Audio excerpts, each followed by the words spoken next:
The Committee on Education and the Workforce will come to order. A quorum being present, the committee meets today to consider H.J. Res. 87 and H.R. 5003. Given time constraints, I ask that members insert any written statements into the record. I will hold the record open until the end of the day in order to accommodate those members who may not have prepared written statements. And I now recognize myself for an opening statement for today's committee consideration of these two bills.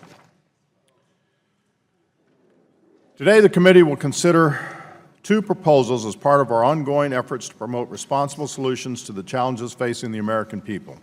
First, we will consider a resolution to promote fair union elections by blocking the Department of Labor's Persuader Rule. Over the years, I have often described federal labor policies as a pendulum that swings back and forth each time there is a change in political leadership in the White House. However, few could have anticipated the radical swing that has taken place under this administration. In recent years, the administration has adopted ambush union elections that stifle employer free speech and worker free choice, rolled back disclosure rules that promote union transparency and accountability, restricted workers' access to secret ballot elections, encouraged the spread of micro-unions, and threatened to upend countless small businesses through an expansive new joint employer standard. We are told time and again this extreme agenda will spur the economy and grow the middle class.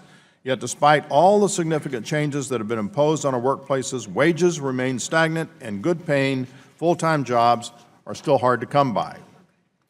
Unfortunately, as President Reagan once said, the more the plans fail, the more the planners plan. The latest scheme concocted by the Department of Labor is the Persuader Rule. This new rule abandons nearly 60 years of settled labor policies by forcing employers to disclose virtually any contact with outside legal advisors on union-related matters. This is not a minor change to federal policies, nor is it meant to provide greater transparency. The goal is to chill the right of employers to seek legal counsel and in the process chill the right to speak to employees on union matters. Small businesses will bear the brunt of this regulation. They will have less access to the advice they need to navigate a host of complex labor rules and less opportunity to communicate with employees on issues facing their workplaces. But make no mistake, it's workers who stand to lose the most. This rule will make it harder for workers to make informed decisions on issues that directly impact the health and economic well-being of their families. I want to thank Mr. Byrne for introducing this resolution. As an attorney who spent years practicing labor law, he knows better than most the challenges this rule will create for employers and employees. I've said repeatedly, Congress should not stand by while the administration wreaks havoc on working families and small businesses, and this resolution is an appropriate response to a rule that would do just that. The second proposal we will consider today will help improve child nutrition assistance. A lot has changed since these programs were last reauthorized in December 2010. Those who were here then will recall that a massive expansion of the federal role in child nutrition was jammed through Congress in the final days of the Democrats' majority.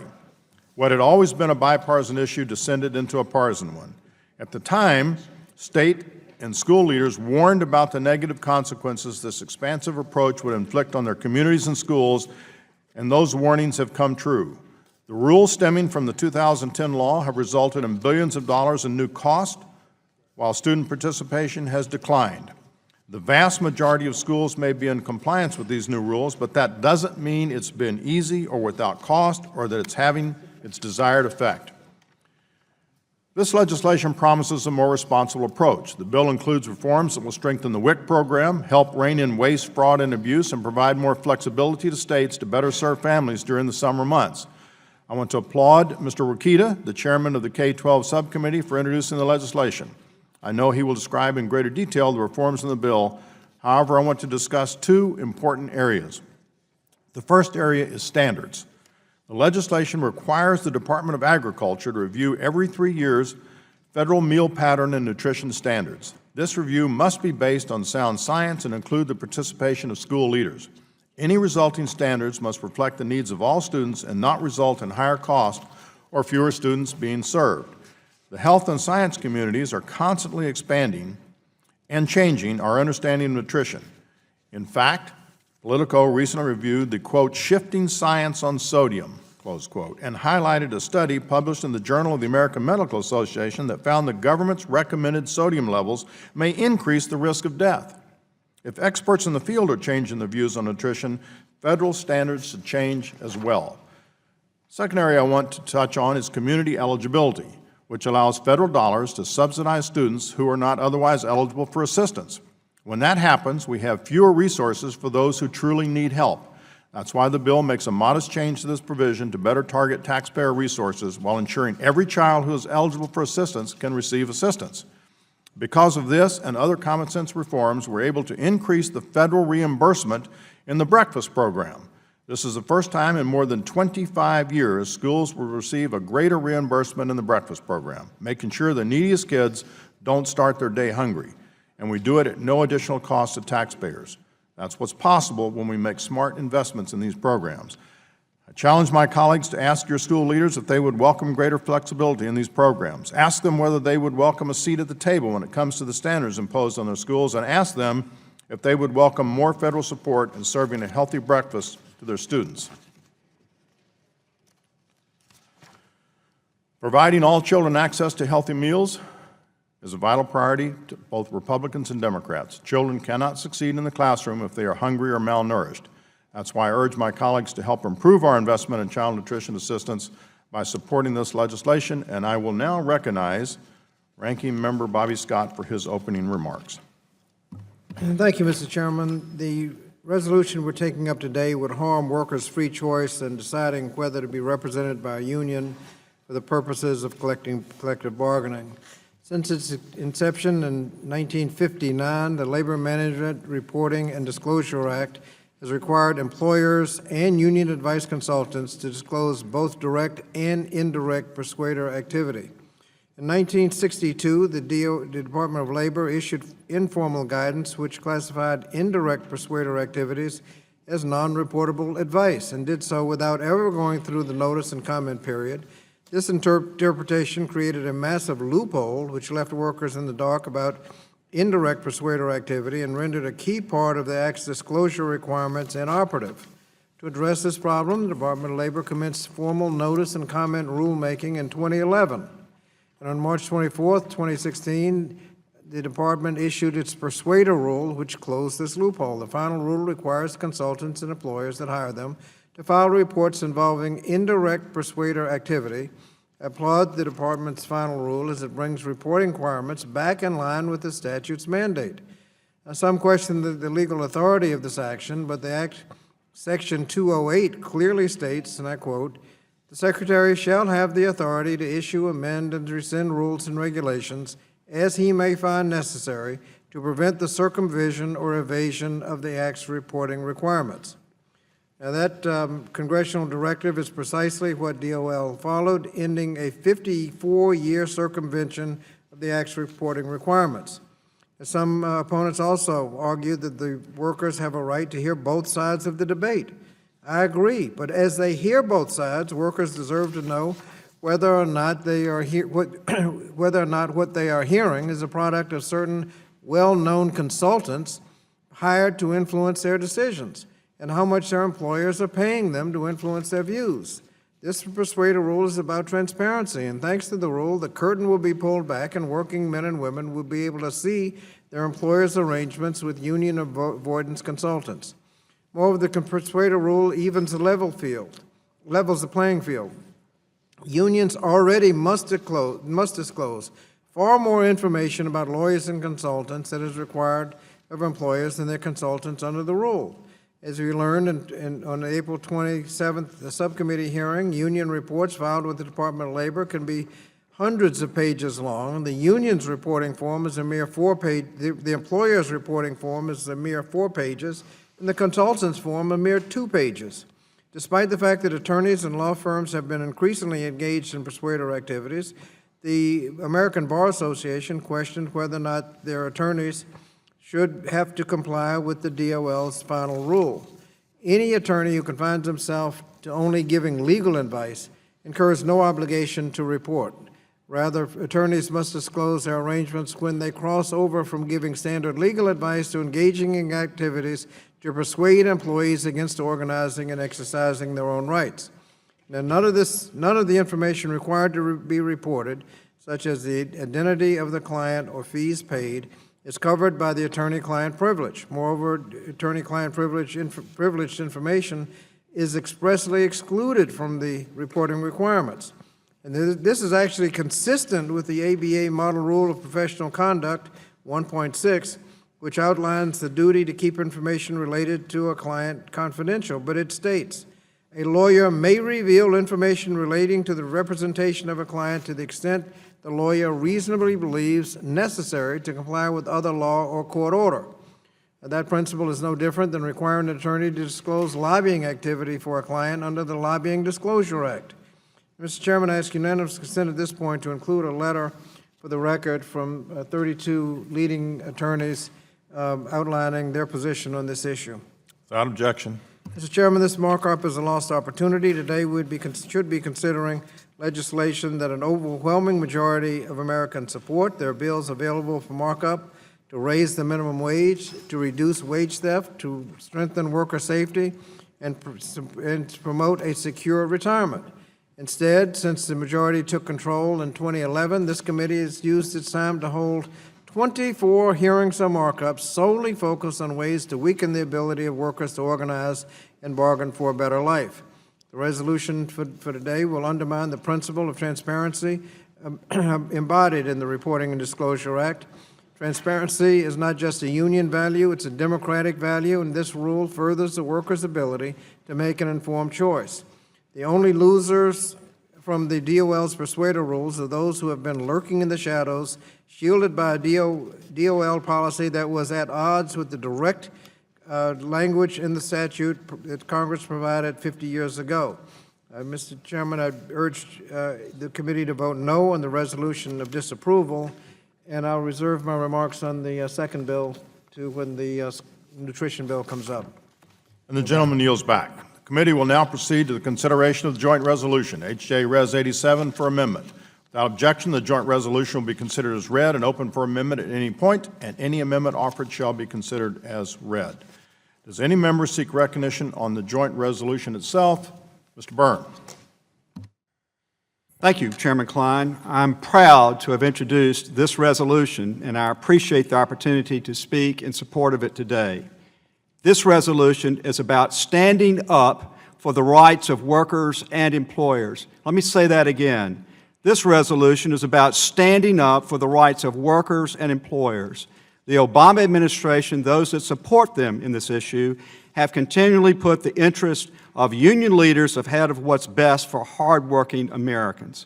It's disappointing because working families are struggling in today's economy, which we recently heard is growing at the anemic rate of only about 0.5%. Over these last 8 years, their wages are stagnant.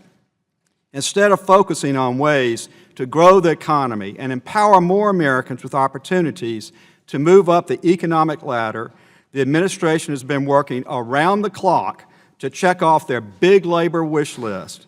The latest example is Department of Labor's Persuader Rule, which radically alters long-standing policies employers must follow when communicating with their employees about union-related issues. The well-established advice exemption of the Labor Management Reporting and Disclosure Act has been in effect during the Kennedy administration, the Johnson administration, the Carter administration, and the Clinton administration. But now, decades later, the Obama administration, at its very end, is working around Congress and unilaterally rewriting the law. As someone who has practiced labor law, I know firsthand how complicated and confusing federal labor policies are. I'm from Southwest Alabama, where we don't have many large employers, but we have many small businesses. When faced with a union organizing campaign, most of these small companies don't have HR departments or in-house attorneys to turn to for advice. So they find someone like me to help them understand what the law is. However, the invasive and costly requirements under this new rule will severely limit the ability of small businesses in Alabama and across the country to get the legal advice they need and deserve. They'll be stripped of their confidential attorney-client relationship, and this has been verified by the American Bar Association, and they will lose their fundamental right to counsel, and as a result, they'll be forced to fend for themselves. Many small businesses, despite their best efforts, will inadvertently get tripped up while trying to navigate a maze of labor laws on their own. I've seen this with many clients over the years who are simply trying to understand and follow this very complicated law. If employers cannot get basic legal advice during union elections, many will reluctantly choose to not say anything at all to their employees. And that is exactly what unions and the administration and the supporters of the administration want under this extreme and partisan rule, to silence employers. But who loses in this environment? American workers do. Let me say that again. American workers lose in this environment. They'll be deprived of the information they need and they deserve before they cast an important vote on whether or not to join a union. Workers will hear from union organizers, but they won't hear the other side of the story, how this vote will impact their paychecks, their benefits, and other personnel matters. And again, that's precisely what the administration and their labor allies want. They aren't interested in fair and democratic union elections. Instead, they're interested in tilting the balance of power toward union bosses. That's what this is all about. As members of Congress, we don't have to sit back while the administration tramples on the rights of employers and employees. We have the power, we have the responsibility to block this harmful rule under the Congressional Review Act. And we have a choice. We can stand with big labor, or we can stand with America's workers. I urge my colleagues to stand with America's workers today and support this resolution, and I yield back the balance of my time. Gentleman yields back. Are other members seeking recognition? Mr. Pocan. Thank you, Mr. Chairman. I think I have an amendment. We're not yet to amendment Not time. yet there? Oh, I'm sorry. Then I'll Looking hold off. for Ms. Bonamici. You're recognized. Thank you, Mr. Chairman. I move to strike the last word. Thank you, Mr. Chairman. When workers are seeking to collectively bargain, they're making an important decision about the future of their workplace. And in weighing this decision, it's important that they know the true motivations of those who are seeking to influence their vote. The Department of Labor has taken action to level the playing field and to provide transparency for workers. Basic fairness dictates that workers should know who is responsible for the information they receive. Unions are already subject to disclosure requirements that provide transparency for their current and future members. Yet, for decades, union avoidance consultants were able to hide because of a loophole. I commend the Department of Labor for reinstating the Labor Management Reporting and Disclosure Act's requirement to report indirect persuader activity, thereby allowing workers to see their employers' arrangements with union avoidance consultants. This will simply bring transparency and a level playing field to union elections and collective bargaining. Also, if amendments were germane, I would have offered a substitute expressly to allow the National Labor Relations Board to require employers to post a notice in the workplace about employee rights under the National Labor Relations Act. The simple poster would provide important information for employees and inform them of their rights to organize and collectively bargain with their employer concerning wages, hours, and other terms of employment. Mr. Chairman and colleagues, I support workers' rights to organize, and I also support the transparency that this change would bring and a level playing field for workers, and that's why I oppose this legislation. Thank you, Mr. Chairman, and I yield back. Gentlelady yields back. Other members, Mr. Wilson, you're recognized for 5 minutes. Mr. Chairman, thank you very much for your recognition. I'm grateful to Chairman John Klein, Representative Phil Rowe, and Representative Bradley Byrne for their leadership on this important issue. The Department of Labor's Persuader Rule changes the interpretation of the word advice that has been in place for 50 years, replacing with a vague and arbitrary regulation that leaves attorneys, employers, and workers guessing what must be reported. This burdensome reporting regulation will undermine the confidentiality of the attorney-client relationship and could jeopardize small and medium businesses' right to counsel. The Obama administration has worked to continually advance, sadly, the interests of big labor at the expense of hardworking American families. And this is just another latest example of destroying jobs.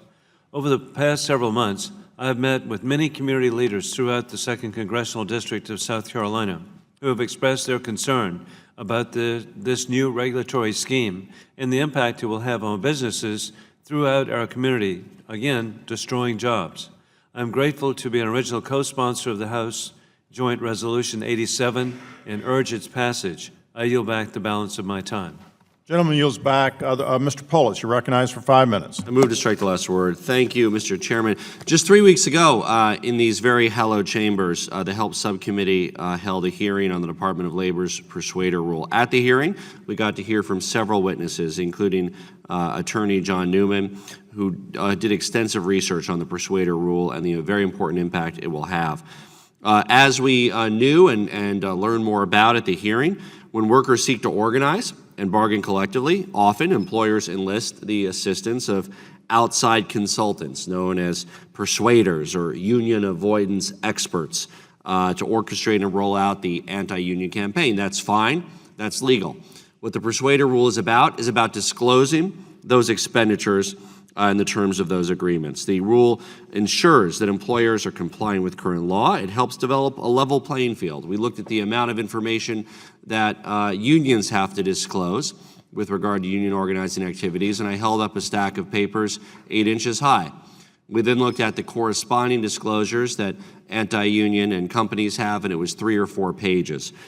This is a small step towards leveling the playing field, but it's a small step that can go a long way for employees.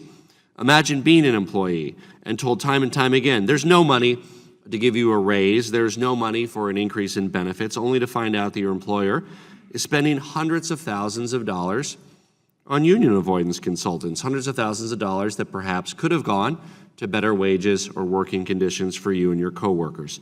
It's important, relevant information for employees to know, and thanks to this rule, it will come to light. This committee has a lot of issues to focus on, a lot of issues that have potential bipartisan support, including the reauthorization of the Higher Education Act, the focus on reauthorizing the Perkins Career Technical Education Improvement Act, a lot of very important work. Even the Child Nutrition Act, we could have taken an approach like the Senate Ad Committee did and pursued a bipartisan one. Instead, this markup for Joint Resolution 87 is a symbolic partisan exercise showing the unfortunate commitment of the majority to undermine organizing efforts, depriving a level playing field for organizing efforts in workers instead of working across the aisle to draft policies that have a meaningful impact for our constituents. Mr. Chair, I have several letters for the record supporting the DOL Persuader Rule, if I can submit them. Without objection. And I want to point out that one of the arguments that one of the witnesses made is somehow this could compromise what remains privileged information, and he tried to bring the attorneys and the bar into it. Well, one of the letters that I submitted to the record is a letter signed by 244 members of the American Bar Association, and actually over 500 attorneys, that make it clear that they have no problem with the DOL's Persuader Rule. The other letters that I've entered into the record are AFSCME letter, United Steelworkers, United Auto Workers, Association of Flight Attendants, International Association of Machinists, and the AFL-CIO. I oppose this necessary resolution, which we all know is going nowhere, won't pass the Senate, won't be signed by the President. I urge my colleagues to vote against it and hope that the committee can take up some bipartisan legislation to support our agenda for working families, and I yield back. Gentleman yields back. Are there other members wishing to speak on the joint resolution? Seeing none, it is now Ms. Adams. You're recognized for 5 minutes. Thank you, Mr. Chairman. Today we're discussing yet another effort to undermine our workforce and the important role that unions play in protecting our workforce when we should be discussing things like the minimum wage, because $7.25 may be a minimum wage, but it's definitely not a living one. And no one who works 40 hours a week should have to choose between a roof over their head or food on their table, nor should they have to work 60, 70, 80 hours a week to afford both. So raising a minimum wage is important for everyone, especially women who are more highly concentrated in low-wage sectors and increasingly becoming breadwinners in their households. Across this nation, we've seen local governments take this major step. Places like San Francisco and Seattle and cities like Los Angeles, Chicago, Oakland, and Washington, D.C. But at the same time, many states like my state of North Carolina have not taken any initiative, denying many of my constituencies the opportunity to earn a living wage. The General Assembly in North Carolina has gone as far as preventing local governments from setting a minimum wage for private employers. This effectively caps the minimum wage in North Carolina at the prevailing federal wage, making it even harder for workers to make ends meet. As federal legislators, it is on us to fix this, which is why I'm a proud co-sponsor of the Raise the Wage Act. Too often, the conversation around raising the minimum wage is focused on increased costs for businesses and how those costs will affect customers. But we must remember that there are people earning these wages, and their well-being is just as important. So my colleagues on the other side of the aisle have wasted a lot of time attacking the Department of Labor, the very entity meant to protect workers. Instead, I believe that we should be focusing on doing our part to ensure that workers can afford to live a decent life in this country. It's really, really appalling.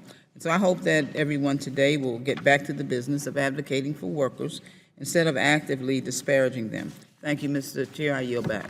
Gentlelady yields back. Other members wishing to speak on the joint resolution? Seeing none, it is now time to consider amendments. Mr. Pocan. Thank you, Mr. Chairman. I have an amendment to the resolution. The clerk will please distribute the amendment. Dr. Fox? I reserve a point of order. Gentlelady reserves a point of order. Thank you, Mr. Chairman. I'm Hold on, offering- just let us just get a Oh, I peek have it at this handed up? thing. Sure.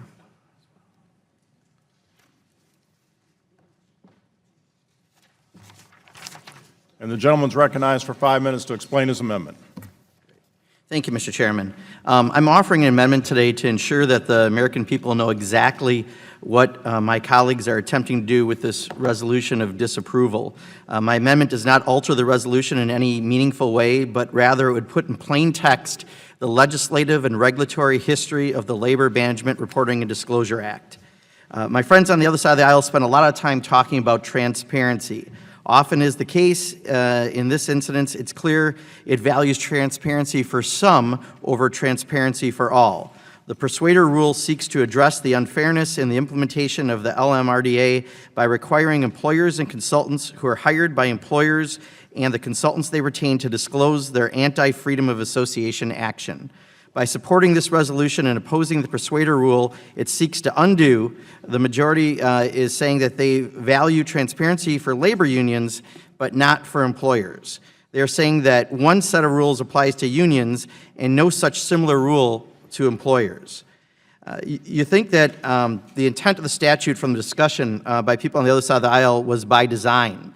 They'll talk about how since 1962, advice provided to employers was exempt from the scope of the LMRDA.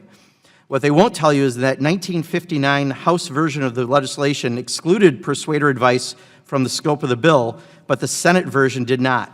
They won't tell you that the House and Senate went to conference and that the Senate's language won out and was signed into law by President Eisenhower.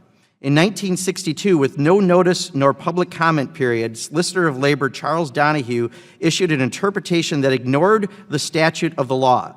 That the law was not adequately enforced is no reason for us to be here today with this resolution of disapproval. It merely created a loophole which the Department of Labor has fixed. Now, to the substance of the rule. During our subcommittee hearing on this rule, I brought up Cruz and Associates, who in 1997 provided for the Miramar Sheraton as part of their advice a cartoon depicting a union organizer as Adolf Hitler for distribution to employees who were at the time considering forming a union. Is this really the type of legal advice that we want to protect from disclosure to employees? Further, there's a book that I hope everyone gets a chance to read, and I'd ask unanimous consent just to introduce the first paragraph of the prologue. Mr. Chairman, Confessions of a Union Buster. Without objection.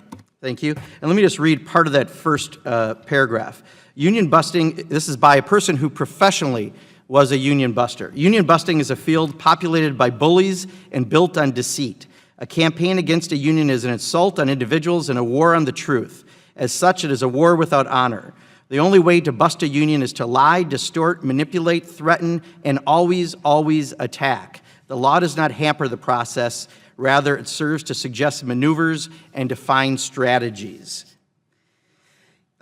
In this book, it goes into detail about the union, anti-union consultants, how they advise employers to use the family metaphor when discussing the union organizer with them. They talk about how bringing in an outside party represents a betrayal and an invasion of the family business. They talk about how the cost of unionizing will result in the failure of the business and how that would be letting down the family. Meanwhile, they are retaining high-priced consultants who are providing them with advice. This is hardly legal advice. It's emotive and misleading advice.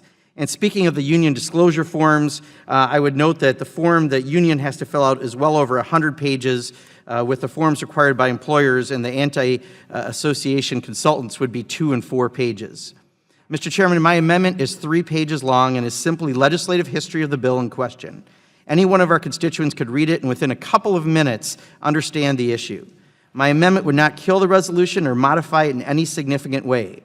My amendment is designed to let the American people understand what the resolution is really about. And if I could, I'll save a little time because I think there may be a point of order saying that it's not germane to have an amendment to a Congressional Review Act. I would ask unanimous consent to enter into the record 5 different resolutions, Congressional Review Act resolutions, that have had the identical type of amendments added so that if you can look at this when that point of order is raised, hopefully we can actually have a vote on the amendment. I'd like to ask unanimous consent to introduce that. Without objection. All right, and with that, I'll pass these on to you, Mr. Chairman. I urge my colleagues to support this amendment, and I reserve the balance of my time. The gentleman yields back. Mr. Chairman, I make a point of order. The amendment violates Clause 7 of House Rule 16. The gentlelady has made a point of order. Mr. Pocam, were you looking for more time?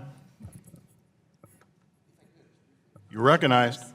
Thank you. So what I gave you are 5 different examples where Congressional Review Act resolutions have been amended in identical sort of format, just explaining some facts without amending the situation. So I just want to make sure that I want to have that in your hands as you listen to this ruling, but it would not be unique to do this. There are at least 5 examples done by both Democrats and Republicans who've done this previously, and I think once you look at that, there is no possible decision other than to allow the amendment to move forward. Mr. Chairman. Thank you. I reserve. The gentleman yields back. That's to be heard on the point of order. Gentleman's recognized. Thank you, Mr. Chairman. As the gentleman from Wisconsin already said, most CRAs already have this, so it can't be improper. So I don't know what the violation would be. And furthermore, we're talking about transparency in the law. What in the findings is not true? I would hope that we'd find it in order so that we could continue the debate and vote on the amendment. Gentleman yields back. The chair is prepared to rule. The gentleman has offered an amendment to a resolution of disapproval under the Congressional Review Act. The parliamentarians have advised an amendment to a CRA resolution is non-germane, as such an amendment violates the fundamental purpose of the CRA legislation. On this basis, the chair finds the amendment is not germane. Point of order is sustained. The amendment is not in order.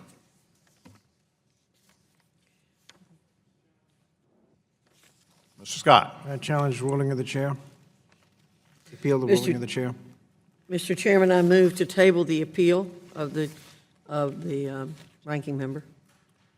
The vote occurs on the motion to table. All those in favor of the motion to table the gentleman's appeal of the ruling of the chair say aye. Aye. Those opposed say no. No. In the opinion of the chair, the ayes have it and the motion to table is agreed to.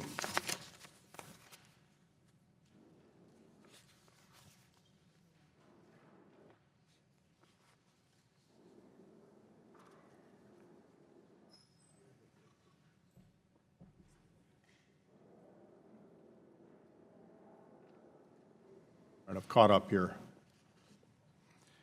If there are no other members wishing to speak, I will now entertain a motion to report the resolution and recognize Dr. Fox. Thank you, Mr. Chairman. I move that the Committee on Education and Workforce report the joint resolution HJ Res 87 to the House of Representatives with the recommendation the joint resolution do pass. The question is on favorably reporting the joint resolution. All those in favor signify by saying aye. Aye. Those opposed? No. No. The ayes appear to have it. Mr. The Chairman, ayes have it. Yes, Mr. Scott. will you be rolling votes if we ask for a vote? Yes, I will. Ask for a recorded vote. Recorded vote has been requested.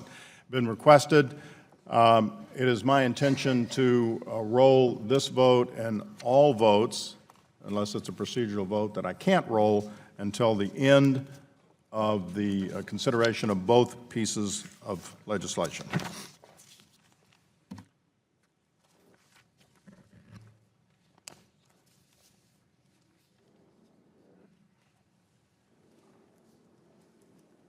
All right. The committee will now proceed to the consideration of the bill, H.R. 5003, for amendment. Without objection, the bill will be considered as read and open for amendment at any point, and any amendment offered shall be considered as read. I will soon recognize Mr. Rokita to offer an amendment in the nature of a substitute. Without objection, the amendment shall be considered original text and open to amendment at any point. The amendment in the nature of a substitute has already been distributed and is in your folders. I now recognize Mr. Rokita for 5 minutes to explain the substitute. Thank you, Chairman Klein. I'm proud of my subcommittee's work on this bill and appreciate the opportunity to discuss it today. We had 4 separate hearings on all aspects of child nutrition, and the facts uncovered are reflected in the solution this bill offers. Now, if committee members would remember back to just a few months ago, they will recall that in passing the Every Student Succeeds Act, we worked together to help all students receive the quality education that they deserve. But how can students excel in the classroom if they're hungry? Well, the answer is, of course, they can't. Making sure students have the nutrition they need helps them learn and succeed in school. Now, usually, and rightfully, this is the parent's job. But when that doesn't occur, the taxpayers are asked to step in. Now, this bill responsibly addresses the latter situation. And that's why it's so troubling to see critics turning this effort into, frankly, a partisan food fight. Before the bill was even introduced, it was under attack. And since then, there has been a steady drumbeat of misinformation about the legislation. Doomsday scenarios and scare tactics have done nothing to further the conversation in a meaningful or productive way, and we shouldn't yield to the promoters of such tactics. As a father, I'm proud of the work we've done to strengthen and improve child nutrition programs, and I take these misleading attacks seriously, so I would like to take this opportunity to set the record straight on what our bill does and what it does not do. As the chairman explained earlier, it will ensure federal nutrition standards reflect the input of school leaders and meet the needs of all students, and it will do so without adding new or prohibitive costs to schools, and the funding is maintained. The legislation will also increase accountability and transparency in the verification process, helping to rein in fraud and abuse that continues to concern independent government watchdogs. Our bill will improve the community eligibility program to better target limited taxpayer resources to students who need it most. Despite the claims of some critics, every child who is currently eligible to receive assistance will remain eligible for that assistance. The current rules for the CEP are perverse, as they incentivize schools to be paid for giving out meals to all students, even to those whose families can or in fact do pay for their kids' lunches. Under current law, a school can be reimbursed by taxpayers for offering meal assistance to every student, even if just a mere 40% are eligible. This means that schools can have taxpayers pay for every meal in a school, even when a majority of students are not even eligible for assistance. By increasing that requirement to a modest 60%, we at least make sure that a small majority of students actually qualify for the taxpayer-subsidized meal before taxpayers pay for all students to receive them. This is hardly unreasonable, and it's hardly unfair. We then use the savings from these reforms to fund the other improvements in the proposal so that they don't add to our national debt.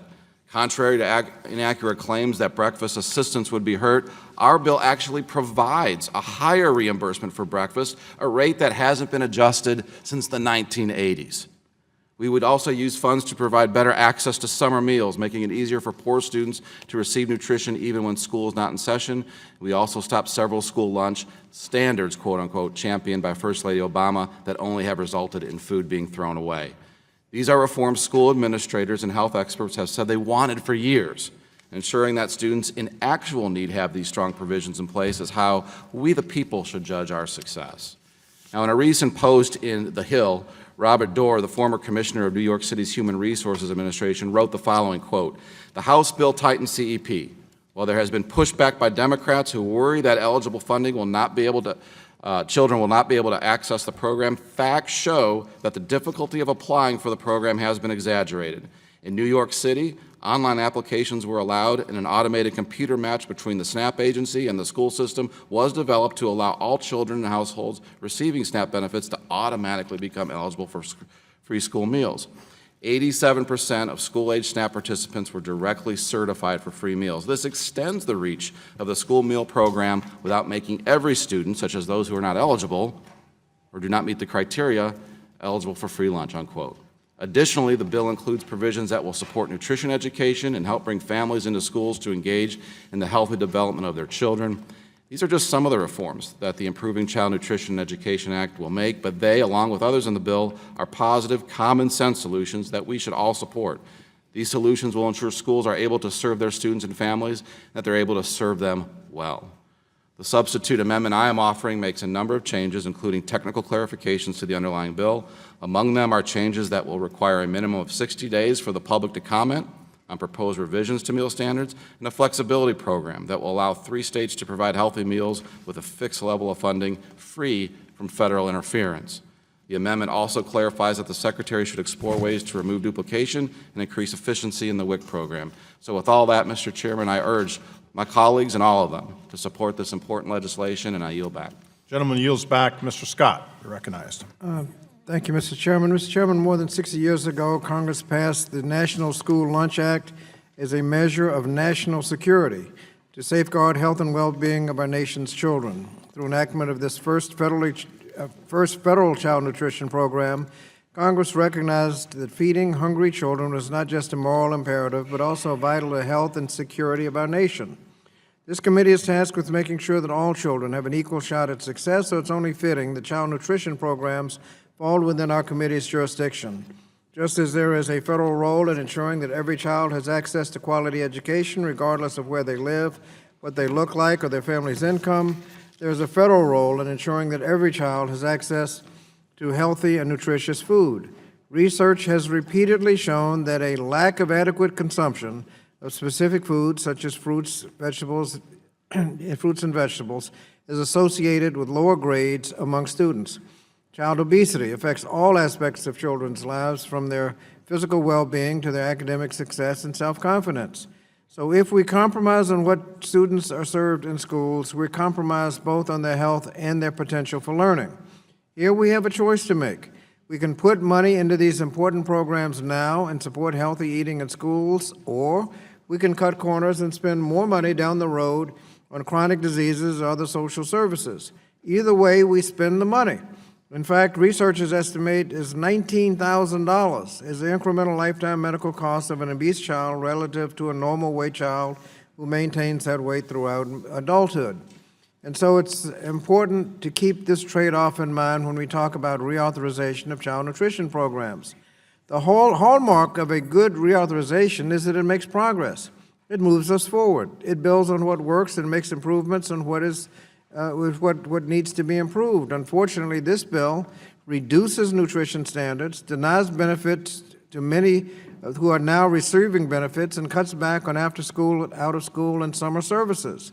So with this in mind, Democrats are ready to make improvements to the child nutrition program and protect progress that has been made. For example, we make great progress on eating healthier, on creating a healthier school environment for students. Nutrition standards enacted after the 2010 reauthorization, a reauthorization that passed with bipartisan support, those standards are working. 99%, about 99% of all schools are meeting the standard, and they're working. Children are eating better foods. Study shows that children are now eating up to 16% more vegetables and 23% more fruit at lunch. We should build on this progress, not turn the clock back. We also see a new attempt to the bill to lay the groundwork to turn child nutrition programs into a block grant, despite the fact that we have found that block grants only erode the value of the programs over time. The Community Development Block Grant saw a 50% reduction in its value from 1998 to 2014. TANF showed a 31% reduction over the same time. Maternal and Child Health Services Block Grant saw a 36% cut. So the intentions are clear when you go to block grants, and the results are to cut budgets instead of feeding our children. Our work to authorize child nutrition programs presents a great opportunity to continue to change the way children eat, to expand their access to nutritious meals, and to end child hunger without child hunger crisis in our country. So again, we should ask ourselves if these goals are goals that we are willing to compromise, or whether we need to continue on the path that has resulted in healthier schools and communities. I yield back, Mr. Chairman. Gentleman yields back. Other members, Ms. Stefanik, you're recognized for 5 minutes. Thank you, Chairman Klein, and thank you for convening today's markup on this important legislation. Providing healthy and nutritious meals is a top priority for families, educators, and caretakers in my district. This task takes on special significance in rural areas that may not have the central facilities needed to effectively serve children. I am pleased to find provisions in this bill that will help rural areas like my district in the North Country to better serve children in need. With only 28% of low-income students receiving summer meals in my district, I look forward to discussing the summer food service program for children to ensure rural students receive the nutrition they need, while also providing the flexibility to ensure access to these critical meals. Supporting access to fresh food is also important for areas where students may not have an appreciation for the produce in their community's backyard. That is why I am very supportive of the farm-to-school provisions in this bill, which will increase funds to support nutritional education for children and families. Another helpful educational program is the Fresh Fruit and Vegetable Program, which I support keeping as fresh only. This program is an important tool in educating and instilling a lifelong appreciation for the benefits of fresh produce in children. I am excited to have key provisions from H.R. 3886, the Early Childhood Nutrition Improvement Act, included in the underlying bill. This bill, which I co-sponsored with my colleague Congresswoman Bonamici, will reduce administrative burdens and paperwork on CACFP providers by lengthening eligibility determinations from 1 to 4 months for centers, allowing sponsoring organizations to carry over 10% of their administrative funds for any succeeding fiscal year, requiring the Secretary to review and issue guidance regarding the serious deficiency process within the program, and requiring the Secretary to convene an advisory committee to examine the feasibility of reducing unnecessary or duplicative paperwork. These changes will ensure our nation's care providers can spend more time helping children grow and less time filing needless paperwork. There are many provisions to discuss today, and I look forward to a thorough and productive debate. I yield back. Gentlelady yields back. Ms. Fudge, you're recognized for 5 minutes. Thank you very much, Mr. Chairman. Mr. Chairman, as we consider the Improving Child Nutrition and Education Act of 2016, we must not lose sight of the fact that investing in child nutrition programs is an investment in our nation's future. Providing children with access to nutritious foods throughout their school years will produce healthier kids and better learners.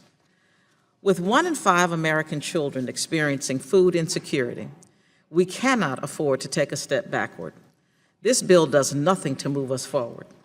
It fails to make meaningful investments in improving access to school and summer meals, and contradicts everything we have heard in hearings and elsewhere about the need for improved access to nutritious meals, especially during the summer months. When we talk about summer meals, we must keep in mind that current summer programs reach only a fraction of the children they are designed to assist. In Ohio alone, only 9% of students receive summer meals, leaving more than 600,000 eligible children without access to meals they would otherwise receive during the school year. We must make a meaningful investment in summer meals and summer EBT, ensuring we reach as many children as possible. Of equal concern is the increase of the community eligibility provision threshold. The change would increase the burden on high-poverty schools while providing no additional resources to school administrators, another unfunded mandate so often complained about by my colleagues on the other side of the aisle. This will result in eligible children losing access to free or reduced price meals. The numerous calls from advocacy groups for us to reconsider the harmful programmatic changes in this bill should serve as a call to action. We must make meaningful investments in feeding programs that have been proven successful, in school kitchen equipment, in food service workers, and in our children's health. Schools and organizations such as food banks, Boys and Girls Clubs, farm-to-school programs, and many others have proven that with the proper investment, we can make a significant impact on eradicating hunger in America. America's children deserve better, and we must do better. With that, Mr. Chairman, I yield back the remainder of my time. Gentlelady yields back. We're all lined up here. We've got a whole bunch of folks going. Mr. Thompson. Thank you, Chairman Klein and Subcommittee Rokita for convening today's markup on H.R. 5003, the Improving Child Nutrition Education Act of 2016. As a legislator, former school board member, father, and most importantly, a grandfather, I understand the importance of providing our nation's children with nutritious meals as they progress through their education. As I frequently like to say, though, that food can't be nutritious if the kids they have to consume it before it can be nutrition. So I'm very pleased with 5003 as we had established measures to assist schools in providing healthy meals to students while maintaining local flexibility and reducing the burdensome compliance costs, modernizing school food service equipment, and increasing student access to meals in rural areas. Now, this comprehensive legislation also aims to ensure that all kids have access to high-quality nutrition that's consistent with the most recently released dietary guidelines. Specifically, the Improving Child Nutrition and Education Act of 2016 addresses the concerning decline in school milk consumption by including provisions from the School Milk Nutrition Act of 2015, a bill I introduced this Congress with my colleague Joe Courtney. Under the current rules, milk is limited to no-fat flavored and 1% unflavored milk. Not only do these options stray from the latest dietary guidelines, but they are not options students enjoy, which has resulted in 3/4 of adolescents failing to consume the recommended servings of milk. According to the International Dairy Foods Association, milk is the #1 source of 9 essential nutrients in young Americans' diets. Milk consumption results in better bone health, lower blood pressure, and reduced risk of type 2 diabetes, a condition that has increased drastically over the years. Therefore, I'd like to thank the subcommittee chairman for including the provisions in the underlying bill that will ensure that the Secretary allows both healthy and appealing milk options in schools. H.R. 5003 provides a path forward for the overall improvement of vital nutrition programs, and I look forward to continuing to work with my colleagues, stakeholders, school food service providers, parents, and teachers to ensure the success of our mutual priority, our nation's children. Thank you, Mr. Speaker, or Mr. Chairman. I yield back. Gentleman yields back. Ms. Bonamici, I think you wanted to be recognized. You're recognized for 5 minutes. Thank you very much, Mr. Chairman. I'm glad we're talking about improving child nutrition today, but like many of my colleagues, I'm very disappointed in the substitute amendment to the Improving Child Nutrition and Education Act of 2016. This legislation rolls back science-based nutrition standards that are working to improve the health and development of students in every community. This legislation makes it more difficult for children to access healthy meals, and it places new burdens on our schools. Despite a number of hearings on child nutrition programs, this committee missed the opportunity to work together to produce a bipartisan reauthorization. That would have required some compromise. It would have required members on both sides of the aisle to give up some of their priorities.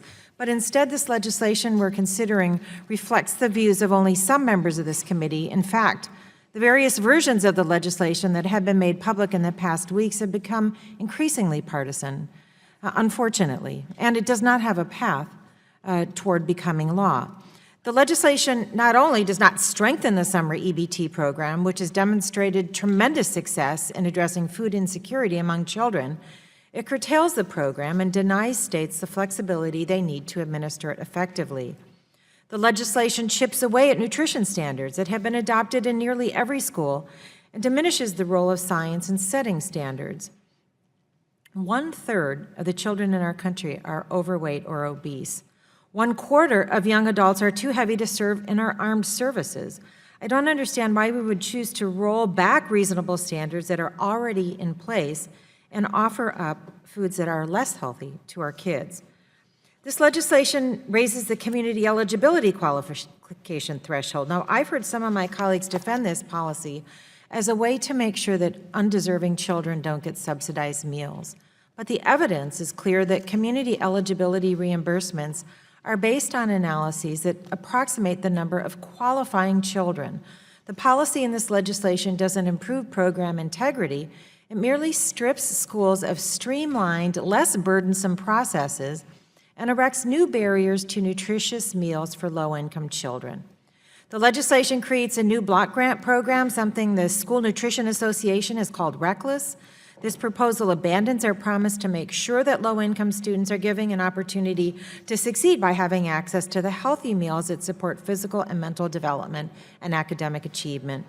Despite glimmers of bipartisanship, I appreciate working with Ms. Stefanik, this legislation would make it more difficult for children to access healthy meals. It runs counter to the goals of federal child nutrition programs. I urge my colleagues to reject the substitute amendment. And, Mr. Chairman, I speak with students a lot. I recently had a roundtable discussion at a school in Hillsboro, Oregon, and some of the students were there who benefited from these programs. And they talked about how this really makes a difference. They can concentrate because they have these school meals. Let's work together and come up with a bipartisan version that expands access to healthy meals for children. Thank you, Mr. Chairman. I yield back. Gentlelady yields back. Mr. Barletta, recognized for 5 minutes. Thank you, Chairman Klein. I appreciate the opportunity to recognize the important steps that the Improving Child Nutrition and Education Act takes in supporting local efforts to provide our kids with healthy and nutritious meals. In particular, I want to highlight provisions of this legislation that draw from a bill I introduced with my colleague from across the aisle, Mr. Dassonnet from California, that seeks to ensure schools have the tools that they need to serve our kids healthier meals. Today, far too many of our nation's schools have outdated kitchen equipment and inadequate infrastructure. 88% of school districts need at least one piece of kitchen equipment. 55% of school districts need kitchen infrastructure changes. Our bill, the School Food Modernization Act, ensures that schools have access to funding to upgrade and modernize their kitchens and cafeterias to better serve students. The Improving Child Nutrition and Education Act draws on this language to provide grants and loans to help schools purchase new equipment that will permit for more storage, allowing schools to buy in bulk and prepare food on site. This provision is limited in scope and will improve students' health. I want to thank the subcommittee chairman for including this provision in the bill. I would also like to highlight the important first steps this bill takes towards closing the summer hunger gap. For many children in my district and across the country, summer is the hungriest time of the year. Program rules need to be more responsive to the needs of both local providers and of the children that they serve. Provisions in today's bill will help streamline the application process for summer food providers like the Commission on Economic Opportunity, which operates in my hometown of Hazleton, Pennsylvania, ensuring more efficient use of federal resources and, most importantly, fewer hungry kids. This bill is a step in the right direction in providing program operators with the tools and resources they need to feed our nation's kids. As we move forward on this issue, I hope their needs will continue to be addressed.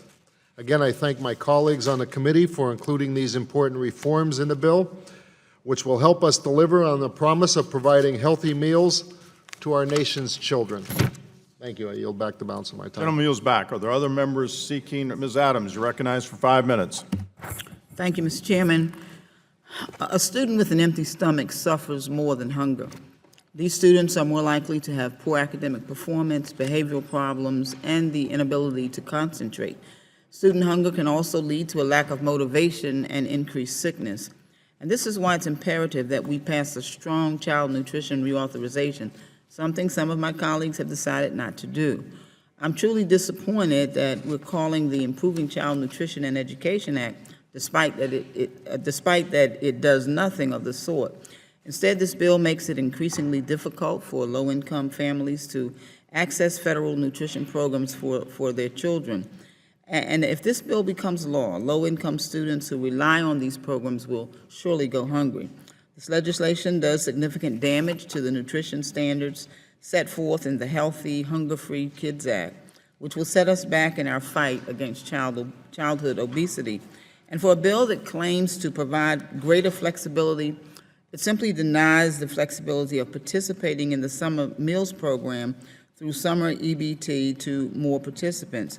And there's no reason that a student who participates in the free and reduced lunch program should then sit at home hungry throughout the summer because others in their community may not be in need.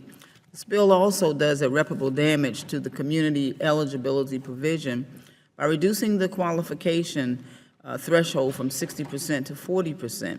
CEP is an important source of support for my district. Currently, 74 schools in the Charlotte-Mecklenburg school system are eligible to participate in this program. And so this provision would reduce that number to just 29. It's important to remember that this is not just a numbers game. CEP has real impacts on real people. Take, for instance, a story shared with me from Brenda Watford, the Child Nutrition Director for Thomasville City Schools. Brenda shared that before CEP, one of her cafeteria managers had been asked by a young boy if there was anything left over from lunch because he was really hungry. The student told her that his mother and father had not qualified for assistance but didn't have any money to give him for lunch. The cafeteria manager gave him a snack and later saw him sharing a meal with another student. And so this is the grim reality that many low-income families and their students will face if we go forward with this bill. And I know that we disagree on a lot of things in this committee, but ensuring kids do not go hungry should not be one of them. Students come to school to learn, and by essentially denying them food, we're diminishing their ability to reach their academic potential, which will have lasting impacts on their entire life. Families are already burdened by hardships like unemployment and inadequate wages and no health care and rising rent costs.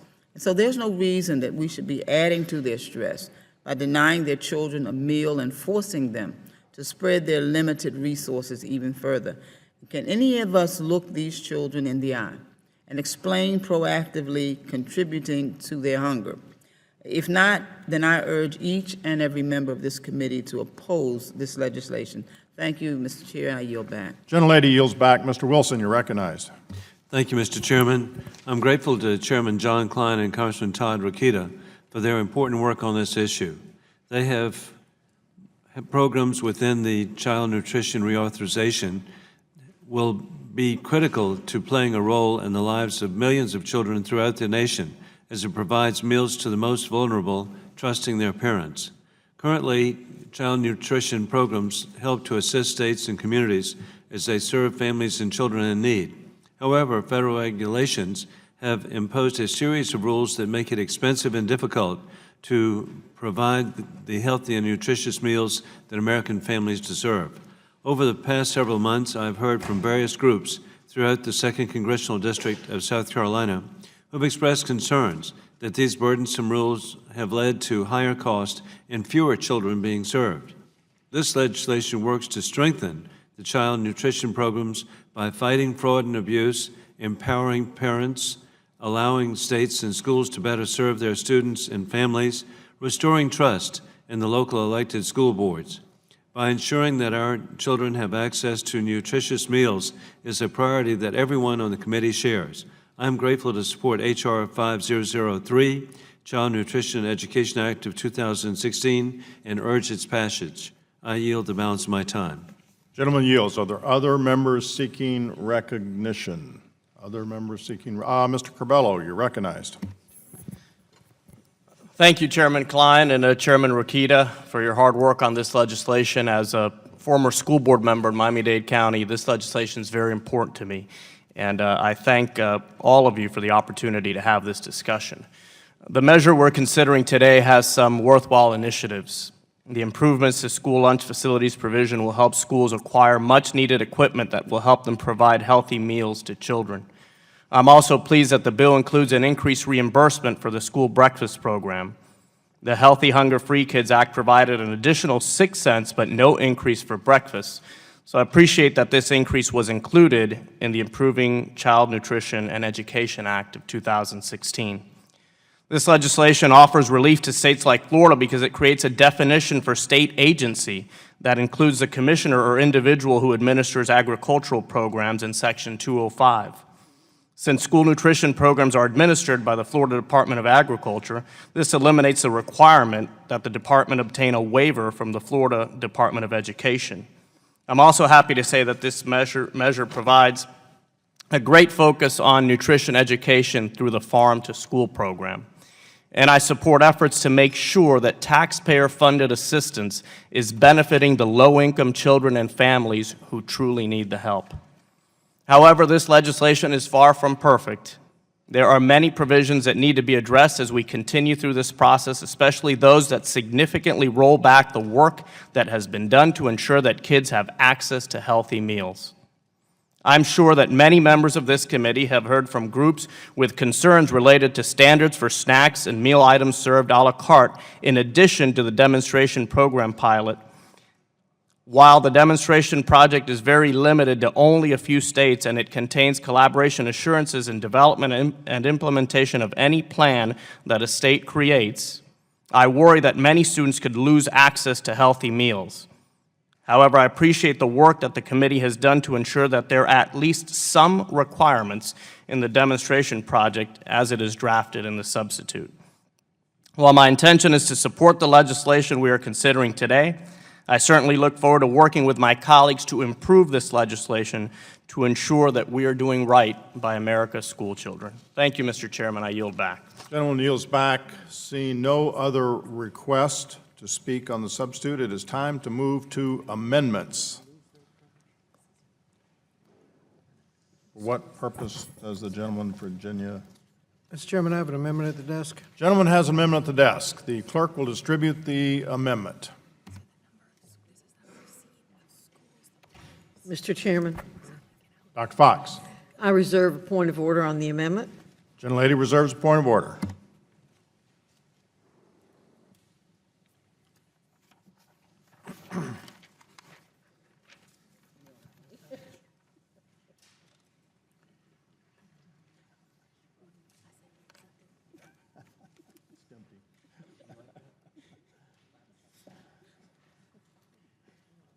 Nothing like a sense of humor. The gentleman is recognized for 5 minutes to explain his amendment. Thank you, Mr. Chairman. Mr. Chairman, reauthorizations are supposed to improve existing policy and legislation, not go backwards. This should be about children's health, nourishment, and nutrition, not intentionally taking food away from hungry children.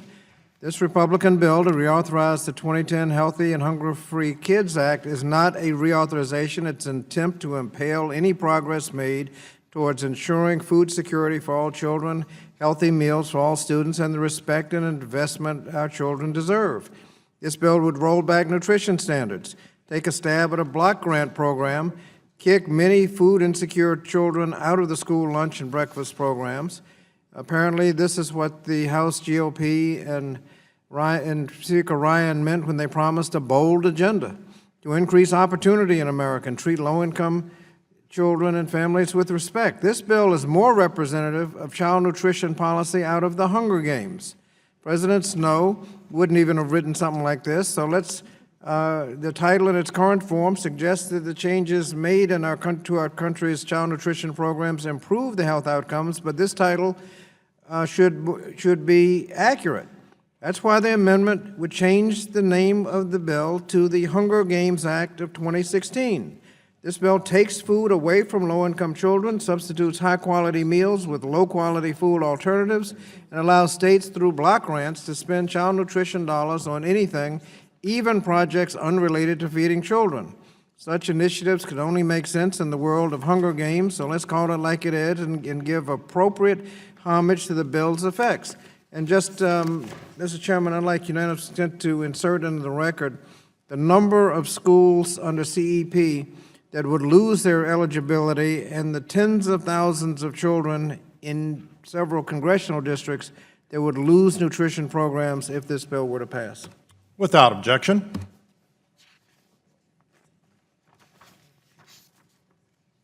Yield back. I yield back. I'm sorry. Gentleman yields back. Who seeks recognition on the gentleman's amendment? Anyone Anyone seeking recognition of the gentleman's amendment? I'm sorry, inadvertent. Without- Inadvertent snicker there, Mr. Scott. Without objection? So the chair would recognize himself. I understand the amusement factor here, Mr. Scott, but I would encourage my colleagues to reject this amendment, and I understand that the point of order is withdrawn.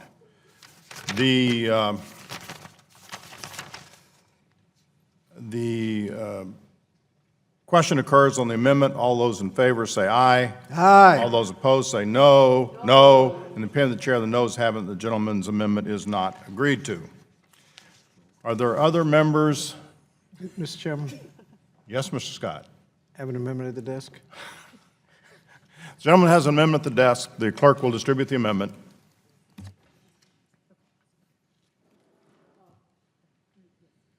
Dr. Fox, Mr. Chairman, I reserve a point of order on the amendment. gentlelady reserves point of order. Mr. Chairman, Can we just, okay, I'm sorry. this may be more than one word. This is a study.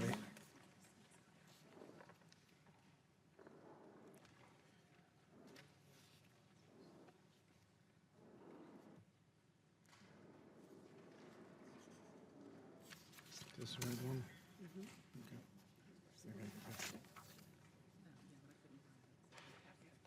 This study, okay.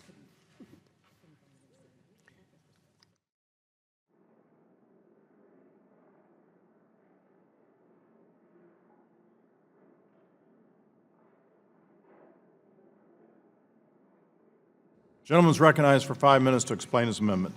Thank you, Mr. Chairman. Mr. Chairman, House Democrats hope to ensure that every child has access to healthy and nutritious foods beyond being the right thing to do. Reducing the prevalence of food insecurity, malnutrition, and preventable health conditions should be among our nation's children should be a high priority. In working to secure a more prosperous future for us all, we must champion strong nutrition standards and defend efforts to feed needy children in the same way that we champion strong public schools and defend efforts to increase educational opportunities for all students. Those here in attendance may not be surprised by this, but one's attentiveness and performance at difficult tasks suffer when hungry. We can support our schools in providing the best education possible, but when students, even in the strongest schools, are struggling with fulfilling the basic needs like hunger, their academic achievement is threatened. And we know the dangers of food insecurity and malnutrition. We know the dangers of food insecurity and malnutrition, and we know what is best for our nation's children, and that should be our highest priority. But we also know it would make life easier for families, students, teachers, and education support professionals if we just served every child a free meal, no matter what their family's income may be. This amendment would ask the U.S. Department of Agriculture to conduct a study on how universal free meal access would affect the school education environment by treating every child as an equal and doing away with needless application requirements and having some stigmatized by the fact that they're receiving free or reduced price lunch. This is only a study, but it would be a good start in understanding how our resources could be better spent and how the teachers' and students' time could be better spent on academic programs rather than collecting cash at the school lunch line and verifying applications. I urge my colleagues to support this amendment, to study this issue, and yield back the balance of my time. Gentleman yields back with other members wishing to speak on the gentleman's amendment. Other members wishing to speak. Seeing none, the chair will recognize himself. This is more than a study. This calls for some projects. The amendment has a cost. Looking at ways to provide more meals in effective ways is a good goal, and we do that in the underlying bill through the state flexibility program. Because this has a cost and we don't know what the cost is, I urge my colleagues to vote against the amendment. The question occurs now on the gentleman's amendment. All those in favor say aye. All those opposed say no. No. In the chair, the noes have it, and the gentleman's amendment is not agreed to.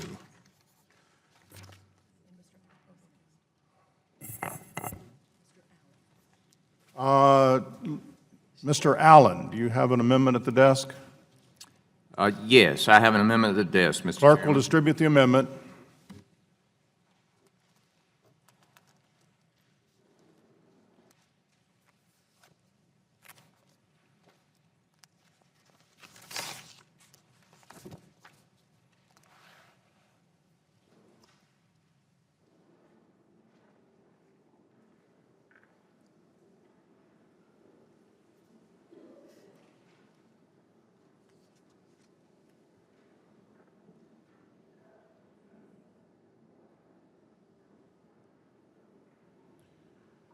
The gentleman from Georgia is recognized for 5 minutes to explain his amendment.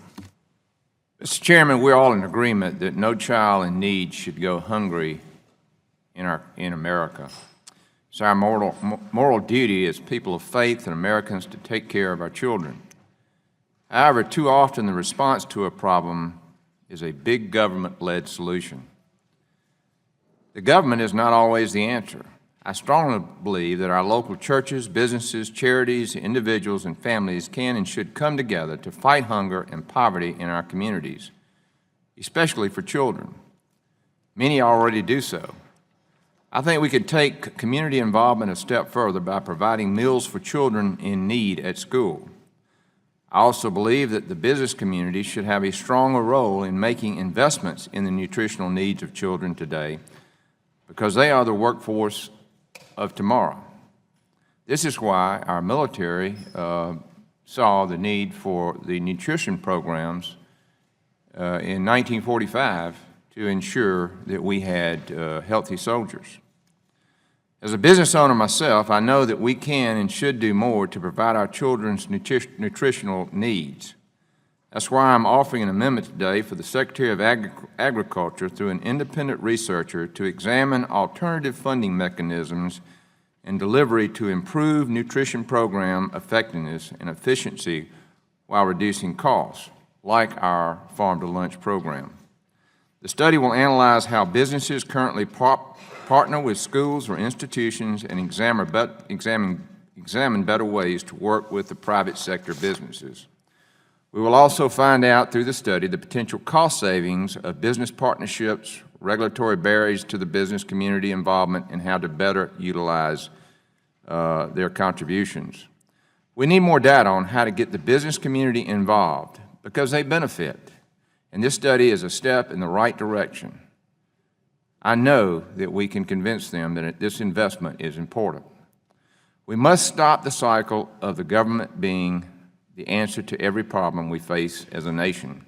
As we all know, the solution ultimately is to get our economy back on track, to grow jobs, so parents can get back to work and provide for their children. I urge my colleagues to support my amendment, and I yield back my time. Gentleman yields back. Are there members wishing to speak on the gentleman's amendment? Anybody wishing to speak on the gentleman's amendment?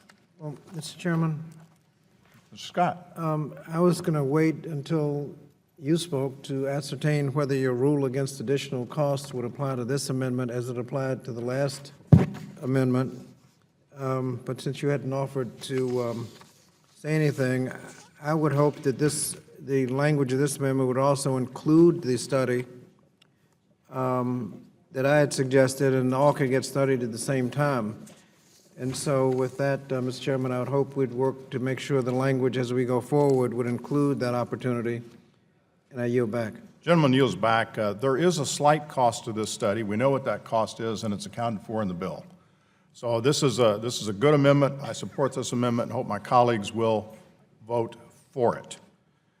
No other members seeking to speak on it. The question occurs on the amendment. All those in favor say aye. Aye. All those opposed say no. Independent Chair, the ayes have it, and the gentleman's amendment is agreed to. Who seeks Ms. Fudge, do you have an amendment? Yes, Mr. Chairman, I have an amendment at the desk. Clerk will distribute the amendment. Mr. Chairman. Mr. Thompson. Mr. Chairman, I reserve a point of order on the amendment. Gentleman reserves a point of order.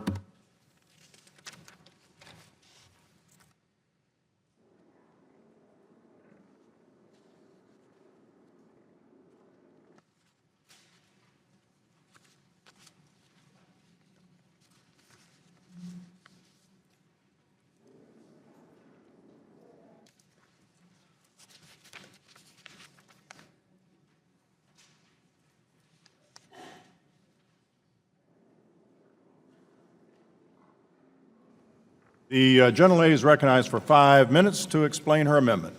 Thank you. Mr. Chairman, the Community Eligibility Provision, or CEP, in the Healthy Hunger-Free Kids Act of 2010 allows high-poverty schools to offer breakfast and lunch at no charge. It is a powerful tool used to identify and help students in need without the addition of redundant paperwork. Last year, more than 18,000 schools qualified for and used CEP to serve over 8.5 million students.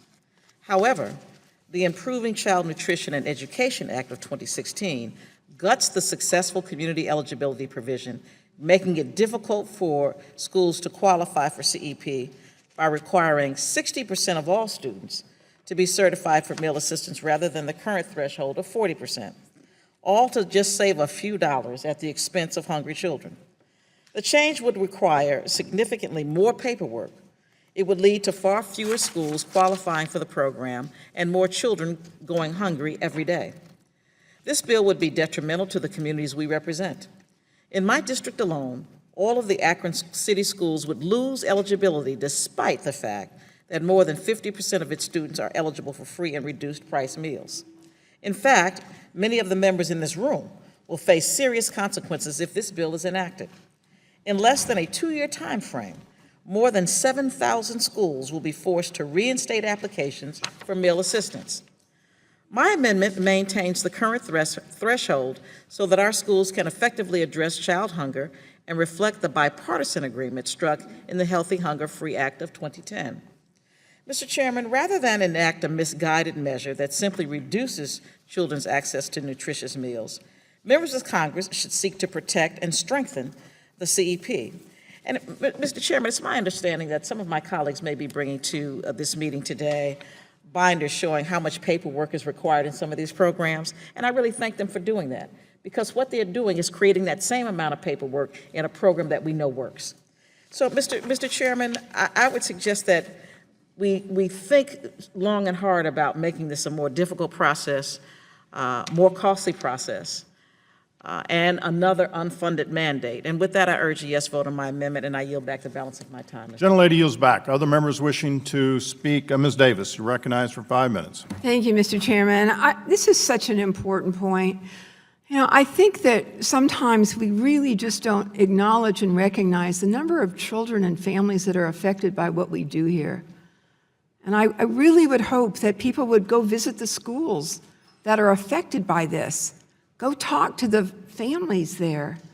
What difference does it make to them that their child does get a meal and that the school is not going through a lengthy process to double check that?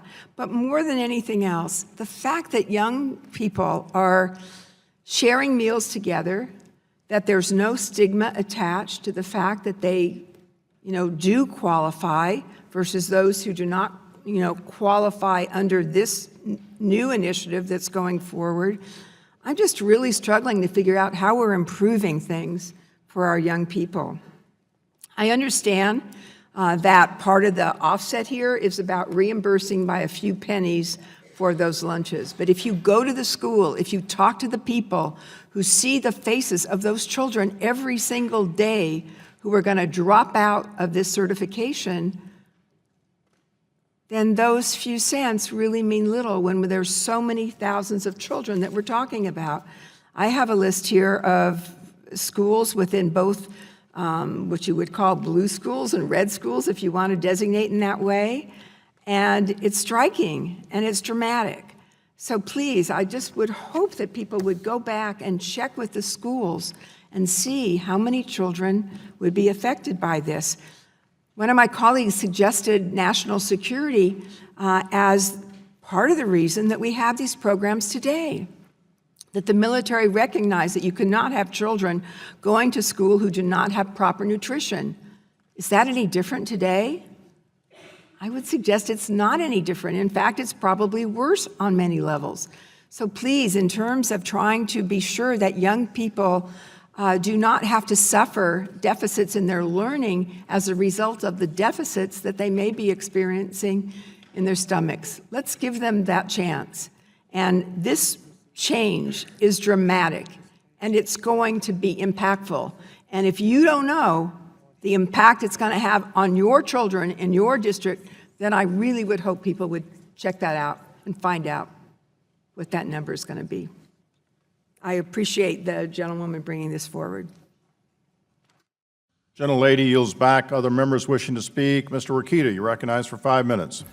I thank the chairman. I appreciate the last speaker's passion for this and her comments. I have been to a lot of schools in my capacity as the subcommittee chairman, and even before that, probably 100 schools across my state in Indiana and the nation. And what I know to be true is this: no one eligible now for these programs would be ineligible with this bill. Eligibility is there. No one gets decertified. No one goes hungry. No one has an empty belly. No one is denied proper nutrition. But if you want to do this in a fiscally responsible way, and by this, I mean increasing the reimbursement for schools, increasing the reimbursement for schools for the breakfast program, expanding the summer meal program, things that the gentlelady, I'm sure, has said she's wanted for years, things that many of us have wanted for years, things that those in the schools that I've visited have wanted for years. This is the responsible way to do it. Again, Mr. Chairman, no one eligible now for this program would be ineligible under this bill. I yield. Gentleman yields back. Other members wishing to be heard. Ms. Bonamici, you're recognized. Thank you very much, Chairman Klein. I want to start by thanking Ranking Member Fudge for offering this important amendment. I also want to align myself with the remarks of Ms. Davis from California. The community eligibility provision works. Across the nation, there are thousands of high-poverty schools that have benefited from community eligibility. It streamlines their meal programs, it reduces paperwork, and community eligibility also alleviates the stigma that many students feel when they receive a free meal. My state of Oregon recently eliminated reduced price meals, so students who qualify now receive free meals. It simplifies administration for schools, it saves kids the embarrassment of not having enough change to cover their meal copay, and it helps ensure that students get nutritious food, which of course is essential to their mental and physical development. The community eligibility provision works in a similar way to make sure that low-income students have access to healthy meals, and that's really what we're talking about here. Unfortunately, the bill we're considering today would make it more difficult for schools and students to benefit from this process. In Oregon, at least 152 high-poverty schools that are currently participating in community eligibility and that enroll more than 60,000 students would lose the option to streamline their meal program. The Director of Nutrition Services for the McMinnville School District in Yamhill County, Oregon, told me that increasing the identified student percentage, or ISP threshold, would translate to fewer meals for students. She explained that her district serves about 1,000 more meals a day than it did before community eligibility. She said, quote, "Community eligibility has allowed child nutrition programs to do what they were intended to do, feed hungry kids. All students learn better when they're well-fed, regardless of income bracket. That's why we chose to adopt CEP district-wide." Now, my colleagues on the other side of the aisle argue, that community eligibility is a giveaway. It's not. That's incorrect. The program is calibrated to offer reimbursement that matches the actual number of students eligible for free or reduced price meals. Research shows that the identified student percentage is lower than the number of students who qualify for free or reduced price meals. For example, in a school where 40% of students are identified, there's typically about 1.5 times as many students who qualify for free or reduced price meals. So the school in this example would have 64% of its meals reimbursed, the same share of students who qualify. To borrow a line from Ranking Member Scott, if this bill is a solution, what was the problem? Community eligibility doesn't give away meals to students who don't need them. On the contrary, it relieves the burden on schools, allows them to simplify their meal programs, and reimburses schools for the approximate number of meals the research shows they'd qualify for if they were able to receive and process a complete application from every family. I support Ranking Member Fudge's amendment to maintain the community eligibility provision, simplify eligibility, get more food into the mouths of hungry children, and I ask my colleagues to do the same. Thank you, Mr. Chairman, and I yield back. Gentlelady yields back. Mr. Scott. Thank you, Mr. Chairman. Mr. Chairman, the fact is that many eligible children will lose their school lunch. Many won't be able to, for one reason or another, won't fill out the paperwork. Mistakes are made in eligibility, or some just don't want to apply because of the stigma of presenting the free lunch card in front of all their friends. And so some children, if this goes through, will lose their eligibility. In fact, it would end the program for approximately 7,000 of the 18,000 schools currently participating, and 11,000 additional high-poverty schools who are not yet participating. The number of schools participating in CEP goes up every year. 11,000 who are now eligible would lose that eligibility, 7,000 already participating. And this affects the children. And just in 12th District of North Carolina, there are 45,000 children who would lose eligibility, lose their CEP coverage. Texas, 15th District in Texas, 46,000. In the 1st District of Alabama, 63,000 students would be affected. In the 12th District of Georgia, 22,000. 2nd District of Kentucky, 28,000. 5th District, Oklahoma, 27,000 students who are now receiving services under CEP would have to go through the application process, and some will, some won't, some will go hungry. Mr. Chairman, I would like to ask unanimous consent for the introduction of a letter in opposition to the bill because of its CEP provision, and it's signed by hundreds of organizations throughout the country. Without objection. Yield back. Gentleman yields back. Other members wishing to speak on the gentleladies. Mr. Thompson, you're recognized. Thank you, Chairman. Just real briefly, I really do believe Ms. Fudge's amendment is going to prevent us from better serving the needs of those children who are truly in need, truly eligible as we have defined. We are not in a world of unlimited resources. We all recognize that. And when we, in this realm, as a former school board member, I mean, I do as, like the subcommittee chairman, I spend a lot of time in our schools today, meeting with our school nutrition folks, parents, kids, and the fact what we're talking about is really, and I really appreciate HR 5003 because it is about serving the true need. Making sure we have the resources to be able to increase the reimbursement, specifically with the breakfast program. I mean, I've got a school that, because of the just significantly rural nature of it and the presence of poverty, I mean, we talk about 3 meals, not 2 meals for these kids, a meal before they go home. And so I really appreciate what the subcommittee chairman has done as the author of this bill with HR 5003 of really focusing on the need, because that's our job, is to focus on the need in the underlying bill. I also want to address the issue about stigma, and I get that part. But, you know, while we have language in this bill under the regulatory relief section that actually directs that specifically, well, a number of different things, but specifically the language that, and I quote, you know, they need to proceed with regulations and looking how they do things, basically, and then the quote is, not discourage students from participating in the school meal program.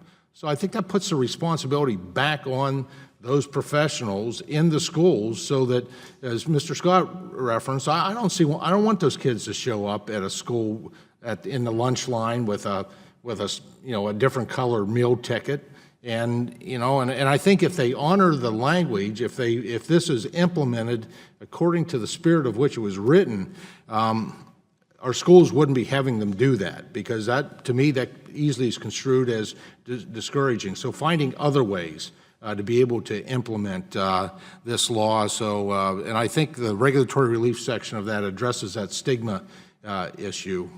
So with that, I yield back. Gentleman yields back. Other members wishing to speak, Mr. Desaulniers, recognized. Thank you, Mr. Chairman. I yield my time to Ms. Fudge. Thank you very much. Just very briefly, I've heard a number of you talk about true need, those who are really needy. I very much resent the implication that there are people who are on this program who are not needy. And unless you can tell me who those people are, I would suggest that we not talk about a true need, because you don't know what the need is. I yield back. Gentlelady yields back. The gentleman yields back. Other members wishing to address the gentlelady's amendment, the chair will recognize himself. Just a couple of points. There was discussion about eliminating the community eligibility provision. Obviously, the underlying bill does not eliminate it. It changes the threshold. The change will actually better target limited resources to the students most in need. By improving eligibility, the bill is able to make strong investments in the breakfast program, the summer food service program, and others. So we'll have conversations back and forth about how best to do this, but the underlying bill targets the money where it was supposed to go. And with the changes in procedures and technology, much of the stigma that students may have been getting will go away, because I've visited schools, and I'm sure some of you have, where the kids come through and they've got a card, and all the cards look exactly the same. Goes to a machine, and they're off with their lunch, and there is no stigma associated. So I'd ask my colleagues to oppose the gentlelady's amendment. There being no further discussion, question occurs on the amendment. All those in favor say aye. All those opposed say no. No. Being the chair, the noes have it, and the gentlewoman's amendment is not. Mr. Chairman, I request a recorded vote. Recorded vote has been requested. We will, as per previous announcement, roll those requests, I hope, to the end of the markup period. Someone have an amendment? Mr. Desaulniers. Yeah, Mr. Chairman, I have an amendment at the Clerk desk. will distribute the amendment. Mr. Chairman. Oh, this direction. Mr. Thompson. Mr. Chairman, I reserve a point of order on the amendment. Gentleman reserves a point of order.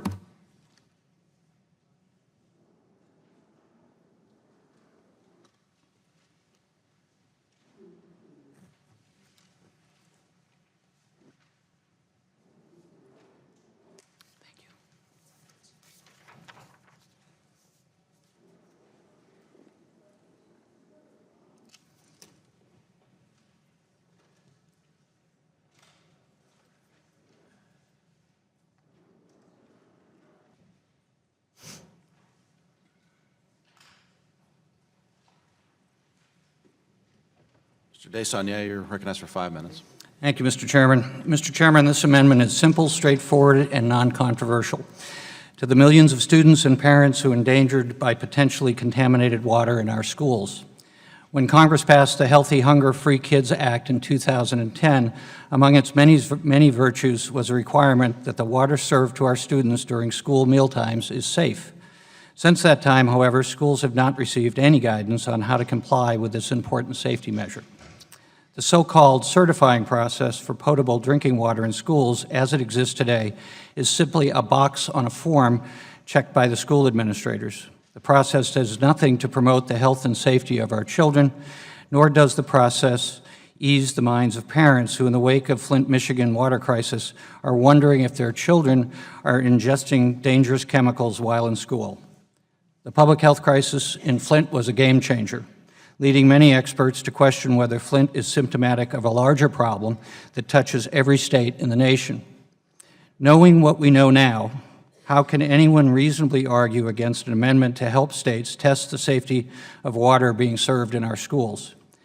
This amendment simply directs the USDA to create a process by which schools can get their water tested. It does not require schools to do the testing, nor does it cost any money. Mr. Chairman, I want to commend my Republican colleagues for including in their manager's amendment a pathway for schools to access bottled water in times of emergency. My amendment would supplement that work by helping schools identify when they may need that state of emergency assistance.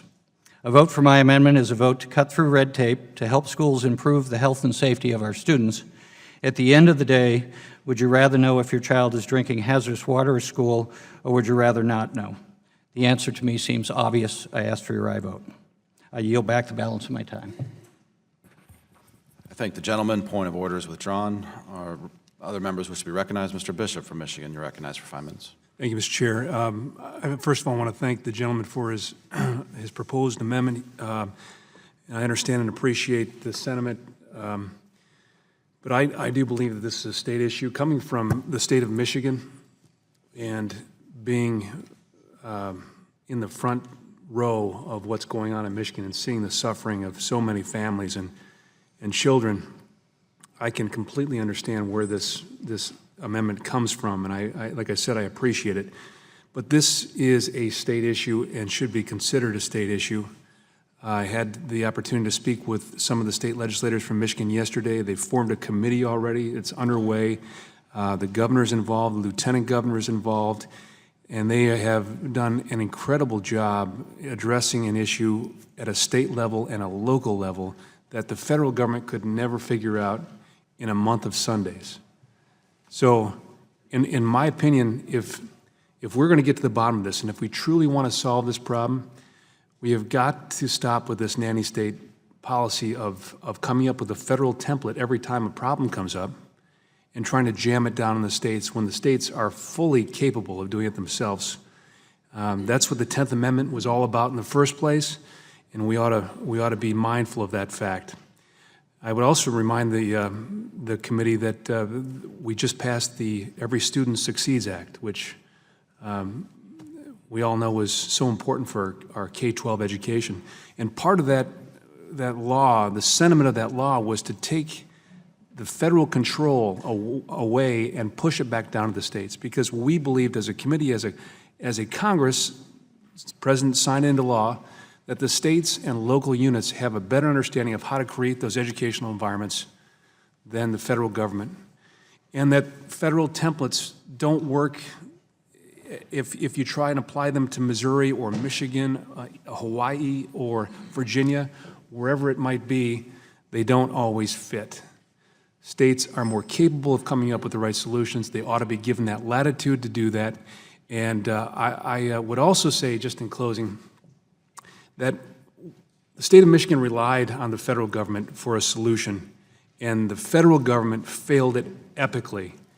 The EPA was part of this mess in the very beginning, and we ought not suggest to the state of Michigan that the federal government, the almighty federal government, is going to come in and solve this problem, when in fact it was part of the problem.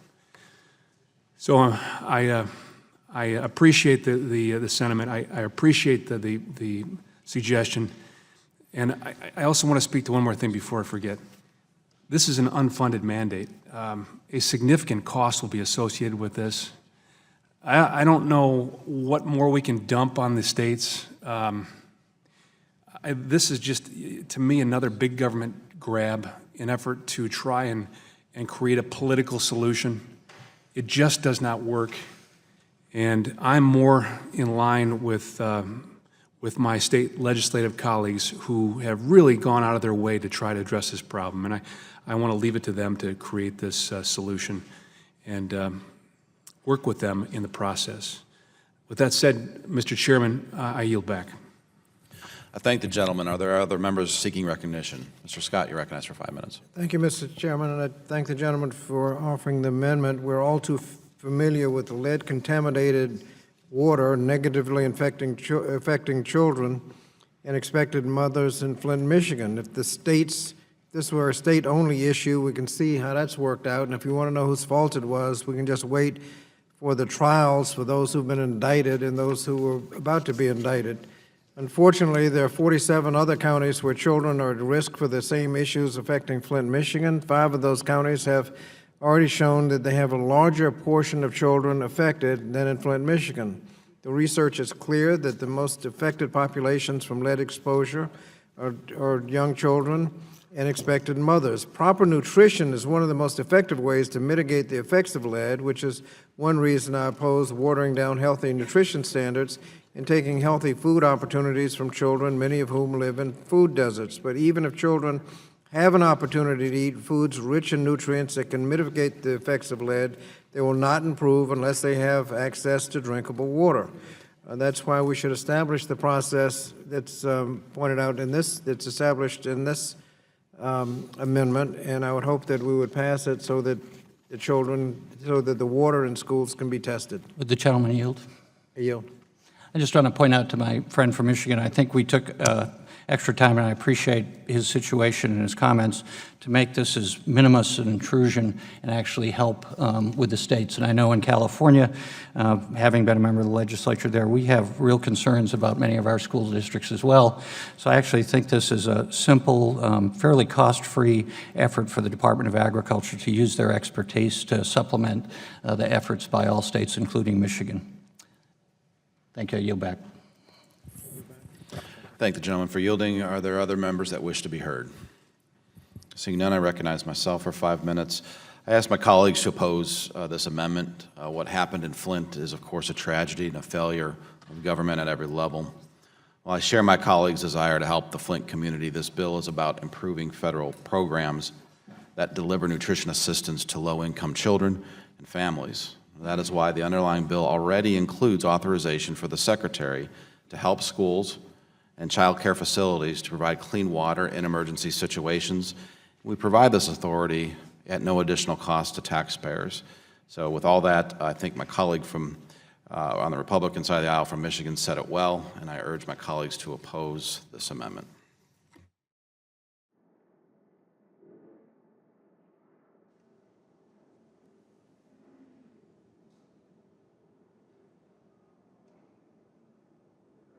If there are no other members seeking recognition, go to a voice vote on the amendment. All those in favor of the amendment say aye. All those opposed to the amendment say no. No. No. In the opinion of the chair, the noes have it. Mr. Chairman, I'd like to request a vote, please. Recorded vote. A recorded vote is requested, and it will be postponed pursuant to earlier agreement.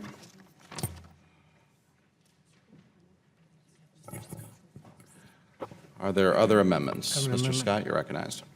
Mr. Chairman, I have an amendment at the desk, number 2. Scott, number 2. Clerk will distribute the amendment.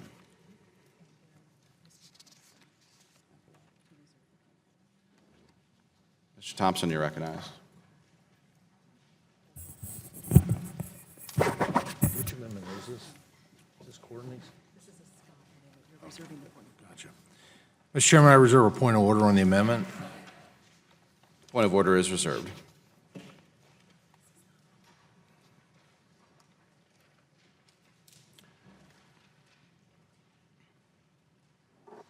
And the gentleman is recognized for 5 minutes to explain his amendment. Mr. Chairman, this is similar to the previous amendment, except that it provides actual funding. The score of the bill we're considering generates $19 million in savings, so this amendment proposes that we take those savings and reinvest it in the immediate health and safety of our children.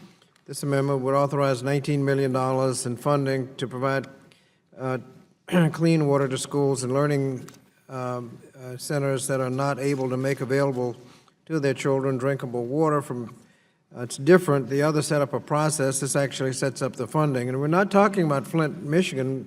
We already know the problem in Flint. What we're trying to do is ascertain whether there are problems elsewhere.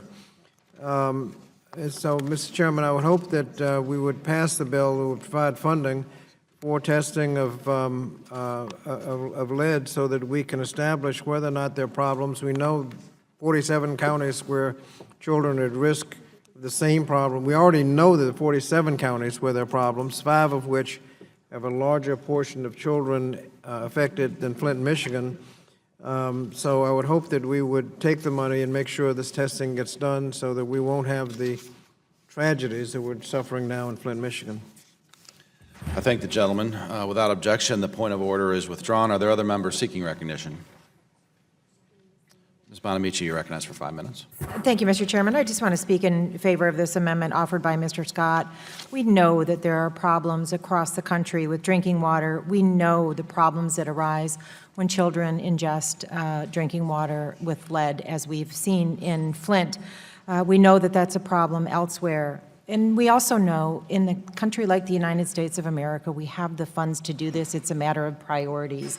The money that we would invest now in preventing further problems will save money down the road. We should pass this amendment. Thank you, Mr. Chairman, and I yield back. I thank the gentlelady. Are there other members seeking recognition? Gentleman from Michigan is recognized for 5 minutes. Thank you, Mr. Chair.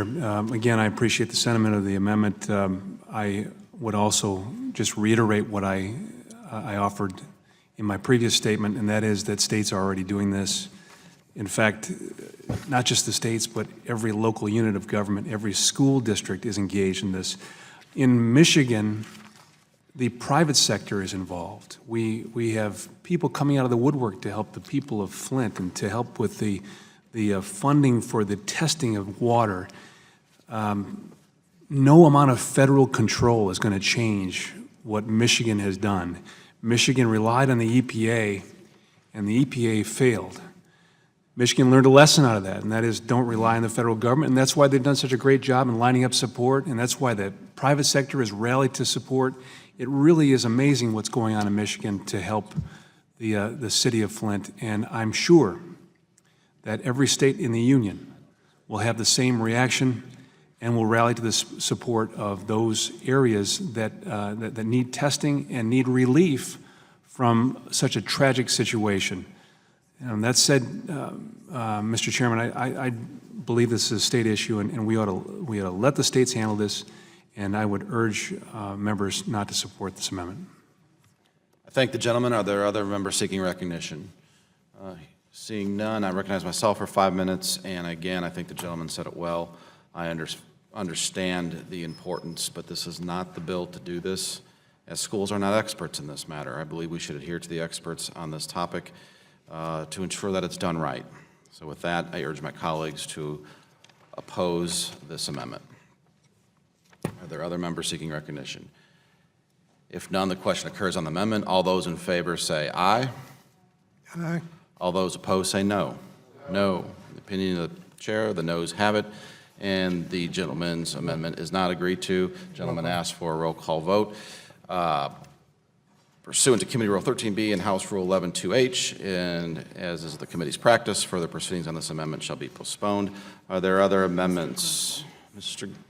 Grothman from Wisconsin, you're recognized. Mike. I guess this amendment should be labeled Grothman 40. In the bill, we are... Hold on, Mr. Grothman, if you'll suspend. If the clerk will distribute Grothman 40.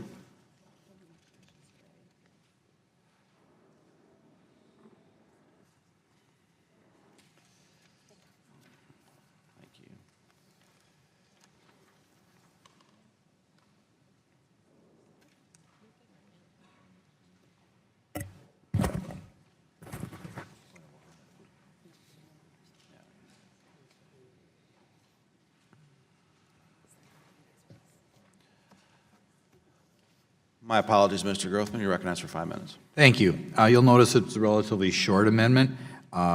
First of all, it does make reference again to the Richard B. Russell National School Lunch Act. I didn't introduce an amendment on the name, but if you want to Google Richard Russell, I'm not sure he's the type of person we'd want to forever memorialize here, but be that as it may.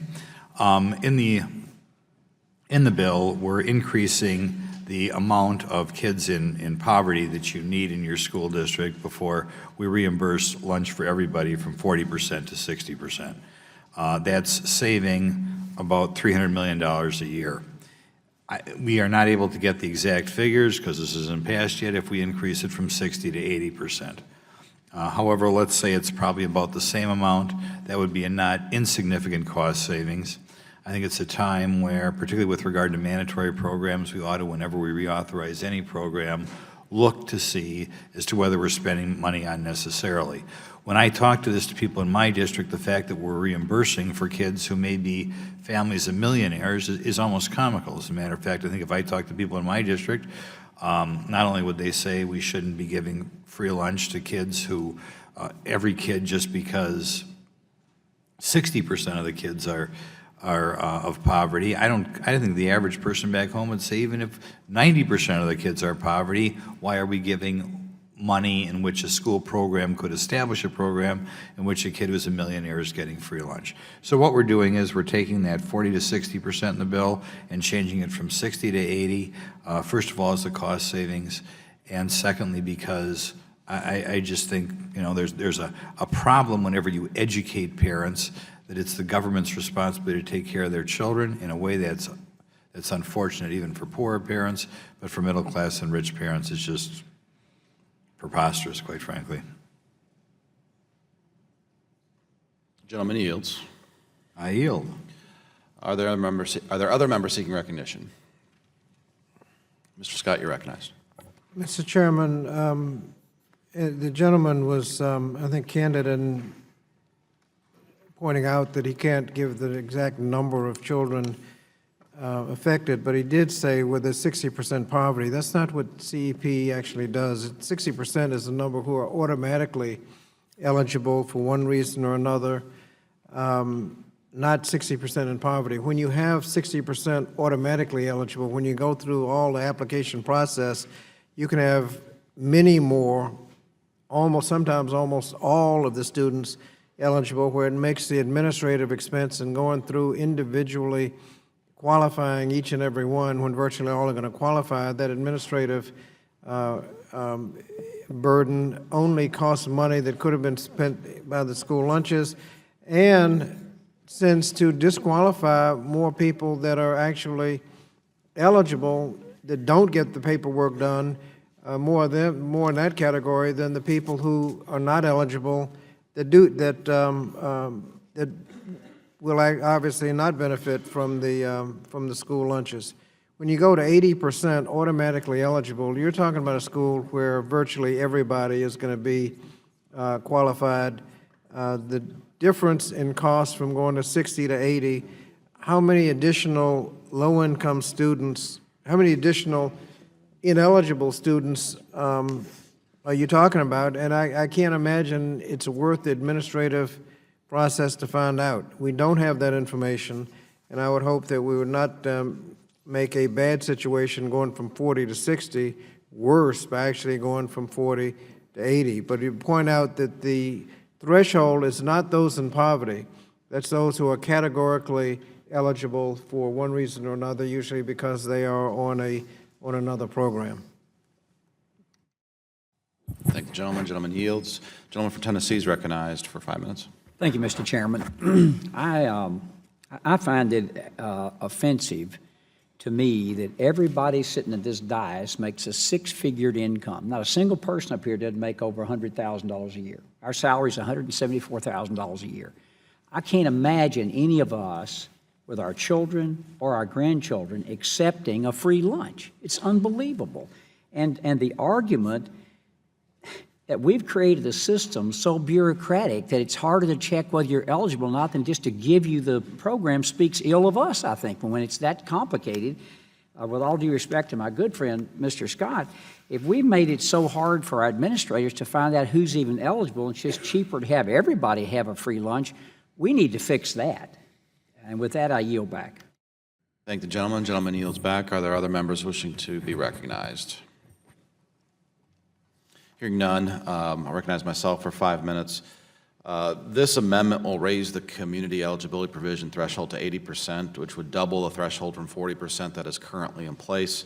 The underlying bill, as we discussed so far today, raises the threshold to 60% to align it with other determinations of higher need schools and ensure limited resources are focused on the schools that need it most.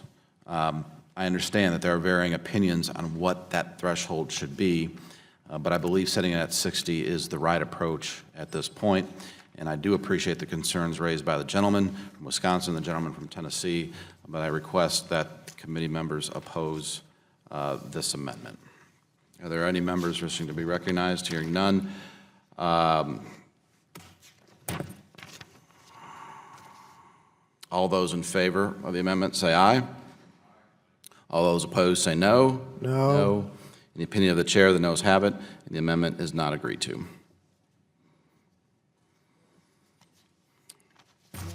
Are there other members that wish to be recognized?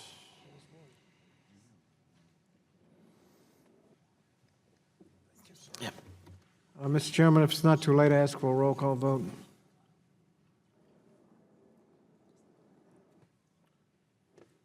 Does the gentleman have an amendment at the desk? Sorry. No, I ask for a roll call vote on the last amendment.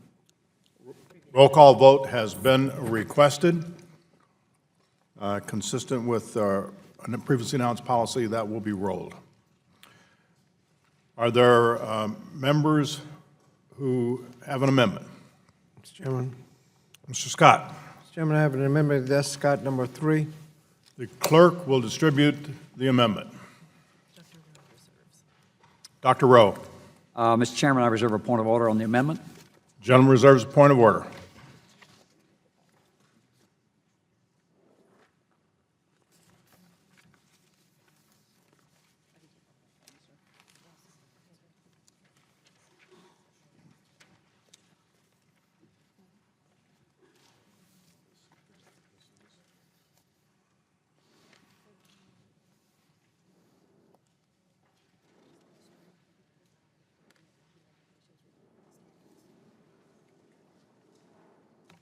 The gentleman is recognized for 5 minutes to explain his amendment. Thank you, Mr. Chairman. Mr. Chairman, the legislation before us includes a 3-year review of nutritional standards and a requirement that the Secretary update the standards if certain conditions are not met. For example, this review will require the Secretary to certify that the current standards comport to the latest scientific research. However, on the same page, the Secretary must also certify that the standards would not increase the cost of the program, not even by a penny. Therefore, by including this review, we're signaling that science is important, but only if it is cheap. Therefore, strong nutrition standards that are demonstrably found to be in the best interest of children would have to be revoked if they add a single penny to the cost of the program. Just imagine if this standard had been true in other areas. New medical technologies could not be implemented if they cost $1 more than the previous, yet less effective technology. Or if we choose not to provide our military with the new and better protective equipment that was proven to be more effective solely because it would cost more. It's an absurd position to assert the scientific matters, but only if it doesn't cost anything. Further, Mr. Chairman, I'd like to outline a couple of things that are not cheap. Obesity, for example, over a lifetime, the medical costs associated with childhood obesity total about $19,000 per child, compared to those of others. This $19,000 estimate reflects only direct medical costs, such as doctors' visits and medication, but not indirect costs, such as work absenteeism and loss of productivity into adulthood. If you multiply $19,000 times the number of all of those who are obese today, you get the idea of what we are talking about. And so we can be extremely short-sighted and not take into account the full picture of the costs associated with rolling back the standards, but costs will be incurred. We can either pay them in the front end or pay more down the road and sacrifice the health and nutritional standards of our children in the process. This amendment would strike the proposed 3-year review of the nutritional standards with the requirement that they be changed if those conditions are met, and I urge my colleagues to support the amendment. And the gentleman yields back. Are there other members wishing to be heard on the gentleman's amendment? Mr. Takano, you're recognized for 5 minutes.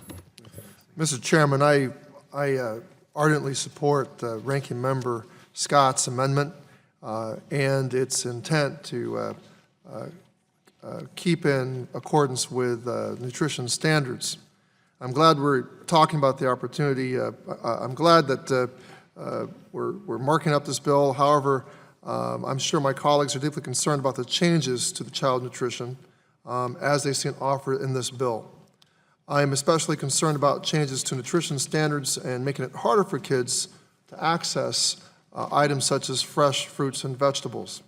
For low-income schools like the one I taught in for more than 20 years, many children have practically no access to nutritious fruits and vegetables like the ones supplied in the Fresh Fruit and Vegetable Program, or FFVP.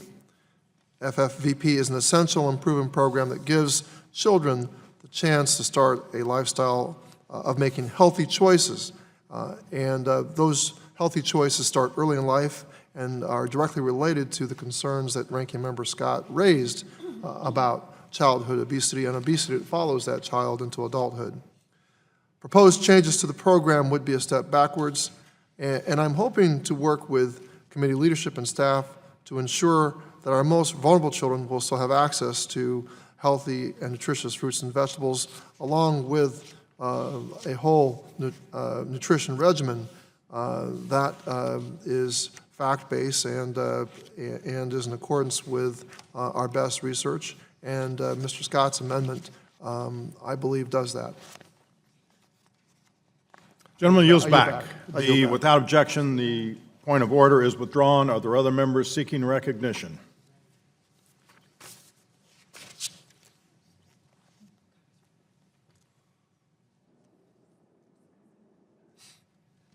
No other members seeking recognition on the gentleman's amendment. If none, the question occurs on the amendment. All those in favor say aye. All those opposed say no, no. In the opinion of the chair, the noes have it, and the gentleman's amendment is not agreed to. The gentleman requests a roll call vote. We will roll that vote. Who has an amendment? Ms. Bonamici. Thank you, Mr. Chairman. I have an amendment at the desk. Clerk will distribute the amendment. Mr. Chairman, Dr. Rowe. I reserve a point of order on the amendment. Gentleman reserves a point of order. It's amendment number 2, sorry.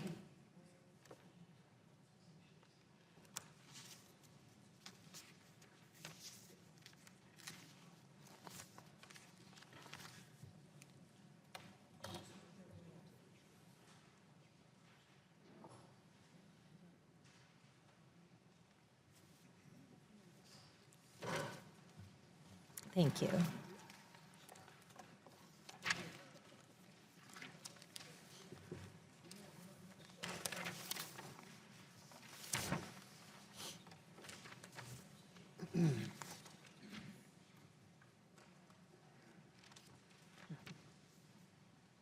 Can't really tell from looking at it.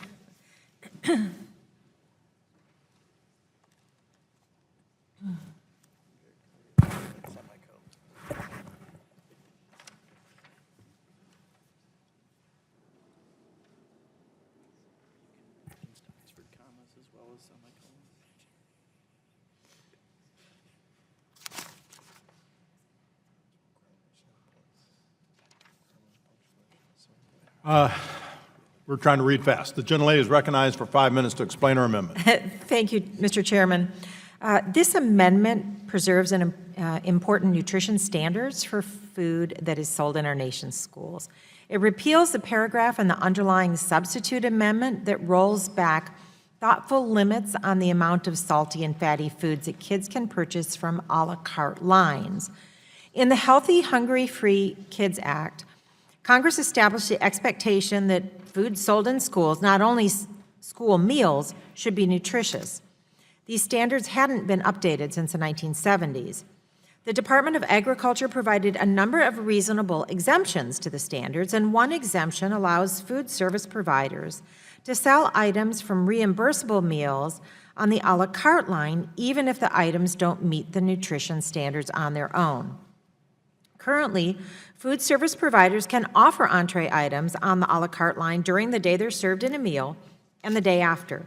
For example, if a school cafeteria offers pizza for lunch on Monday, it can sell slices a la carte on Monday and Tuesday, even though pizza alone might not be especially healthy.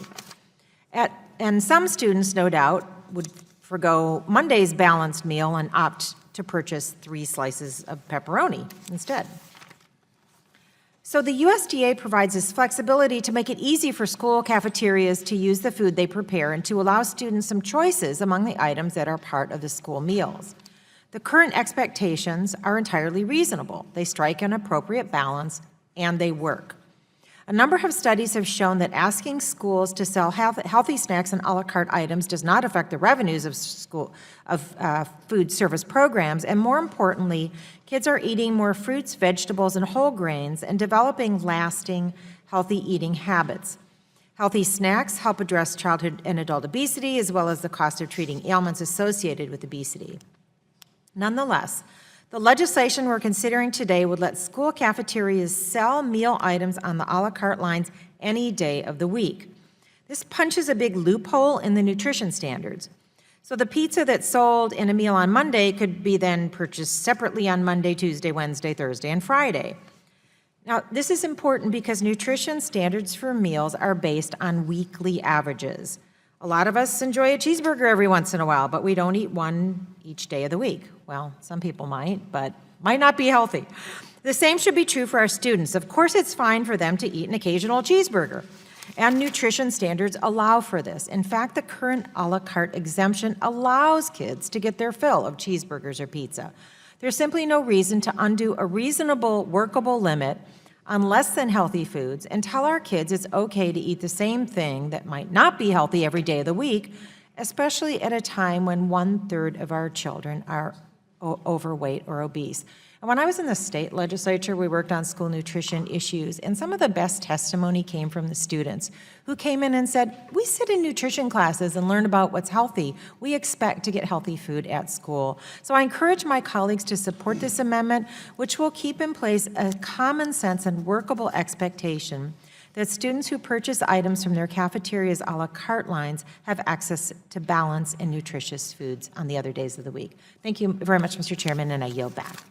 Gentlelady yields back. Are the members wishing to be heard on the gentlelady's amendment? Mr. Scott. Mr. Chairman, the a la carte exemption is just another way that nutrition standards are being diluted. It provides that a food product is served one day when it's part of a more balanced meal, it can be served separately on another day, even though it is not part of a nutritious meal. Mr. Chairman, we should be upholding standards, not establishing loopholes that allow substandard foods to be served, and I would hope we would adopt the amendment. Yield back. Gentleman yields back. Other members wishing to be heard. The chair will recognize himself. I appreciate the gentlelady's intent here, but I oppose the amendment. Like many of the bill's reforms, this measure is designed to provide schools more flexibility to meet the needs of their students. School nutritionists and school administrators are using the standards that have been out there, are trying to provide, and I think doing a pretty good job of providing healthy, nutritious meals. All this does, all this provision the bill does, is say if the food is nutritious enough to be served in the reimbursable line, the regular line, it should be good enough to be offered in the a la carte line. These reforms that are in the basic bill make it easier for school officials to plan meals and improve support for their students. So I urge my colleagues to oppose this amendment. I yield back. The question occurs on the amendment offered by the gentlelady. All those in favor say aye. Aye. All those opposed say no. No. In the opinion of the chair, the noes have it, and the gentlewoman's amendment is not agreed to. Gentlewoman requests a recorded vote, and we will roll that vote. Who seeks recognition for an amendment? Mr. Chairman, I have an amendment at the desk which is designated as number 10. The clerk will distribute the Scott number 10 amendment. Mr. Chairman. Dr. Rowe. I reserve a point of order on the amendment. The gentleman reserves a point of order.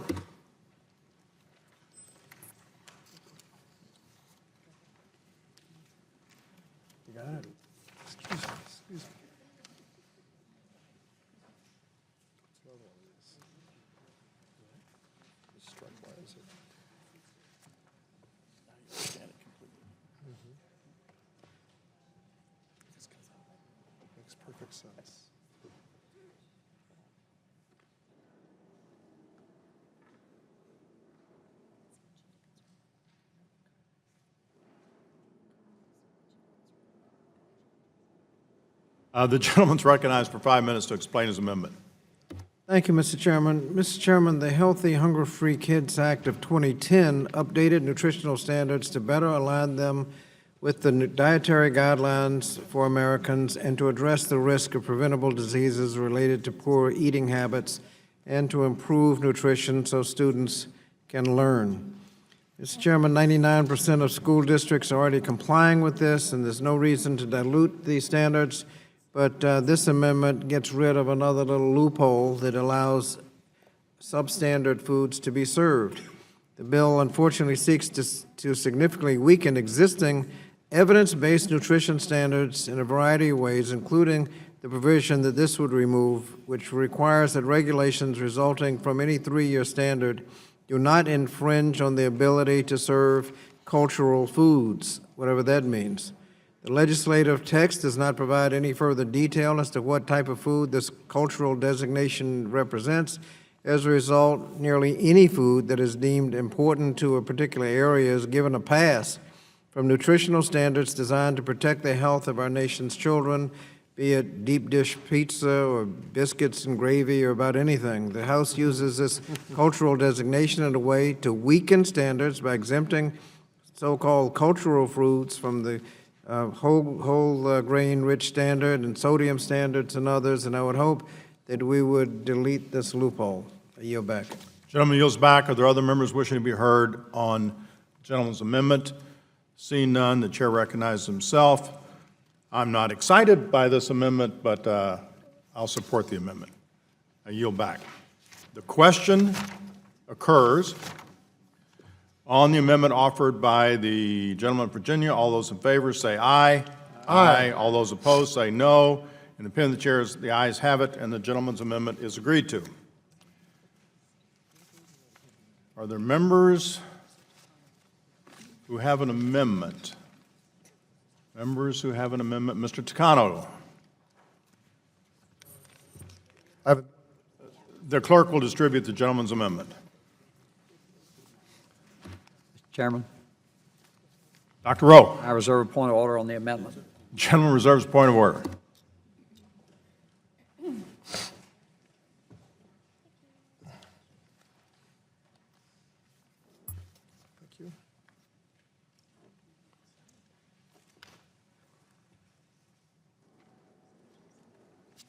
The gentleman is recognized for 5 minutes to explain his amendment. Thank you, Mr. Chairman. My amendment, done in conjunction with Frederico Wilson of Florida, also inspired by Mr. Ryan of Ohio, would create a competitive grant program to help schools cover the cost of installing salad bars, with preference given to schools in food deserts. Schools with more than 50% of students who are eligible for free or reduced school lunch, and schools that provide nutritional education to students. The bill also directs the Secretary of Agriculture to promote the use of salad bars in schools participating in a school lunch program and provide training to schools establishing salad bars. A year after implementation, the Secretary must report to Congress on recommendations for increasing the number of salad bars and assess the grant program. The grant program terminates after 5 years, and no new funds are authorized for the program. Now, I cannot overemphasize the importance of ensuring children having the healthy, nutrient-rich fruits and vegetables needed for their physical and cognitive development. But as any parent will tell you, it can be difficult to get children to eat fruit and vegetables. This difficulty, however, does not mean we can turn away from our duty to positively shape our children's health and the development of their eating habits. Instead, we must do what we can to make healthy food interesting for them. In my own school district in Riverside, California, the Riverside Unified School District, there was a very, very enterprising and creative food service administrator who is no longer with us. He's actually been hired away by a district that I shall not name in Virginia, but that district charged him with the task of repeating what he did in Riverside, and that man is Rodney Taylor. He started a practice called Salad Bar First, where children, when they go through the lunch line, go through the salad bar first, and we know that when they go through the salad bar line, they pile on colorful fruits and vegetables and try new foods that they haven't ever seen before, leaving less room on their plate for some of the fattier foods. Research shows that what I saw in my school district reflects the impact of salad bars in schools across the country. We know that when schools have salad bars, children try new fruits and vegetables. When children try these new foods, they incorporate their new favorites into their diets and develop healthy habits that will last them a lifetime. We know that when schools have salad bars, children consume more fruit and vegetables. According to the CDC, children who have access to salad bars eat 3 times more fruits and vegetables. We should embrace salad bars not only for their capacity to improve fruit and vegetable intake, but for their positive effect on school food service programs. Salad bars reduce waste because although children are trying new fruits and vegetables, they only choose the items they want, leading to less food left over on their plates. Salad bars can also mean schools will not need to purchase as many entrees, and these savings can offset startup costs of a salad bar. When students see the new and exciting foods on salad bars, more children participate in the school lunch program, which can mean more paid lunches and more revenue for schools. Salad bars are also a great way for schools to meet the nutritional standards for fruit and vegetables. Schools can use salad bars as part of their reimbursable meal or make the salad bar their entire reimbursable meal. Salad bars also have been endorsed by the USDA and the White House Task Force on Childhood Obesity. Salad bars work. We must do more to ensure more schools can use this innovative tool to provide more children with nutritious food. We must ensure that child nutrition reauthorization encourages schools to utilize salad bars. Current bill language contains provisions directing the Secretary of Agriculture to review or revise guidance to ensure school food authorities have flexibility in the establishment and implementation of salad bars. I believe we can do more in terms of technical assistance and encouraging the use of salad bars. At this time, though, I wish to withdraw my amendment, but I hope final reauthorization will contain strong provisions to expand the use of salad bars in schools, and I yield back the balance of my time. The gentleman withdraws his amendment and yields back. Mr. Pocan, do you have an amendment? Yes, I do. Clerk will distribute the amendment. Dr. Fox. Mr. Chairman, I reserve a point of order on the amendment. Gentlelady reserves a point of order.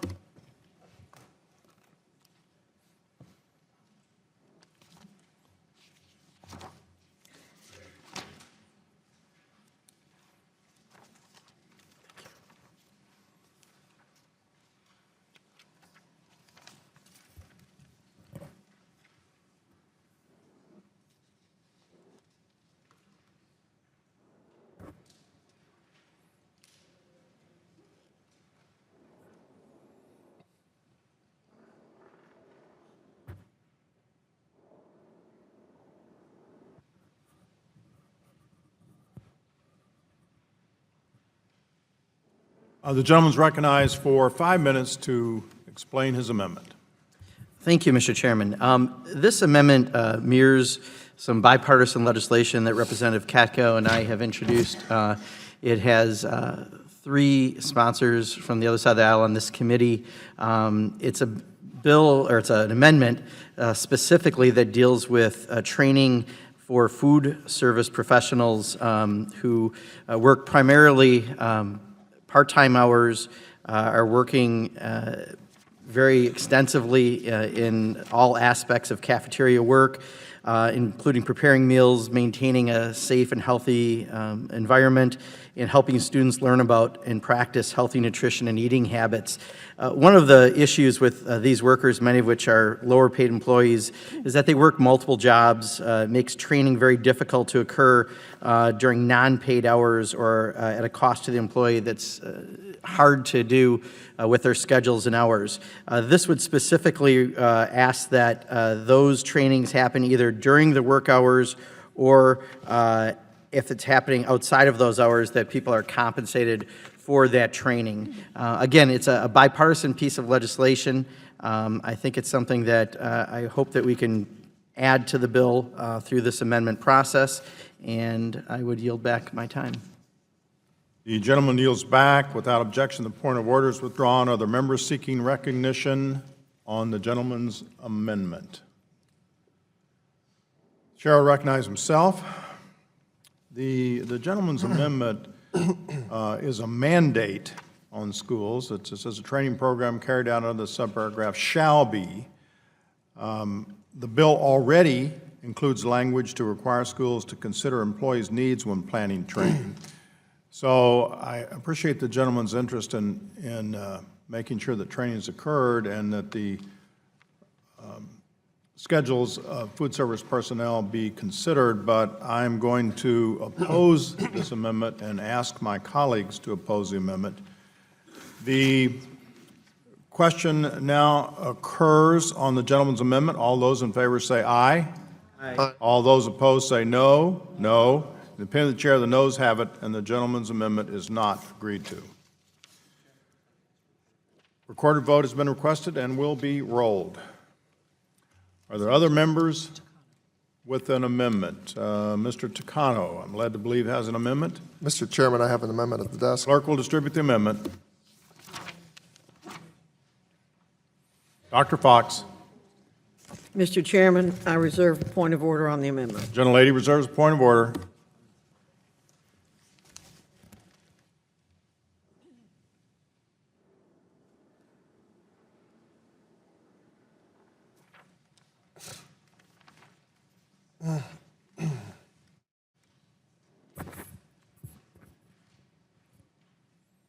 The gentleman's recognized for 5 minutes to explain his amendment. Well, thank you, Mr. Chairman. Frankly, the majority of this bill should be referred to as the Hunger Games, whether it's the assault on nutrition standards, block granting the program, or kicking food insecure students out of the program through increased burden, such as through verification and removal of community eligibility. The majority's message is clear. They want to make it harder for hungry, food insecure children to gain access to healthy foods. And is this what the majority means, or what they meant when they promised a, quote, bold agenda, end quote, to increase opportunity in America? The minority believe program reauthorization must make it easier, not harder, for low-income students to access healthy school and summer meals. Under the proposed language, the process by which information in families' school meal applications is verified is completely redesigned. Additionally, the number of school meal applications to be verified is dramatically increased.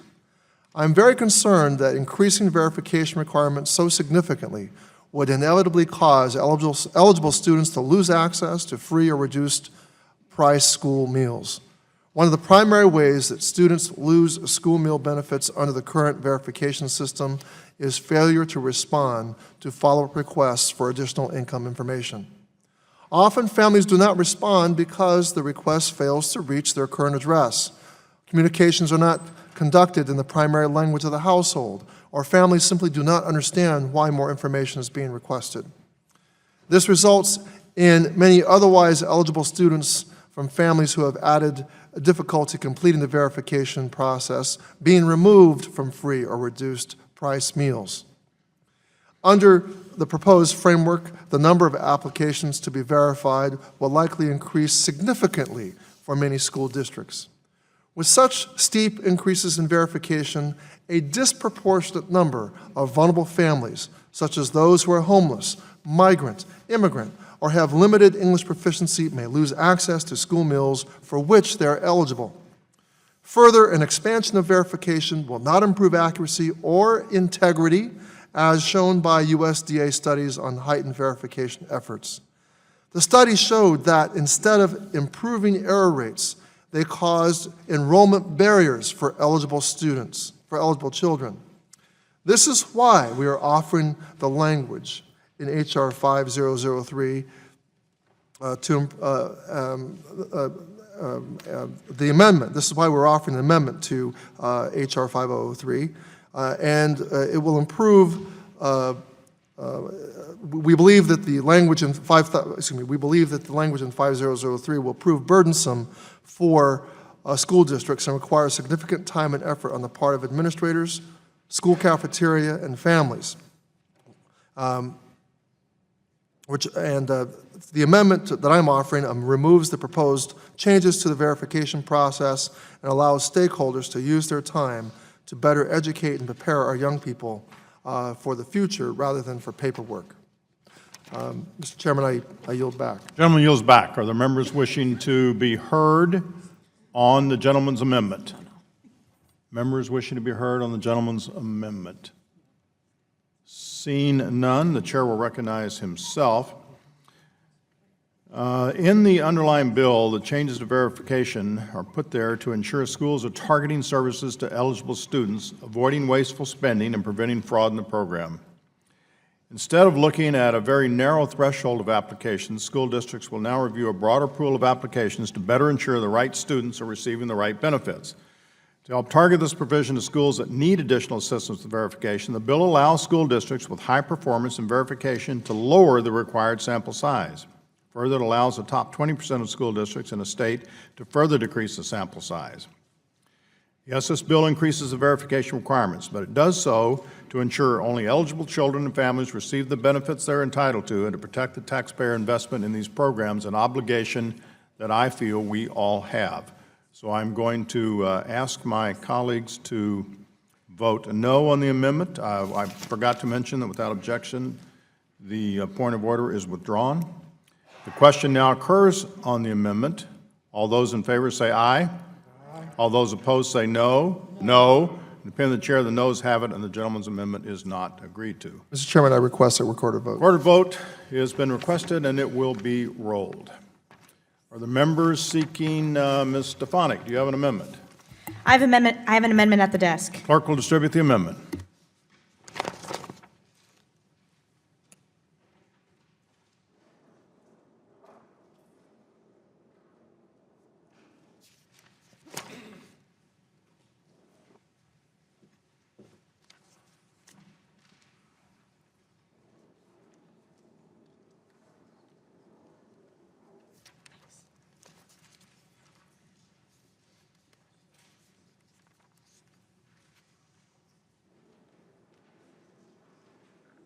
Gentlelady is recognized for 5 minutes to explain her amendment. Thank you, Chairman Klein. The Child and Adult Care Food Program provides aid to institutions, daycare homes, and other facilities to help make healthy food available to our nation's young, elderly, and disabled.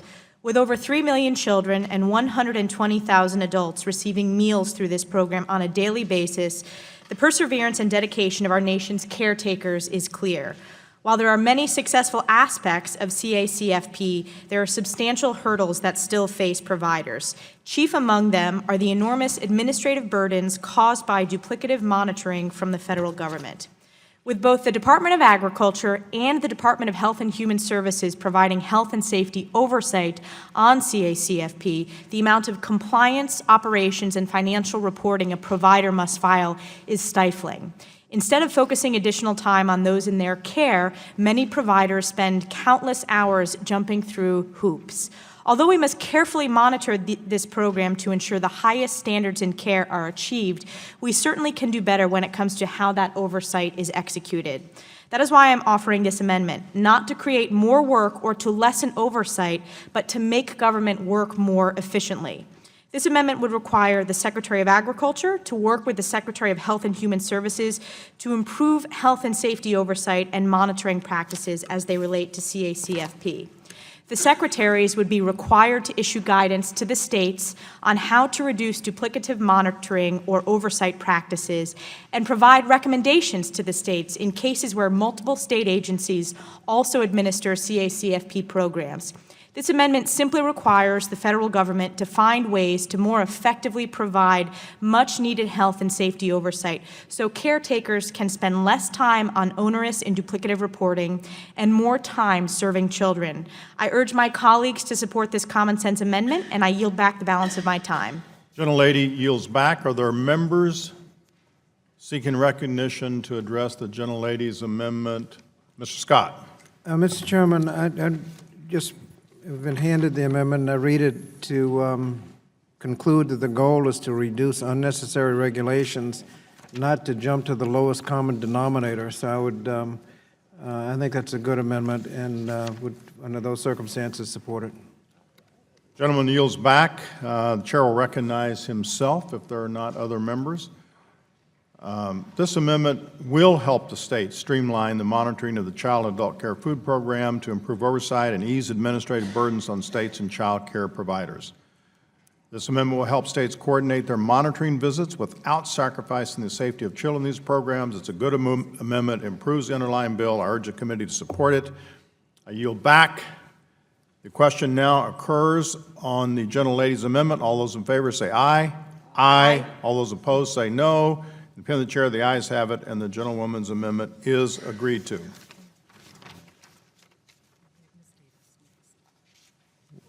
Is there Ms. Davis? Thank you, Mr. Chairman. I have an amendment at the desk. Clerk will distribute the amendment. Mr.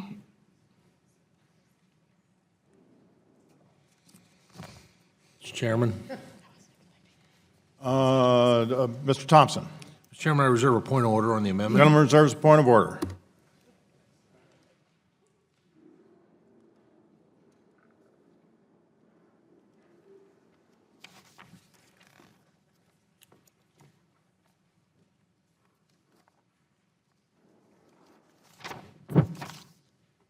Let me get started.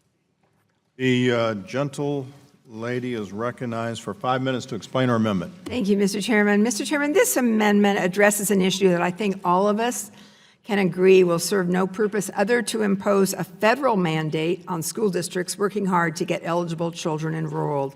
I've heard very clearly my colleagues say that they want to be sure that only the most vulnerable children are assisted in this program. And yet, this seems to put up a barrier in order to do that. It prohibits school food authorities from requesting that a family apply for the program more than twice in that school year. So I'm kind of wondering, what the origins of that amendment are. And they can do that. They can do that through a letter or a flyer home. There's absolutely no reason for such a cap. Caps do not exist for other important information that needs to reach parents, such as information, whether it be a field trip or course requirements.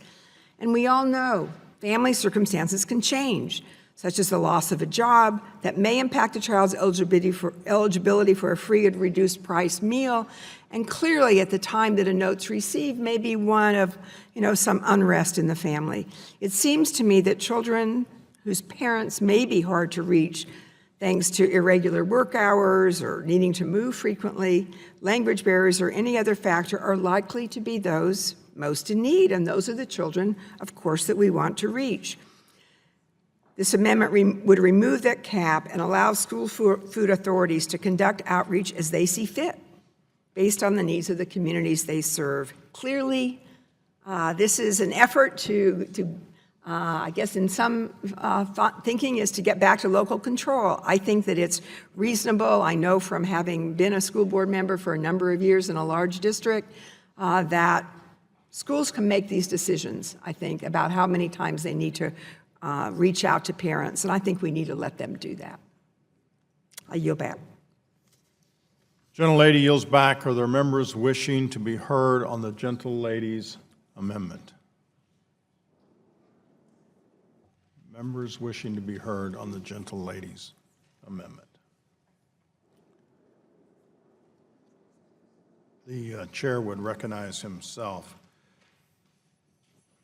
The provision in the underlying bill simply says that schools may not repeatedly ask families to apply for these programs. Families can apply at any time that the school allows. It doesn't prevent a family from asking to get in the program.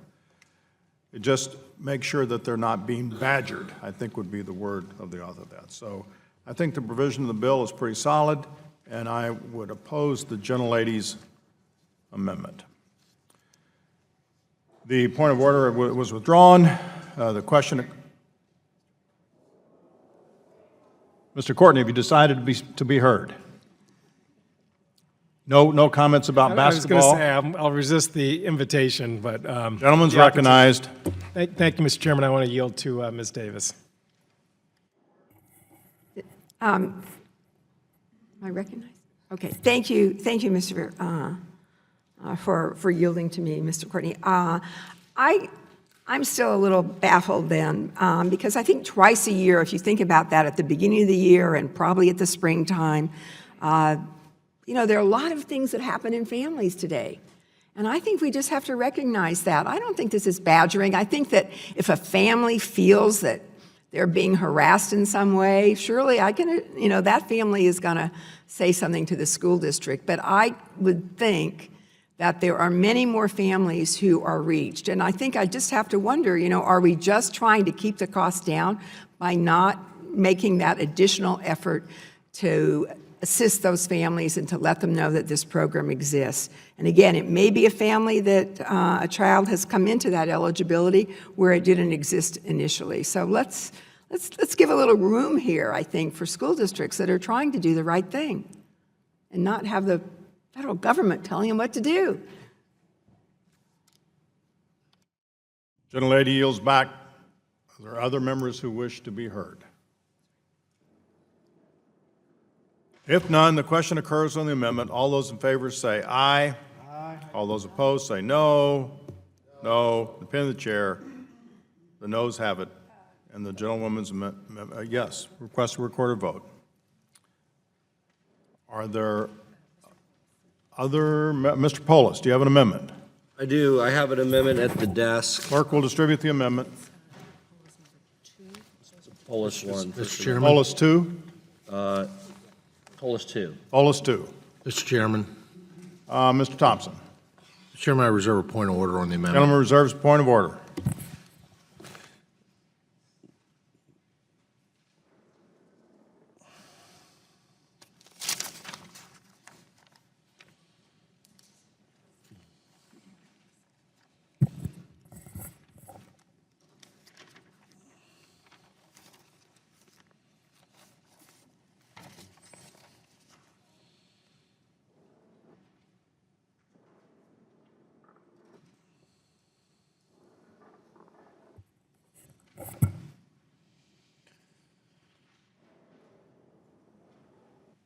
Without objection, the point of order is withdrawn, and the gentleman is recognized for 5 minutes to explain his amendment. Thank you, Mr. Chairman. My amendment's very important because our schools serve young people whose parents speak a variety of languages. I can think of one school in my district where 32 languages are spoken by the parents.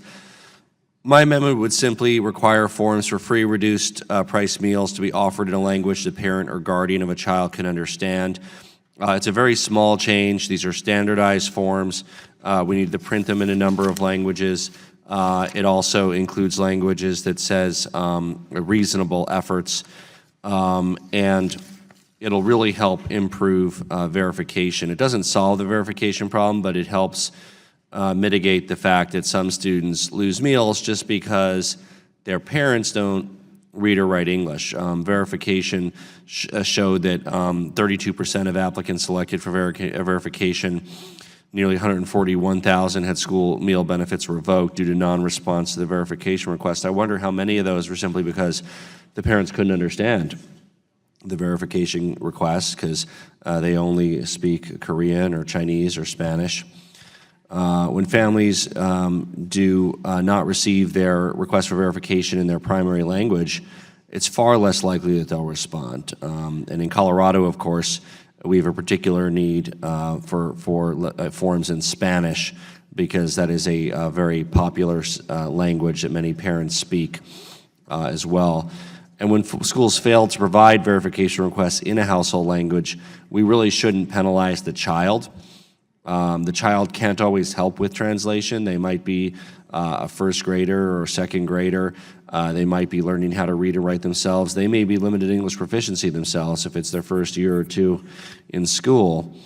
And oftentimes the school itself doesn't have the internal ability to do that. So I think it's very important that we make the forms available in the different languages. It's important that ESL families are able to access these nutrition programs, that the kids are not left out because of the parents' language barriers.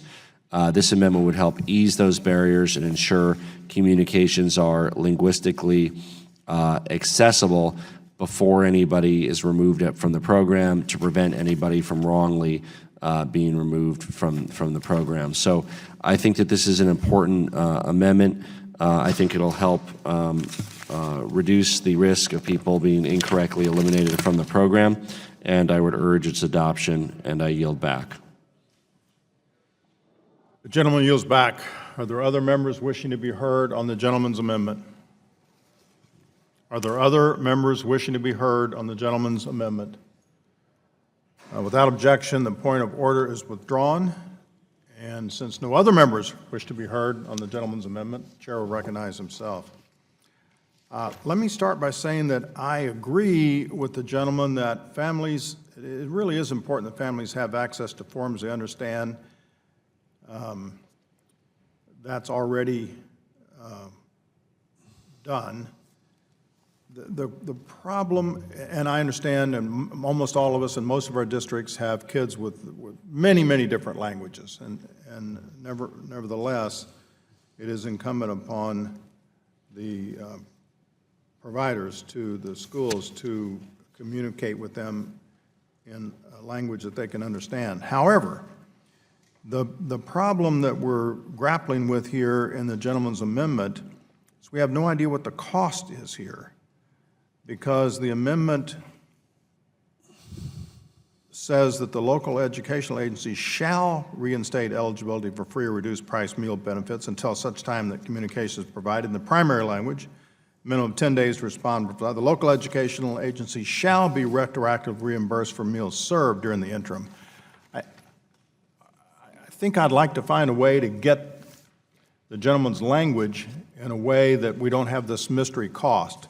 So I'm absolutely would continue to work with the gentleman as we go forward, but for the time being, because of this unknown cost factor, I'm going to oppose the gentleman's amendment.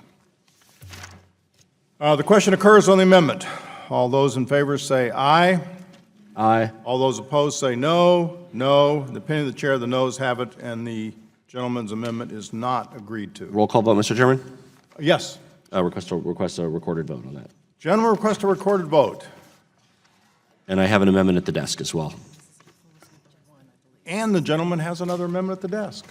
Polis number 1, the clerk will distribute the amendment. Mr. Chairman. Mr. Thompson. Mr. Chairman, I reserve a point of order. Gentleman reserves a point of order.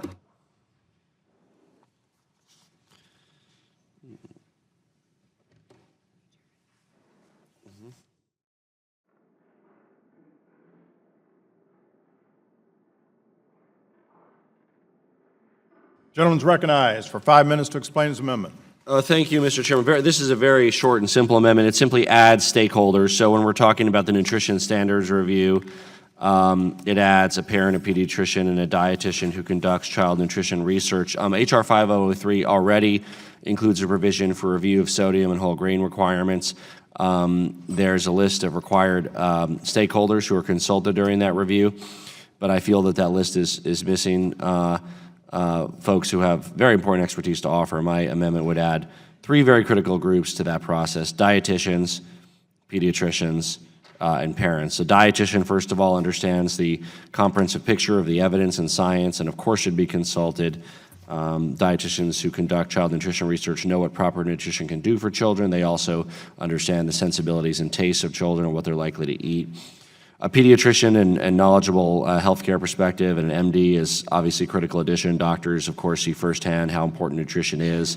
They're often the ones that have to deal with nutrition-related disabilities like childhood diabetes. And finally, a parent or representative from a parent organization. Many schools have PTOs, PTAs, active parents advisory councils. We find that, of course, buy-in from parents and kids is ultimately incredibly important for any rollout of changes in school health or menu composition. And it's important that they're at that table as well in making these decisions. Surveys have shown that parents, of course, are very interested in what is being served at school, and of course have the best interest of their children in mind, and they have direct ties to that site level discussion. As you know, millions of children in the United States are at risk for serious and preventable diseases like diabetes and heart disease later in life, and the stakes are high. The obesity rate has increased. We need to act now and hopefully consider a broader and reasonable stakeholder process, which is what this amendment offers to this process for nutrition standards review. I urge adoption of the amendment, and I yield back. Gentleman yields back. Without objection, the point of order is withdrawn. Are there members wishing to be heard on the gentleman's amendment? Members wishing to be heard on the gentleman's amendment? Hearing none, the chair will recognize himself. I think I agreed with everything he said. I think this is a good amendment, improves the bill. I support it and urge my colleagues to vote aye. The question occurs on the amendment. All those in favor say aye. Aye. All those opposed say no. In the opinion of the chair, the ayes have it, and the gentleman's amendment is agreed to. The members with amendments. Mr. Bratt, do you have an amendment? Desk. Gentleman has an amendment at the desk. The clerk will distribute the amendment.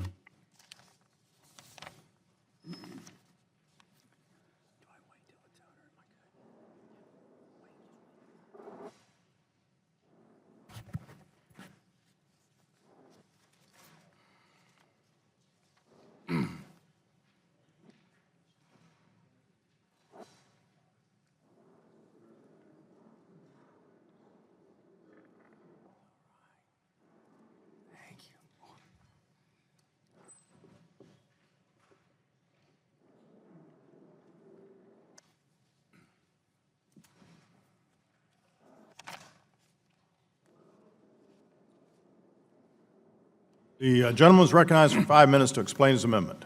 Thank you, Mr. Chairman. Mr. Chairman, the Washington Knows Best approach has forced prescriptive child nutrition mandates onto schools. The Healthy and Hunger-Free Kids Act of 2010 is creating vast waste as kids refuse the supposedly nutritious meals that the federal government is forcing upon them. Schools have dropped aspects of the school lunch program altogether because of the difficulty and costs associated with implementing the standards. Trays full of unappetizing and stomach-churning lunches, trash cans overflowing with food, and schools losing money as families opt to pack lunches are just some of the unintended outcomes from these standards. It's hard to have a healthy, hunger-free kid when kids are hungry because they don't like the food. It's also difficult for kids to be healthy when they are hungry. The federal government has once again pushed out parents and local leaders from one of the most important decisions they can make, what their child eats.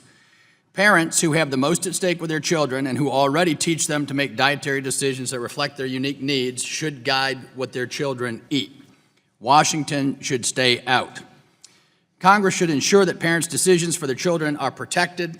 My amendment would enable those closest to the students, parents, local leaders, and school nutritionists and administrators to fulfill students' unique dietary needs. It empowers states and schools through a single flexible formula grant so every state can administer its own child nutrition program.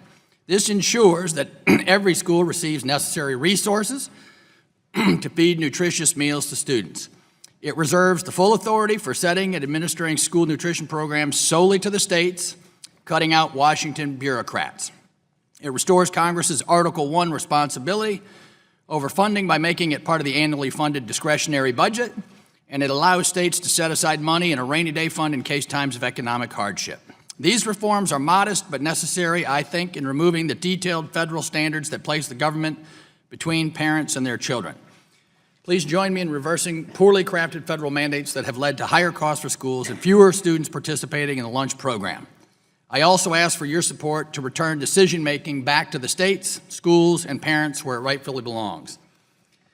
I will yield back the remainder of my time, but I will, because one of my colleagues is offering a similar amendment, withdraw my amendment at this time. The gentleman withdraws and yields back.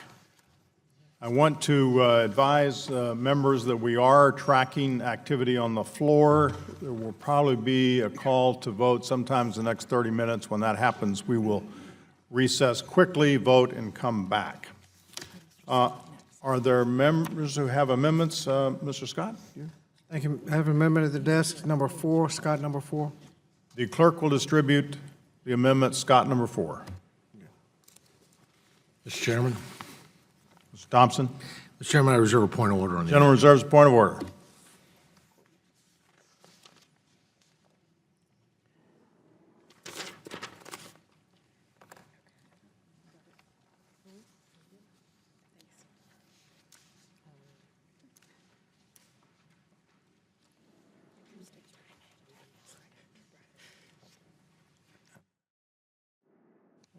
The gentleman is recognized for 5 minutes to explain his amendment. Thank you, Mr. Chairman. Mr. Chairman, this amendment addresses the same issue as the previous amendment offered by my distinguished colleague from Virginia, but it goes in a different direction. The amendment would strike the competitive block pilot program proposed in the substitute amendment. The substitute allows states to block grant their entire school meal program with no restrictions. Whatever they receive currently for school meals would be received in the form of a block grant. Now, every step of progress made in the 2010 Healthy and Hunger-Free Schools, Hunger-Free Kids Act regarding food quality, nutrition, even frequency and access of service will be jeopardized or eliminated by a block grant. This project is a clear first step in eroding any progress made by the 2010 reauthorization. Advocates from all walks, including Hunger Community, the School Nutrition Association, and others, have indicated they do not support a block grant for school meals program. Under this block grant in the bill, states, districts, or schools could refuse to follow any nutrition standards. They could provide the lowest quality and cheapest food possible and not even provide lunch at all. That's right. A state's application for block grant only requires that they assure the Secretary that they provide access to at least one affordable meal. Now, the Department of Agriculture is not allowed to define what affordable means or what access means. Incredibly, the department would not even be allowed to define what a meal is. The other side knows this, and they also know that assurance is the weakest form of secretarial authority. All the state has to do to meet this requirement is check a box that says they promise they will provide a meal to children. The Secretary sees the box checked, and the application must be approved. The state can then use the money for whatever the state wants, funding governors' trips to foreign nations, building roads, cutting taxes for the rich, balancing the budget, anything. Even if it has nothing to do with food for children, the Secretary cannot monitor or enforce the actions of a state. Further, we know that block grants erode the value over time and lead to program participants losing access. As I mentioned in my opening remarks, we've seen this time and time again where the value of block grants erodes over time. This amendment would strike the block grant program and ensure that all low-income students receive the healthy meals that the school nutrition program provides. I would hope we'd adopt the amendment and strike the block grants. I yield back the balance of my time. Gentleman yields back. Are there members wishing, Mr. Salmon, you're recognized for 5 minutes. There are a lot of really innovative things happening in the schools in Arizona. In fact, I was on the Education Committee for 4 years in the Arizona State Senate, and I've been on the Education Committee here now going on 10 years. My daughter is a school teacher, and every one of my children graduated from the public schools. I graduated from the public schools. And what I find is that the greatest accountability when it comes to education, first and foremost, is the parents. But right there next to it is the teachers and the school boards. And that's where the buck stops. Parent, if they have a problem with what's going on with what's happening in their schools, it's very difficult to go board a plane and fly back to Washington, D.C. and tell people back here what their problems are. But they have ready access to their neighbors who serve in the state legislatures and serve in the school boards and the teachers that teach their children. I have so much more confidence in the people that actually have the most vested interest in the success of the children making these kinds of decisions. And that's why I wholeheartedly endorse the idea of block granting, because by the time the money gets back to Arizona, it's a fraction of what it was when it first came here to Washington, D.C. I'd rather see more money go to the programs that actually help kids, and I'd like to see the accountability to the people that actually have the most knowledge and care for those children, the ones that are teaching them, the ones that are raising them, and the ones that are being elected to run the schools that they live in. That's where the buck stops. It's not here in Washington. I know we think that we have all the answers to everything here in Washington, D.C., but there's some really great things happening out across America, and maybe we should just have a little tiny bit of confidence and the people that are actually molding the minds of the future leaders of America when we try to decide where to put the accountability. Thank you. I yield back, Mr. Chairman. Gentleman yields back. Other members wishing to be heard? Other members wishing to be heard? The chair would recognize himself. Without objection, the point of order was withdrawn. Just to remind my colleagues that in the underlying legislation, it simply allows three states to receive a set amount of funding in exchange for program flexibility. This is about testing new ideas to see if there are better ways to provide these vital services. This will allow local schools to work with states to study if there are other, more effective ways to deliver healthy meals. That's what's about in the underlying bill. So I would urge my colleagues to reject the gentleman from Virginia's amendment. The question occurs on the amendment. All those in favor say aye. All those opposed say no. No. In the opinion of the chair, the noes have it, and the gentleman's amendment is not agreed to. He requests a recorded vote. We will roll that vote. Are there other members? Mr. Courtney. Thank you, Mr. Chairman. The clerk has an amendment at the desk. Clerk will distribute the amendment.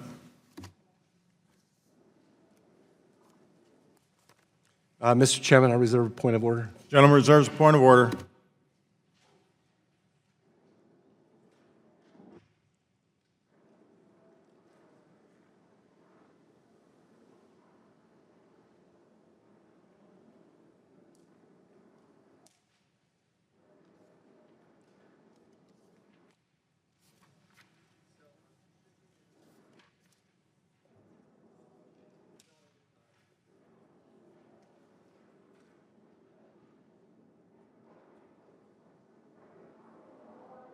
The gentleman is recognized for 5 minutes to explain his amendment.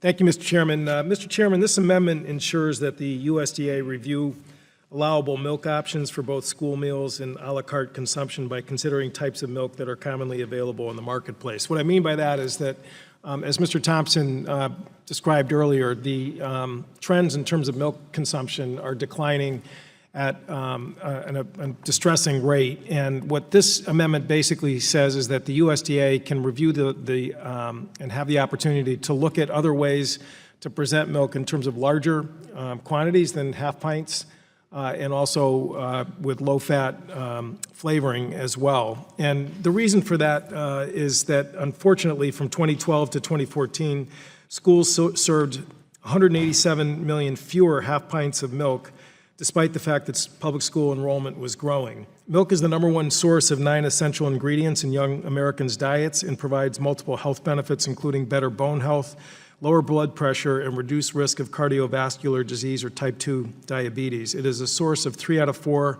underconsumed nutrients, calcium, potassium, and vitamin D. No other beverage naturally comes close to this level of nutritional value. And again, the 2015 Dietary Guidelines for Americans basically recommended that, again, we really make efforts to try and boost the milk consumption. Ms. Bonamici mentioned earlier today the Mission Readiness Group, the retired military leaders who actually noted the fact that as we're seeing rising obesity rates, that sort of coincides with the decline of milk and an increase in sugary-based liquids or drinks that are happening with young people today.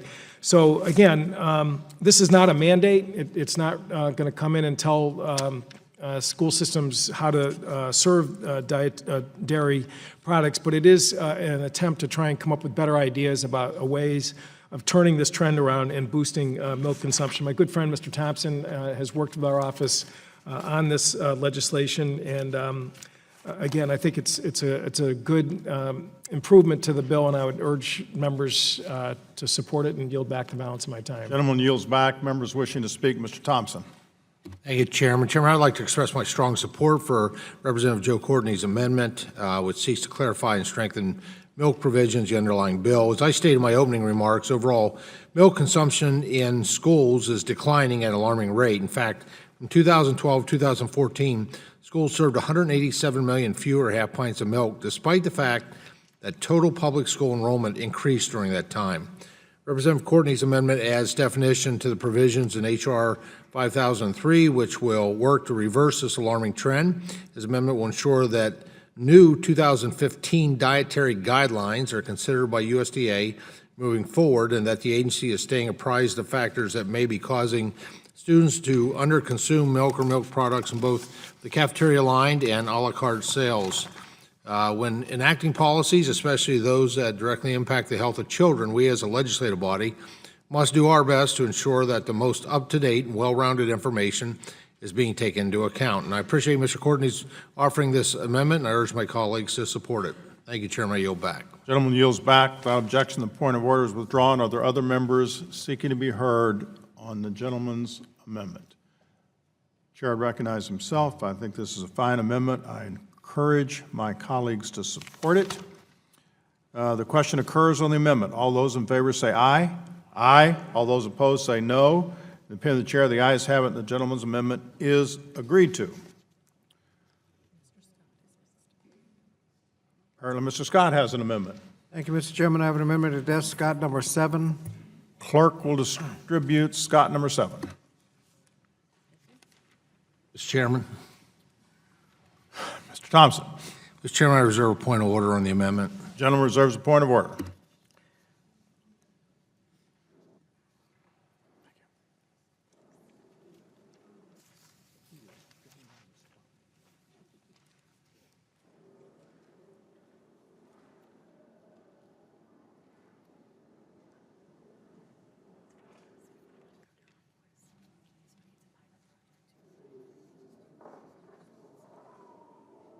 The gentleman is recognized for 5 minutes to explain his amendment. Thank you, Mr. Chairman. This amendment is an attempt to address an issue we're seeing as we do preliminary research in preparation for the reauthorization of the Higher Education Act, the issue of food insecurity on our college campuses. It is no surprise in a country where over half of the public school students are now eligible for free and reduced lunch and college attendance levels are at record high, that many college students would have problems with food insecurity. As a percentage of traditional on-campus students is dwindling, so is access to traditional meal plans that many of us still assume serves the majority of college students. A 2015 study of students at 10 community colleges in 7 states found that 52% of the respondents reported some degree of food insecurity in the previous 30 days, as defined by the Department of Agriculture's standard 6-item inventory. And even on campuses that have meal plans, many low-income first-generation students make the conscious choice to carry a lower-cost meal plan to reduce their overall cost of attendance and experience food insecurity as a result. I'd like to submit for the record an op-ed from the New York Times from December of last year, the title of which sums up the problem: Hungry, Homeless, and in College. Mr. Chairman, that's unanimous consent that that be submitted for the record. Without objection. Thank you, Mr. Chairman. Mr. Chairman, some axioms we have found for our elementary and secondary students hold for our college students as well. That is, a hungry student cannot learn. For students who have had the support of free and reduced lunch throughout their school years and have successfully made it to higher education, they are only greeted on campus with no support for food whatsoever. And that can be a rude awakening that undermines their efforts and could be the difference between completing school successfully or not. This amendment would ask the Secretary of Agriculture conduct a pilot program with up to 50 campuses or 10 statewide systems across the country to provide free and reduced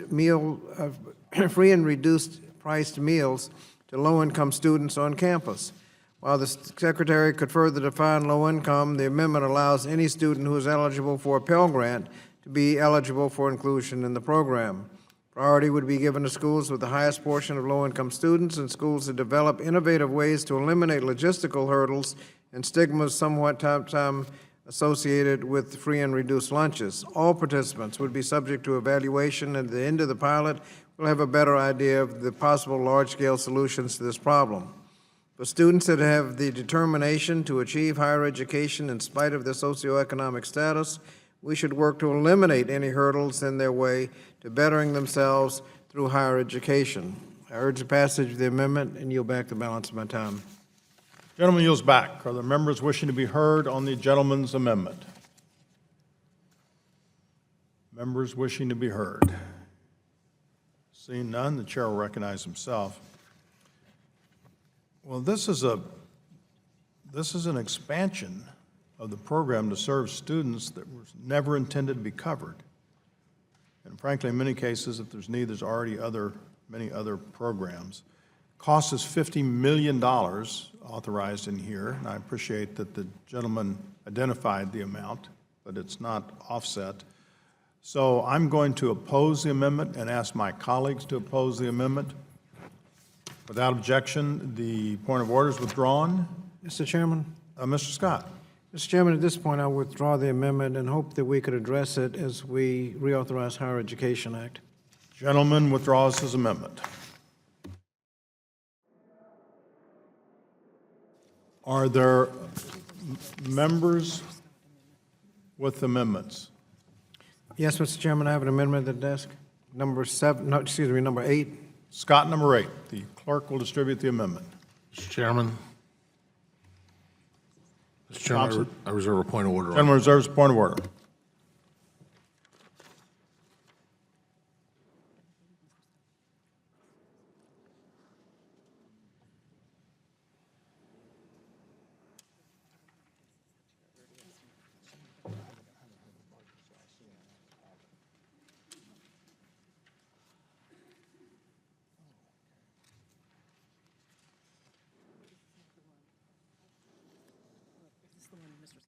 The gentleman is recognized for 5 minutes to explain his amendment. Mr. Chairman, this amendment would prohibit local educational agencies from participating in the school lunch program, from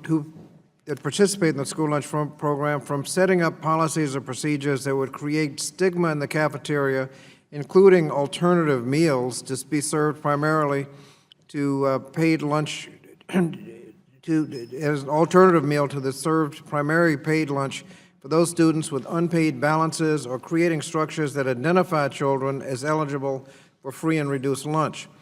In states across the country, 98% of the schools are meeting nutritional standards for their meals, an admirable accomplishment and testimony to the hard work being done to provide students with healthy and nutritious meals. Unfortunately, some students in the same schools face embarrassment, ostracism, and bullying for financial reasons that are out of their hands. Students who arrive at school without proper funds, or who are eligible for free and reduced price lunch, are placed into situations that make it plain to their other peers that they are somehow different.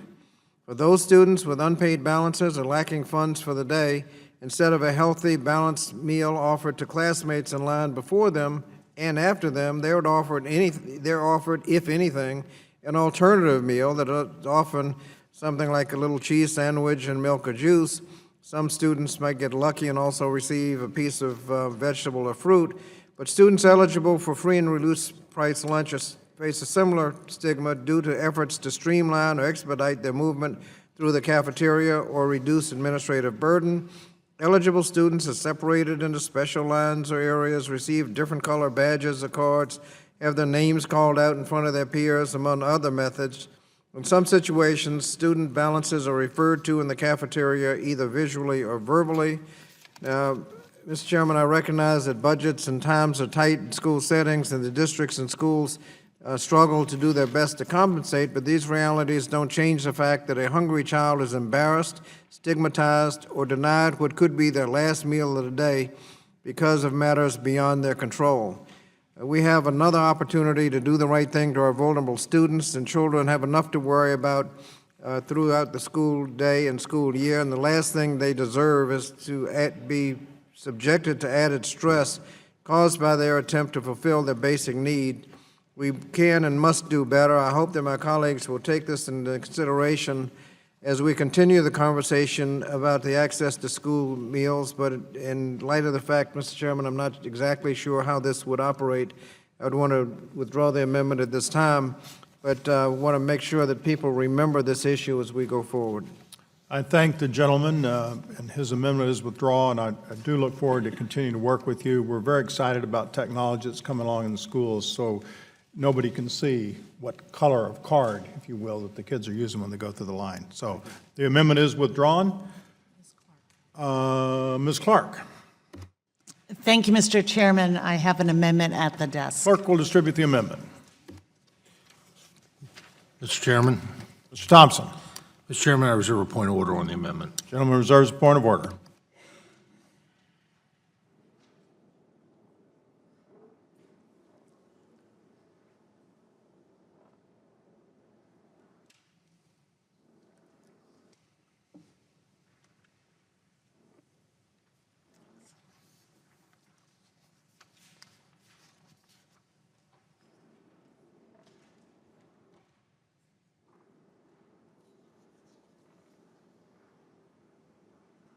The gentlelady is recognized for 5 minutes to explain her amendment. Thank you, Mr. Chairman. The amendment I am offering today would strengthen the Special Supplemental Nutrition Program for women, infants, and children in 3 important respects. First, this amendment would extend WIC eligibility from age 5 to age 6. Second, it would allow states to certify infant and mother eligibility for 2 years. And third, it would increase the monthly voucher for fully breastfeeding women by $2 to a total of $12. I am offering this amendment because today, in the richest country in the world, 1 in every 5 American children struggle with food insecurity. 1 in every 5. That means nearly 16 million American children are falling through the gaps in our current child nutrition system, and the consequences for this failure can be severe. Childhood food insecurity can lead to a lifetime of lowered academic performance, increased risk factors for health problems like obesity and cardiovascular disease, and even diabetes. Moreover, the American Academy of Pediatrics tells us that the lack of adequate access to food in childhood contributes to toxic stress, and it can have lasting effects on a child's physical, mental, and economic well-being well into adulthood. If we are to address this crisis, we must begin by closing the nutrition gaps in our current system by expanding nutrition assistance programs like WIC. And one of the easiest gaps to close is the one between WIC and the school lunch program. WIC eligibility was designed to end at age 5 because it was assumed children at that age would be able to transition to a school lunch program. Unfortunately, children who reach the age of 5 after the cutoff date for kindergarten eligibility in their state can experience a prolonged nutritional gap. During this period, these children are ineligible for both WIC and school meals. In my home state of Massachusetts, there are as many as 16,000 children in this situation every year. My amendment would close this gap by extending WIC eligibility from age 5 to 6, thereby allowing children to maintain their WIC eligibility until they enter school lunch. In addition, this amendment would keep more eligible families participating in the WIC program by enabling states to streamline the certification process. Every time WIC participants are required to recertify their eligibility, more families drop out of the program and more children fall into the nutrition gap. We know that by investing in nutrition during the first 2 years of life is key to lifelong health. So to close this gap, my amendment would allow states to certify eligibility for both women and infants for a 2-year period. Finally, my amendment would restore the Institute of Medicine's recommendation to provide an enhanced value to the food package to fully breastfeeding women. Over the last 5 years, the value of the fruit and vegetable cash vouchers has increased to $11 for all women, and as a result, the enhanced value of the breastfeeding package has been eliminated. My amendment would restore the enhanced incentive to participate in the breastfeeding package by increasing its voucher by $2 for a total of $12 a month. The benefits of participation in WIC cannot be denied. Participation reduces levels of anemia, increases immunization rates, and improves access to regular health care. Infants who participate have been linked with reduced childhood obesity, less dental-related Medicaid costs, and higher cognitive development. Mothers' participation in WIC has known to reduce the number of preterm births and low birth weight that cost the United States over $26 billion a year. That's just one reason why every dollar spent on WIC results in a savings between $2 and $3 in healthcare costs. Mr. Chairman, my amendment would not only help save healthcare dollars by expanding WIC participation, it would close some of the gaps in our current system and reduce the burden of food insecurity that 16 million American children face every day. That is why I urge its adoption, and I yield back. The gentlelady yields back. Are there members wishing to be heard on the gentlelady's amendment? Members wishing to be heard? Seeing none, the chair will recognize himself. Several points to be made. I'm going to oppose the gentlelady's amendment for a number of reasons. I understand her intent, but let's remember that WIC is an income-based program that provides nutrition support to infants and young children before they enter school. Family circumstances can change over the course of a year, and it's important to ensure limited resources of serving the families they were intended to serve.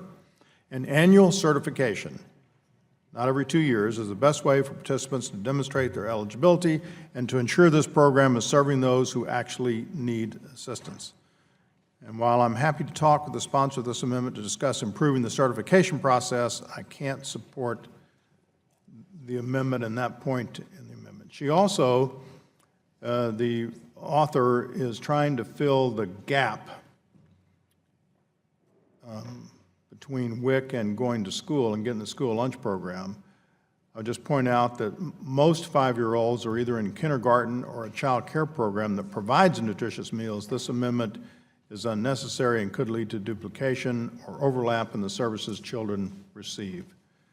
Again, I'm happy to talk with the sponsor and continue discussing this issue as we go forward to see if there's another way to address this gap in child nutrition services, but I can't support the amendment at this time, so I urge my colleagues to oppose the amendment, and without objection, the point of order is withdrawn. The question occurs on the amendment. All those in favor say aye. All those opposed say no. No. In the opinion of the chair, the noes have it, and the gentlewoman's amendment is not agreed. Mr. Chairman, I'd ask for a recorded Request a recorded vote, and that will be rolled. I'm led to believe Ms. Bonamici has an amendment. I do. Thank you, Mr. Chairman. I have an amendment at the desk. Clerk will distribute the amendment. Mr. Chairman, I reserve a point of order on the amendment. Gentleman reserves a point of order.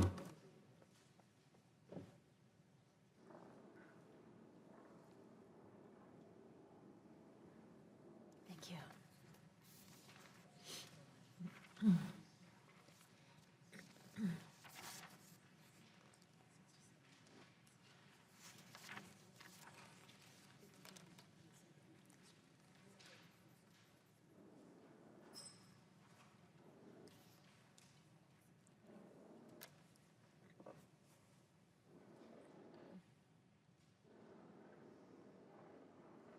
The gentlelady is recognized for 5 minutes to explain her amendment. Thank you very much, Chairman Klein. This amendment allows child care providers to serve an additional reimbursable meal or snack to children who are in care for more than 8 hours.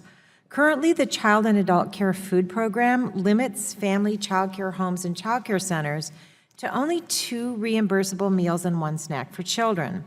For example, if a parent drops off his toddler at a child care center at 7 in the morning and picks her up at 2 o'clock, she would receive a healthy breakfast and lunch and a nutritious snack. But many hardworking parents rely on child care for longer periods of time. Some parents work 2 jobs, or they have to commute long distances to get to work. If children are in care until the evening, till 5 or 6 p.m., for example, they are hungry and they ought to receive an additional meal or late afternoon snack. By authorizing reimbursements for an additional meal, we can make sure children get access to more nutritious foods Additionally, we can deliver support to childcare providers who may not need to pass those costs on to hardworking families and will be more likely to participate in the CACFP program. Unfortunately, we've seen a roughly 40% decline in the number of family child care homes that participate in the program, and this trend jeopardizes access to affordable, high-quality care for working families and communities across the country, especially in rural towns. This amendment will help reverse this trend and encourage more child care providers to join the CACFP program, which in turn means more children will form healthy eating habits and get the nutrition they need for healthy development. Strengthening the ability of the CACFP program to serve low-income children is also an important step this committee can take to combat food insecurity. More than 15 million children in America experience food insecurity, which affects households with children at higher rates than those without. The CACFP program serves approximately 3.3 million young children each day. Reinvesting in this program will go a long way to advancing the well-being of children in communities across the country. I want to take a moment to point out that there are some important provisions in the substitute amendment that will reduce paperwork for child care providers and improve the serious deficiency process in the CACFP program. I thank Congresswoman Stefanik, who's been working with me to propose these changes in this bipartisan Early Childhood Nutrition Improvement Act, which we introduced in November. I would also like to thank Congressman Curbelo for his support of that bill. I also want to thank Congresswoman Stefanik for her earlier amendment on CACFP, which I would have supported had I been in the room. I'm pleased that many of these provisions are reflected in the legislation we're considering today. And I thank Chairman Klein and his staff for working with us to incorporate some common sense provisions to improve the program. But we can do a lot more to help working families access affordable, high-quality child care and make sure that these low-income children are set up to succeed. Authorizing a third meal in the CACFP program for these kids in care all day is a reasonable proposal. It's good for families struggling to make ends meet. It's good for child care providers, many of whom operate small businesses. And importantly, it's good for the low-income children who deserve to grow up healthy. Again, I thank Congresswoman Stefanik for working with me on the Bipartisan Early Childhood Nutrition Improvement Act, and I encourage my colleagues to support this important amendment. Thank you, Mr. Chairman, and I yield back. Gentlelady yields back without objection. The point of order is withdrawn. I hate to do this, but we are a vote underway, and I know we have some speakers. I think Ms. Stefanik wants to speak on this. But I'm going to move us into recess. When we come back after votes, I'll be recognizing Ms. Stefanik to speak, and then I think we still have a few more amendments. So I expect to resume 10 minutes after the last vote is called. I'm not sure how many votes there are. I've heard 6 votes. After the last vote is called? Yep, so we want to be moving back here. All right, the committee is in recess.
The committee resumes.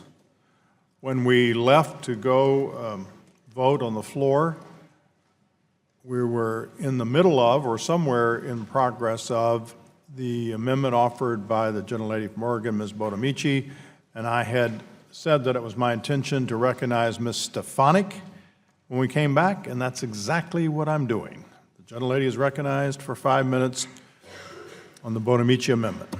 Thank you, Chairman Klein, and thank you, Congresswoman Bonamici, for offering this important amendment today. The Child and Adult Care Food Program reimburses child care centers, family child care homes, Head Start, and after-school programs, as well as homeless shelters and non-residential adult daycare centers for serving healthy meals. As we all know, when children and adults receive proper nutrition, their quality of life improves. What we also know is that approximately 60% of children under the age of 5 spend time in a child care facility. In today's changing world, which seldom operates on a convenient 9 to 5 time frame, many families must leave children in care facilities for extended periods of time while they work hard at what may not be their only job or while they put in the extra hours to pursue their education so that they may better provide for their loved ones. That is why I am a proud original co-sponsor of H.R. 3886, the Early Childhood Nutrition Improvement Act, which is sponsored by my good friend Suzanne Bonamici. This piece of legislation would make 4 key changes to the CACFP program, including some changes which I am pleased to have included in the underlying bill. However, a major section of this legislation, the authorization of a third meal, was not included, resulting in this amendment. While I understand the fiscal restraints we are under and the challenges we still have to face, I remain committed to working with my colleagues to find ways to increase care to our most needy citizens. I look forward to continuing this important conversation about securing much-needed additional support for the CACFP program, and I yield back. The gentlelady yields back. Are there other members wishing to be heard on the amendment offered by Ms. Bonamici? Other members wishing to be heard? Seeing none, the chair will recognize himself. The Child and Adult Care Food Program is an essential part of the food and nutrition safety net for children, helping kids access healthy meals while their parents are at work. Unfortunately, this amendment would vastly expand the program, and I'm afraid it would put it on a path that is fiscally unsustainable. In contrast, the underlying bill makes a number of common-sense improvements to better serve children. The underlying legislation will reduce paperwork burdens, improve oversight and administration, and reinvest in the program's current meal reimbursements. Let's fix the issues that exist and improve this vital program for the students and families who rely on it. Somewhat reluctantly, I urge my colleagues to vote no on this amendment.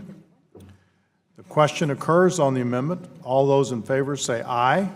Aye. All those opposed say no. No. In the opinion of the chair, the ayes have it, and the gentlewoman's amendment is agreed to.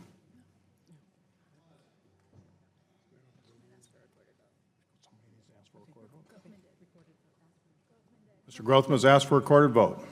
That will be rolled. I understand Mr. Scott has an amendment.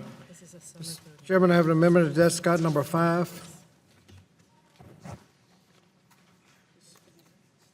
The clerk will distribute the amendment number, Scott, number 5. Mr. Chairman? Dr. Heck. Reserve point of order. Gentleman reserves point of order.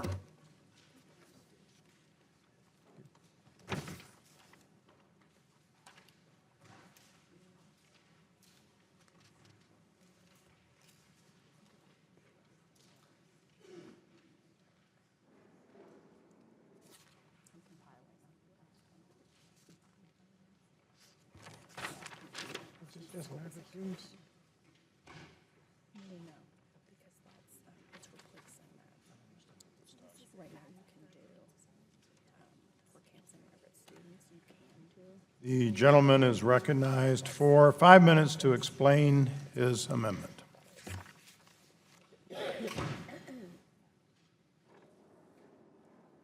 Sorry, was I recognized, Mr. Chairman? Yes, you're recognized.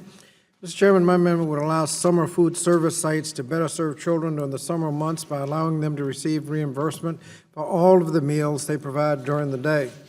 Much like the academic summer slide, the phenomenon by which low-income children on average may lose more than 2 months in math and reading each summer, obesity and food insecurity for children in low-income communities go up disproportionately during the summer. The Summer Food Service Program is the best tool at our disposal for addressing both nutritional needs and educational needs of the students during the summer. Through the Summer Food Service Program, children are exposed to educational and enrichment activities and receive nutritious meals.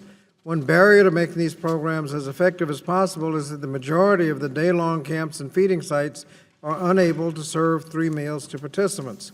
But many of these programs do in fact operate the entire day and should be able to provide a 3rd meal to the participants.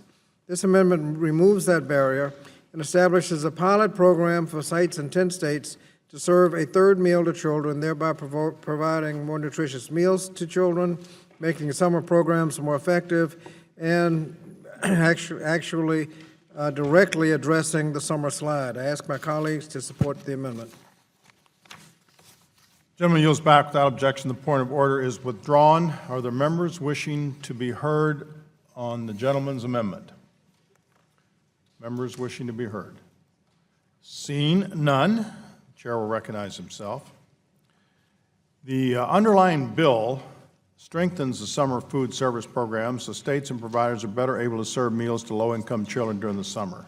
It's an important program, but we must ensure the limited resources we have available go to providing assistance to those kids and families most in need.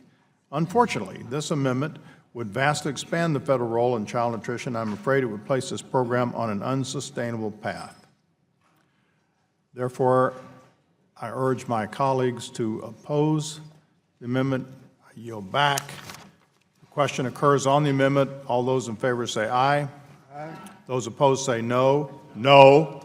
In the opinion of the chair, the noes have it, and the gentleman's amendment is not agreed to. We request a recorded vote. We'll roll that. I think Mr. Grothman has an amendment. And if so, would the clerk please pass out the amendment?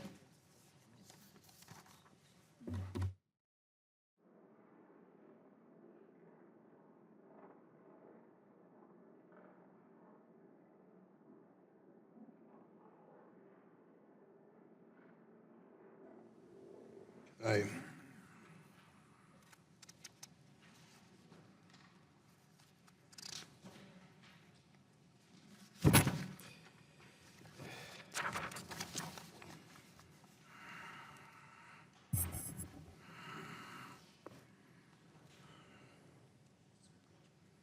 The gentleman reserves a point of order.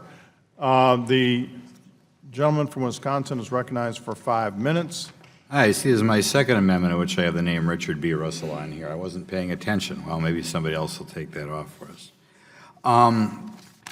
This amendment, which I think every school district wants. As you know, there's a lot of paperwork that goes with this program, a lot of requirements with what type of food to serve. I think we were all taught in kindergarten that a good breakfast or a good meal has fruits and vegetables and grains and meats and what have you. So what we're doing here is we're just block granting this money back to the states. We're taking the total amount of money last year under the lunch and breakfast program, seeing how much each state got it, giving it to the states. I know there are a lot of people out here, and this whole program just oozes of contempt for the people at the state and local level. Like they're a bunch of goofs who don't know how to make a meal, like they have to bury them under a bunch of paperwork. So this is, like I said, I think what a lot of people would like. We're not defunding the program because we're aware that it's a program a lot of people like. We'll just keep the money as of what it was in the current fiscal year and, give the state of Wisconsin what they got, state of Illinois what they got, state of Indiana what they got.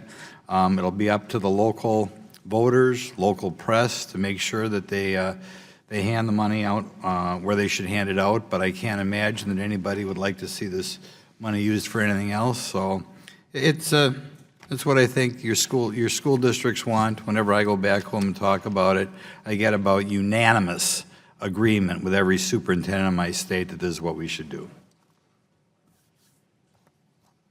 So you can go with the unanimous opinion of my school superintendents and vote for it. Does the gentleman yield back? Gentleman yields back. Are there members wishing to address Mr. Scott? Thank you, Mr. Chairman. Mr. Chairman, we've discussed block grants already, but just to remind the problems with block grants, first of all, I'm not sure what's going on in Wisconsin, but the communications we've heard are almost unanimous amongst the hunger community and School Nutrition Association that they oppose block grants because under block grants, a state district or school could actually refuse to follow the nutritional standards. They could provide the lowest cost, cheapest food, or even not provide lunch at all. There's a serious question as to whether you have to actually do a school lunch program because once it's a block grant, it just kind of goes into the general fund. In words, definitions of affordable, access, what a meal is, and all of that goes by the wayside.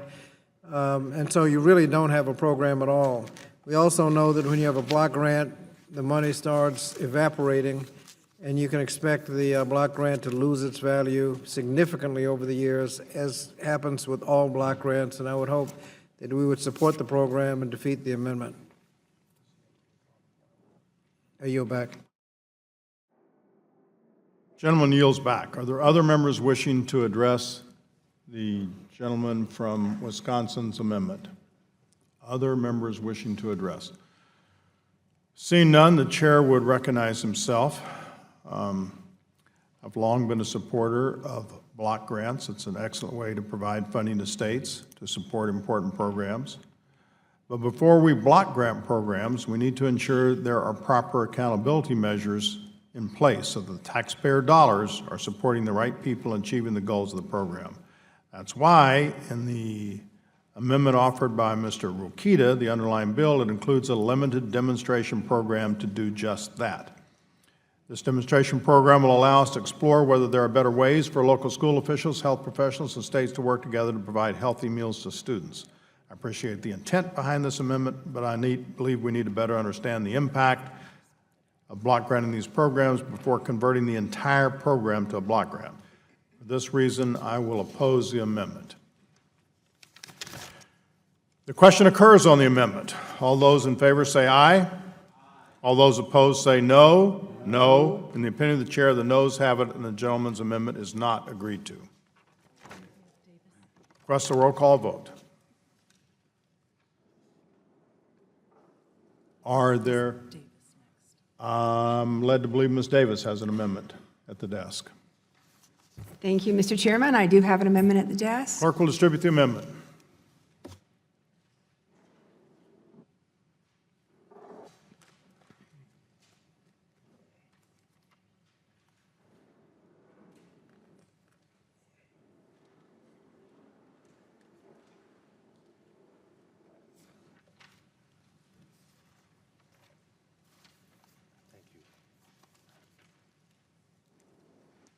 Mr. Chairman? Dr. Heck. Reserve a point of order. Gentleman reserves a point of order.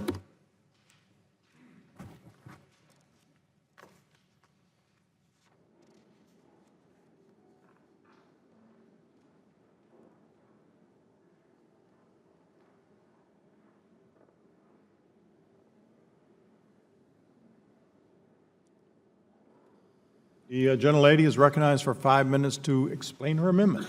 Thank you, Mr. Chairman. I think many of us in the room have spoken today of the number of children in our country who are food insecure.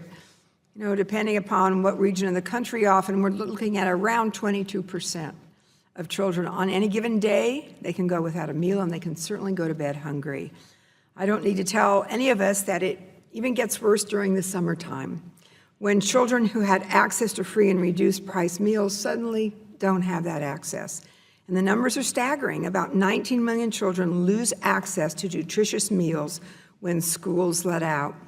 I've often thought about this because we know from our own children and even our grandchildren that there are a number of enrichment programs that they're able to engage in during the summer. And yet there are many children who are not, even where there are programs set up for children who can have a nutritious meal. In many areas, it's just not possible for them to get to those programs. And so not only do those children go without food, likely, but they miss the enrichment, and the combination of those factors, it's kind of hard to read, we all know, and do just about anything except watch television, I think, when you're really hungry. And so there's a deficit that develops over the summertime. And one way that we've been able to really address this is to look at the EBT cards, the electronic benefit transfer cards, and see how that can benefit these children. There are countless people today who work around the clock to increase participation at some of those meal sites, but again, they can only do so much. In 2013, just 16% of eligible children received those summer meals, so that's why this is important. In recent years, USDA's summer EBT pilot has shown that providing parents with an EBT card for their children in the summer months dramatically reduces hunger. The existing EBT pilot project has been shown to reduce hunger in low-income children by 33%. Wow, 33%. I mean, we don't often see that kind of success rates in a program. It encourages nutritious meals with fruits and vegetables. So let's take a look at what has been proposed. President Obama FY17 budget proposed scaling up the program to go nationwide in 10 years. But the bill before us, which is why the Hunger Games sometimes is a little, symbolic of that, the bill before us ignores the success of this pilot program, and it cuts funding by more than half. Well, that's a lot of children who don't receive, and the families don't receive, that ability to feed their children. I think this is a wrong approach. I think we've seen that it can be successful. So my amendment would codify the first 3 years of the president's proposal, starting at $127 million in 2018 and ramping up to $326 in 2020. I think that everybody really has been talking about how important it is to close the summer meals gap. So this gives us a chance to make that a reality. Changing it, encouraging more now, and then ramping up in the future. Thank you, Mr. Chairman, and I certainly hope that everybody could be supportive of this amendment. So the lady yields back. Are there members wishing to be, Mr. Grothman is recognized. Well, I feel I have to weigh in on one of these amendments and make some general points. First of all, a lot of these amendments are based on the premise that you think you were in Bangladesh in 1971.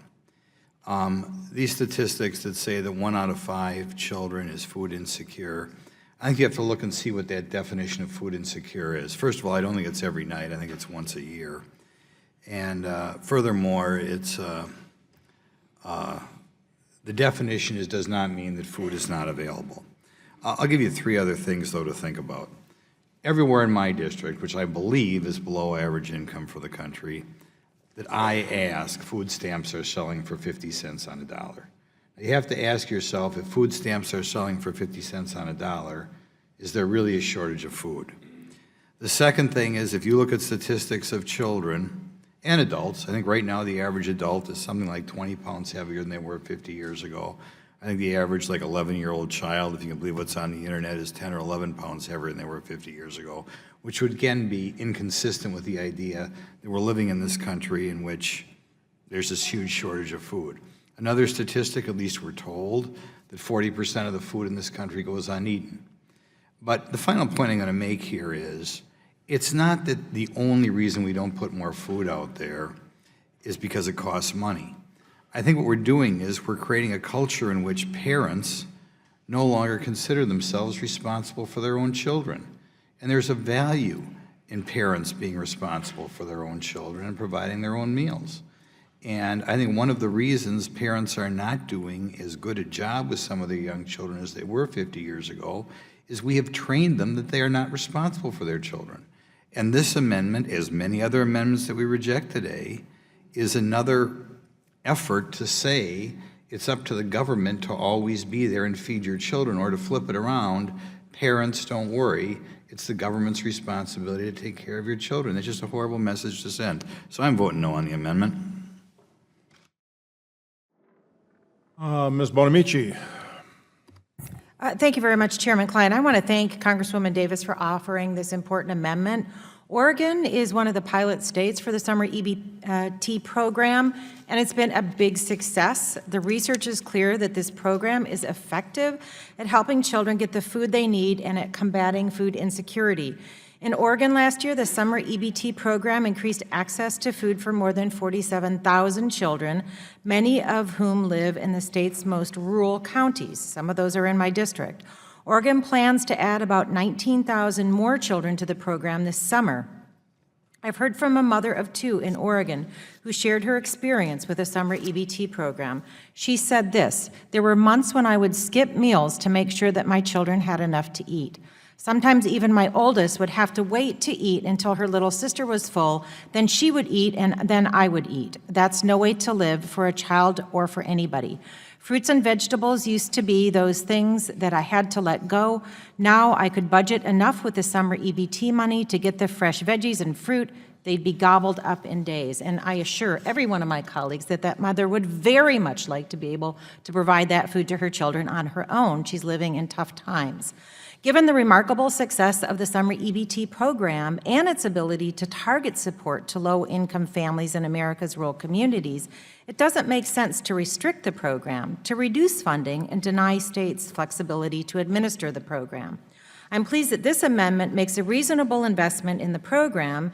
We know that food insecurity among children spikes in the summer months, and we know that the summer EBT program makes it possible for low-income families to feed their children healthy meals while school is out of session. I'm also pleased that this amendment empowers states to administer the program in a way that will make it most successful. States should have the option to use the electronic benefit transfer system that works for their communities. Some may operate the assistance through the SNAP program. Other states may use WIC. The federal government should give the states that flexibility to choose. I have seen the summer EBT program work in Oregon. It helps families who are struggling to make ends meet put food on the table for their children during the summer months, and importantly, as that mother pointed out, healthy food. It doesn't take too long to figure out that it is the inexpensive food that is not as healthy, and the healthier food can be more expensive. And that's why this program is so important, so that kids can get a healthy start and the cycle of poverty can be broken. So again, every parent I've spoken with would like to be able to provide food to their children. Many of them are unemployed, had unexpected bills, healthcare problems, lost their job. This is an important program to help the most innocent young children eat in the summer and again, break that cycle of poverty. So thank you, Mrs. Davis, for this amendment. I support it to strengthen, not weaken, the summer EBT program, and I ask my colleagues to do the same. Thank you, Mr. Chairman. I yield back. Gentlelady yields back. Other members wishing to be heard on the gentlelady's amendment? Other members wishing to be heard? Seeing none, the chair will recognize himself. I've got to oppose this amendment because it would vastly expand the program and add new cost on the taxpayers without sufficient evidence that such an expansion is in the best interest of children in need. We know low-income children are at higher risk of food insecurity during the summer when they're not receiving meals at school, and that's why the underlying bill improves the summer food service program to continue the summer EBT demonstration project. The bill requires a new, robust evaluation to better understand if EBT is a viable method for administering the summer food service program and whether it is worth taxpayer investment. These are important questions that must be answered before any decisions are made to expand the program. While I am intrigued by looking at alternative delivery methods, this amendment simply expands this program, so I urge my colleagues to oppose the amendment and support the underlying bill. The question occurs on the amendment. All those in favor say aye. All those opposed say no. No. In the opinion of the chair, the noes have it, and the gentlewoman's amendment is not agreed to. Pardon me? A roll call vote? Gentlelady requests a roll call vote. It will be rolled. And I understand Ms. Davis has another amendment. I have another amendment at the desk. Clerk will distribute the amendment.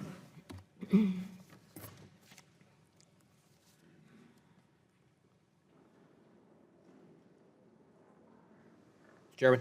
Dr. Heck. Reserve point of order on the amendment. Gentleman reserves point of order.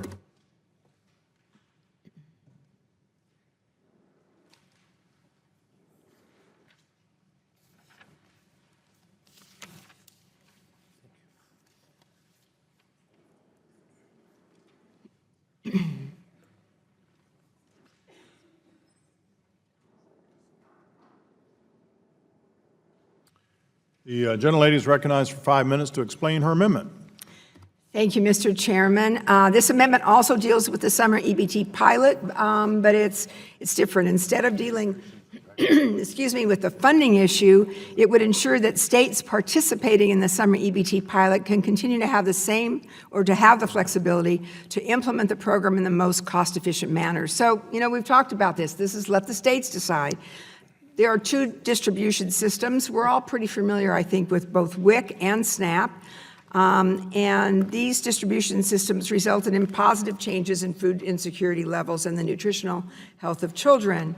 The USDA announced in April the continuation of the program for all current grantees and an expansion of the program for 6 of the current grantees.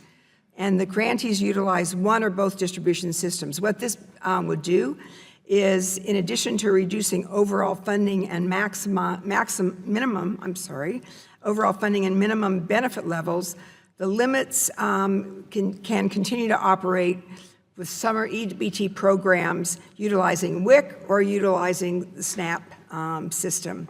So that's the difference here. Ordinarily, it would be one or the other, and this ensures that states without the WIC model can participate in this program moving forward.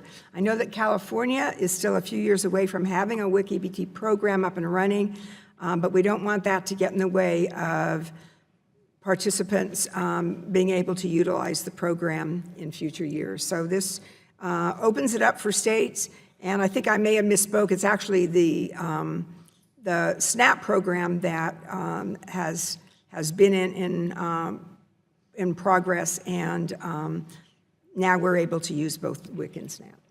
Thank you. Gentlelady yields. Pretty simple, Mr. Chairman. Gentlelady yields back. Without objection, the point of order is withdrawn.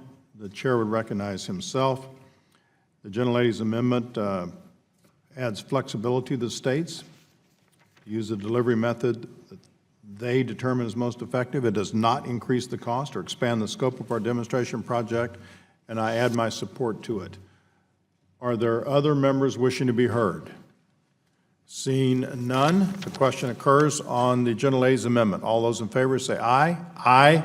All those opposed say no. In the opinion of the chair, the ayes have it, and the gentlewoman's amendment is agreed to. There are other members with an amendment. Ms. Adams, you have an amendment at the desk? Yes, I have an amendment at the desk. Clerk will distribute the amendment.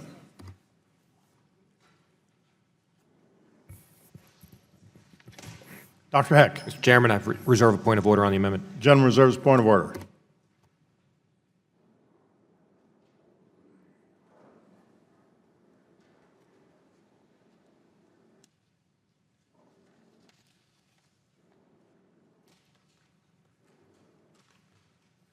The gentlelady is recognized for 5 minutes to explain her amendment. Thank you, Mr. Chairman. My amendment would lower the eligibility threshold for the summer food service program from 50% to 40%. Across the country, child hunger rises during the summer months because the current summer meals program is unable to meet the needs of every community. Essentially, students are denied access to the summer meals program based on where they live instead of their need. Millions of low-income children who need nutrition assistance each summer aren't able to access this program. And this means that for many students, summer break becomes a time when they lose access to meal assistance. This amendment will go a long way in allowing more organizations to operate summer feeding sites and ensure that students who are eligible for free and reduced price meals during the school year are not left to go hungry during the summer. In North Carolina, of the 700,000 low-income children eating free or reduced price lunch during the school year, less than 100,000 of them are accessing a summer feeding program, leaving hundreds of thousands of children unserved. We can all agree that the summer food service program is an integral part of child nutrition. However, we are not reaching all of the kids that are still in need of summer meal options. During the academic year, children are at school, making school-based programs an effective way to get food assistance to vulnerable kids. But during the summer, kids are dispersed. Some are at day camp, some are at home being looked after older siblings, and others are with a neighbor or grandparent. Research has found that children consume up to 50% of their total daily calories at school during the school year. So what happens to children whose families don't have the resources to make up that 50% on a summer day? Well, luckily, some children have access to summer feeding programs. However, not all do. And lowering the eligibility threshold will open the door for more kids and communities to participate.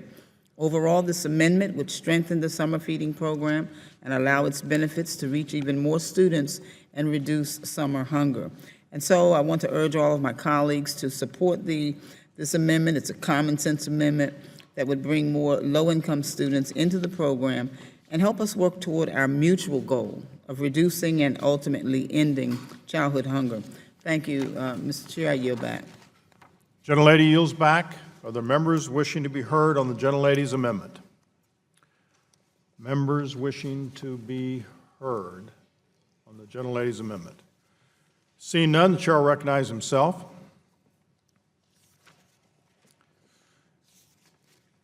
As we discussed a little earlier, we know that many children and families benefit from the healthy meals supported by the Summer Food Service Program when school is out for summer break. That's why the underlying bill will provide flexibility to states and providers so they can strengthen operations and better serve children, especially in rural and low-income areas. The bill also includes measures that will help identify better, more efficient ways to reach children during the summer months. What this amendment does is drastically expand the current program and risk placing it on an unsustainable fiscal path. Let's work together to improve the program on behalf of students who rely on it. I urge my colleagues to oppose this amendment and support the underlying bill. The question occurs on the amendment. All those in favor say aye. Aye. All those opposed say no. No. In the opinion of the chair, the noes have it, and the gentlewoman's amendment is not agreed to. Request a recorded vote, Mr. Chair. Gentlewoman requests a recorded vote. That will be rolled.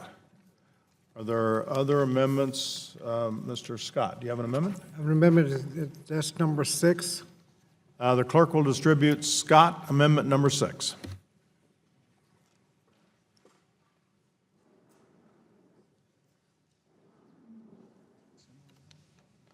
Dr. Heck. Mr. Chairman, reserve a point of order on the Gentleman amendment. reserves a point of order.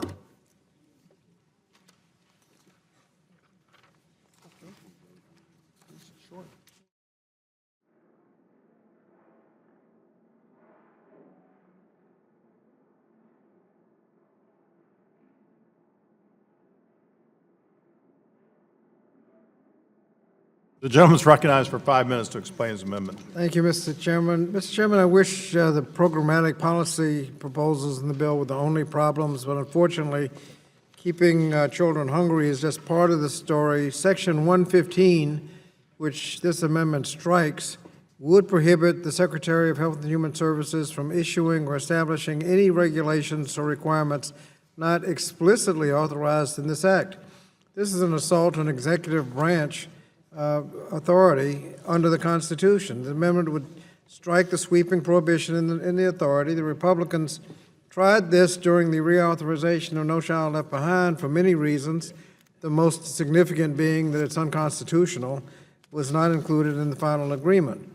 Aside from the illegality of the prohibition, the clear violation of the balance of powers and authority provided the executive branch in Article 2 of the Constitution, it's actually bad policy.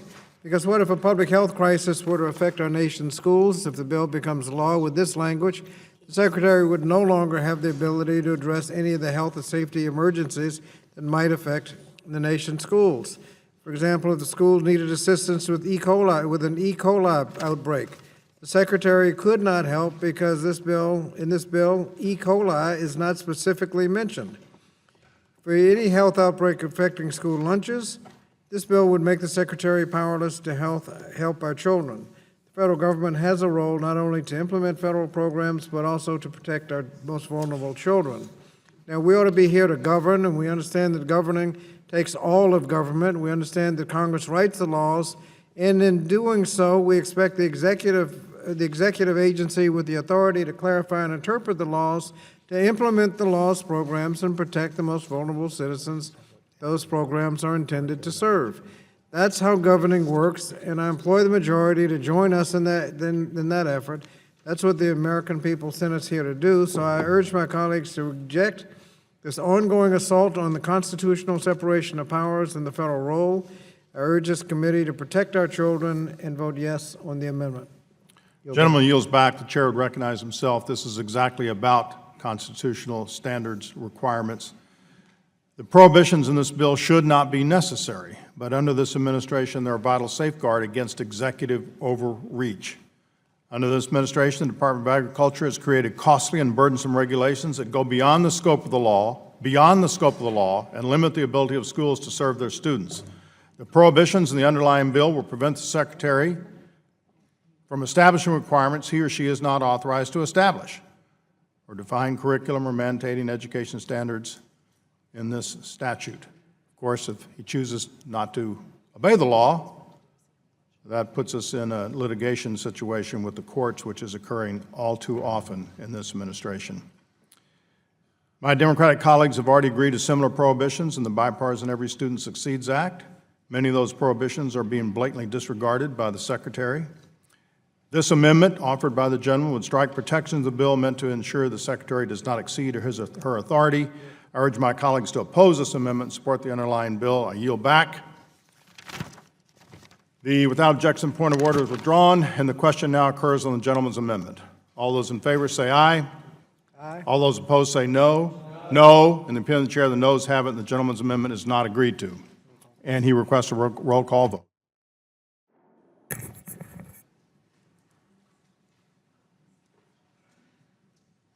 Ms. Fudge, I understand you have an amendment. Yes, thank you, Mr. Chairman. I have an amendment at the desk. Clerk will distribute the amendment.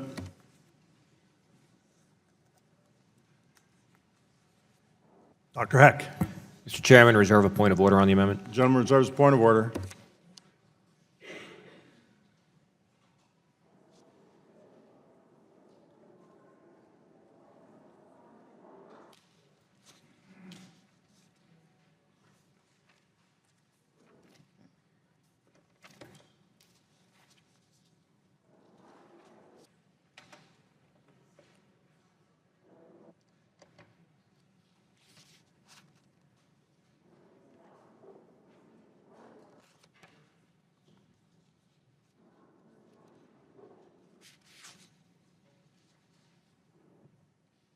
The gentlelady is recognized for 5 minutes to explain her amendment.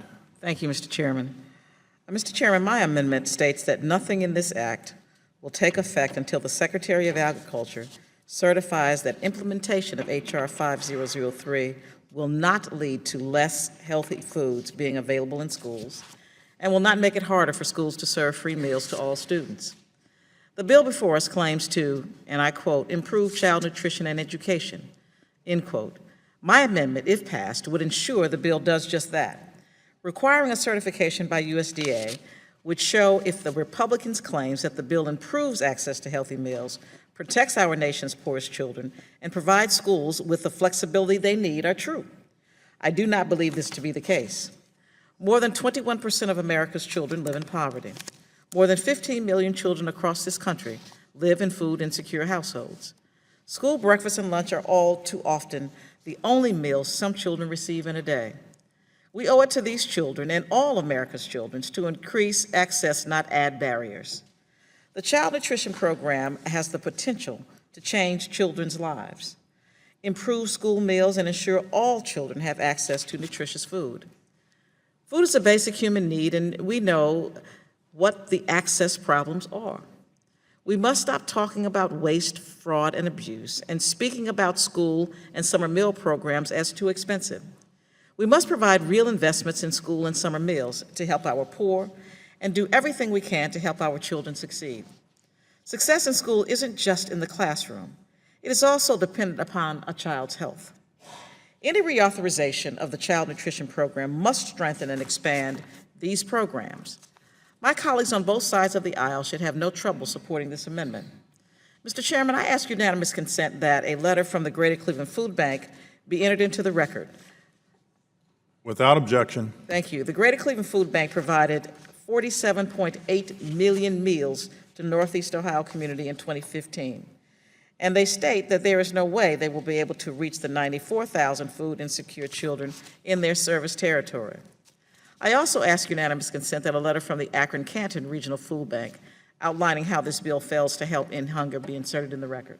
Without objection. Thank you, Mr. Chairman. There are very real steps this committee can take to end child hunger and improve school nutrition.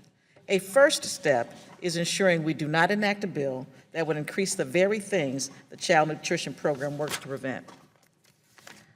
I urge a yes vote on my amendment, and I yield back the balance of my time. Gentlelady yields back. Mr. Messer, you're recognized for 5 minutes. Thank you, Mr. Chairman. Rise in opposition to this amendment. I appreciate the gentlelady, the spirit of her amendment, and much of her work today. I think we all share the goals of the amendment, which is to make sure that we don't have less healthy food for kids and to make sure it's not difficult for kids to get, the kids that deserve and should receive free and reduced lunch get the opportunity to do it. The question is, what's the best way to make that happen? And I think we believe that it's not through some edict on high by the Secretary of Agriculture, and that the underlying work of the bill is to make that happen for kids across America, and that the best way to make sure it happens is to empower local leadership, not once again empower the almighty federal regulator. Also appreciate Ms. Fudge's earlier amendment today on CEP, and would pledge in the future to try to continue to work with her on those issues. CEP provides high poverty schools an opportunity to cut down on administrative burden while providing meals to students. And while there are concerns about serving free meals to students who can't afford them, there are certainly benefits to ensuring that no kids slip through the cracks.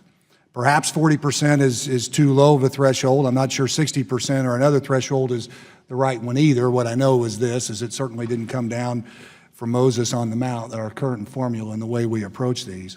So while I'll oppose the earlier Fudge amendment as well, it's an important issue I believe we need to continue looking at to make sure we have the right threshold moving forward. I thank you, and I yield back, Mr. Chair. The gentleman yields back. The point of order is withdrawn. Mr. Scott, you're seeking recognition. Thank you, Mr. Chairman.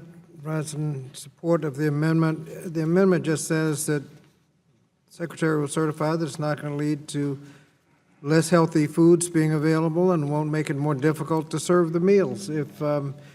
Unless it's the intent of the bill to in fact lead to less healthy foods being available in the schools or make it more difficult to serve free meals, then I can see what the problem is. But if that's not the intent, then this amendment shouldn't be any problem. Yield back. Gentleman yields back. Other members seeking to be heard on the gentlelady's amendment? Seeing none, the chair would recognize himself. This amendment really turns out to be a poison pill. The policy in the underlying bill maintains healthy meals with common sense reforms to ensure they work at the local level. So I urge my colleagues to oppose the gentlelady's amendment and support the underlying bill. The question occurs on the gentlelady's amendment. All those in favor say aye. Aye. All those opposed say no. No. Opinion of the chair, the noes have it, and the gentlelady's amendment is not agreed to. Mr. Chairman, I request a recorded vote. Request a recorded vote. That brings us to an interesting point here. I understand that there are no more amendments to be offered. If there are, raise your hand now. And so amendment debate has concluded. That means that we are going to be taking up quite a lengthy series of roll call votes, starting back with H.J. Res. 87. It's where we started the day, folks. Rethink we're not doing child nutrition now. Are we reoriented? I know that we have members returning from the floor on NDAA debate and other places, so this may have to stay open for a bit. But again, this is, the recorded vote has been requested. The question occurs on the motion to report favorably. The clerk will call the roll. Mr. Klein. Aye. Mr. Klein votes aye. Mr. Wilson.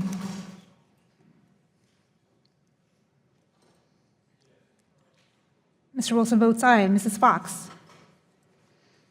Mr. Hunter. Aye. Mr. Hunter votes aye. Mr. Rowe. Mr. Rowe votes aye. Mr. Thompson. Mr. Thompson votes aye. Mr. Wahlberg. Mr. Salmon.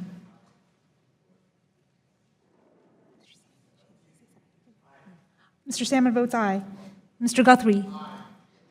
Mr. Guthrie votes aye. Mr. Rokita. Mr. Rokita votes aye. Mr. Barletta. Mr. Heck. Mr. Heck votes aye. Mr. Messer. Mr. Messer votes aye. Mr. Byrne. Mr. Byrne votes aye. Mr. Bratt? Mr. Bratt votes aye. Mr. Carter? Mr. Bishop? Mr. Bishop votes aye. Mr. Grothman? Mr. Grothman votes aye. Mr. Russell? Mr. Corbello? Mr. Corbello votes aye. Ms. Stefanik? Ms. Stefanik votes aye. Mr. Allen? Mr. Allen votes aye. Mr. Scott? Mr. Scott votes no. Mr. Hinojosa? Mrs. Davis? Mrs. Davis votes no. Mr. Grijalva? Mr. Grijalva votes no. Mr. Courtney? Ms. Fudge? Ms. Fudge votes no. Mr. Polis? Mr. Sablon? Ms. Wilson? Ms. Bonamici? Ms. Bonamici votes no. Mr. Pocan? Mr. Takano? Mr. Takano votes no. Mr. Jeffries? Ms. Clark? Ms. Clark votes no. Ms. Adams? Ms. Adams votes no. Mr. Desagnier? Mr. Desagnier votes no.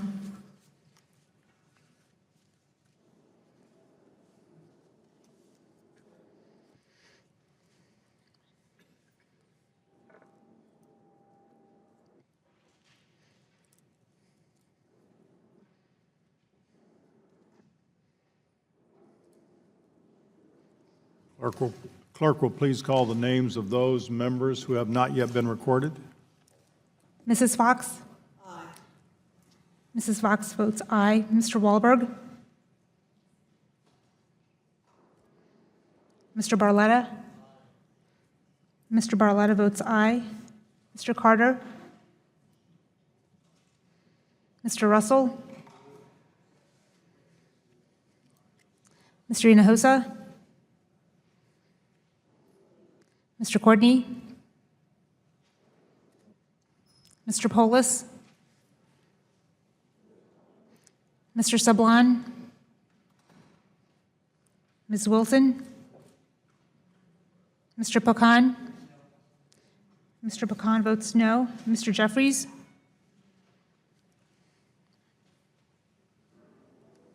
How is Mr. Wahlberg recorded? Mr. Wahlberg is not recorded. Mr. Wahlberg votes aye.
How is Mr. Carter recorded?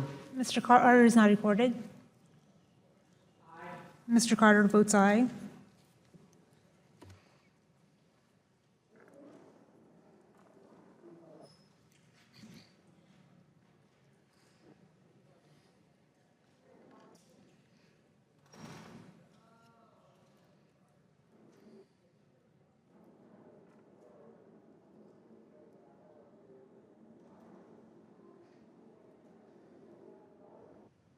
I'd ask the clerk to one more time go through and call the names of those members who are not yet recorded. Mr. Russell? Mr. Hinojosa? Mr. Courtney? Mr. Polis? Mr. Sablon? Ms. Wilson? Mr. Jeffries? Are there any members who wish to change their vote?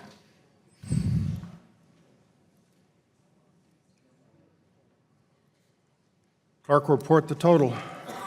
Mr. Chairman, on this vote, there are 21 ayes and 10 noes. The ayes have it. The motion is agreed to. H.J. Res. 87 is ordered reported to the House of Representatives. Chair notes for the record that a quorum is present. I now recognize Dr. Rowe. Unanimous consent that staff be authorized to make necessary and technical changes to the joint resolution pursuant to House Rule 11, Clause 2L. I give notice that all members have the requisite number of days to file additional or minority views. Without objection, so ordered. Okay. We are now getting ready to move to H.R. 5003. We have a series of, we're at least 13 amendments here, and so we will start down the list. Just get everybody reoriented. Now we're doing child nutrition. We will start with amendment number, our first vote will be amendment number 5, offered by Ms. Fudge, to strike the change to the community eligibility provision threshold. Clerk will call the roll. Mr. Klein? No. Mr. Klein votes no. Mr. Wilson? Mr. Wilson votes no. Mrs. Fox? Mrs. Fox votes no. Mr. Hunter? Mr. Hunter votes no. Mr. Rowe?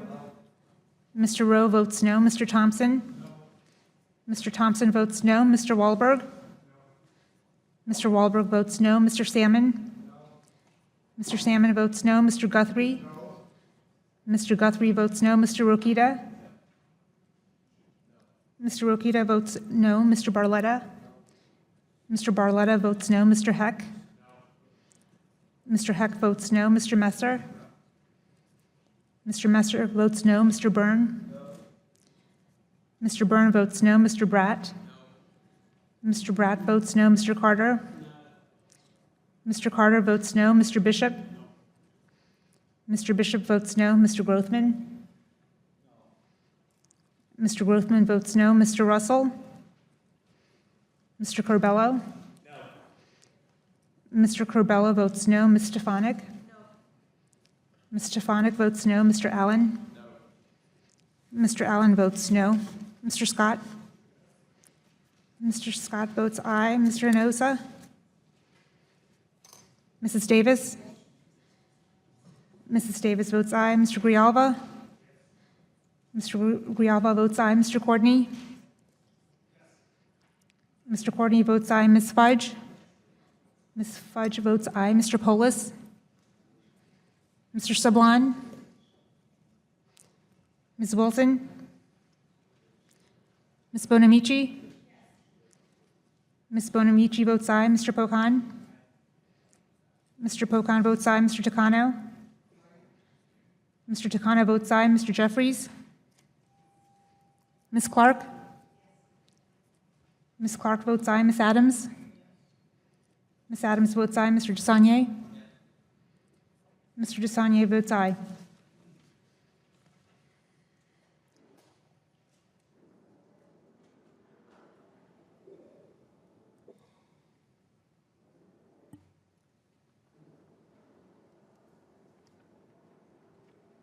And the clerk will please call the names of those members who are not yet recorded.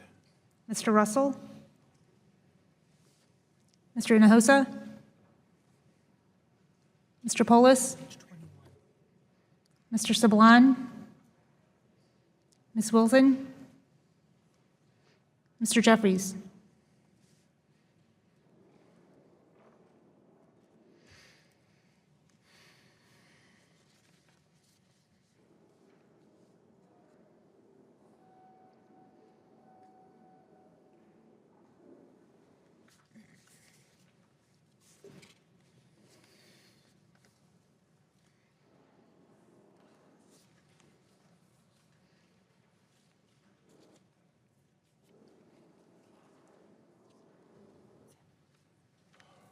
Clerk will report the total. Mr. Chairman, on this vote, there are 21 ayes and 11 noes.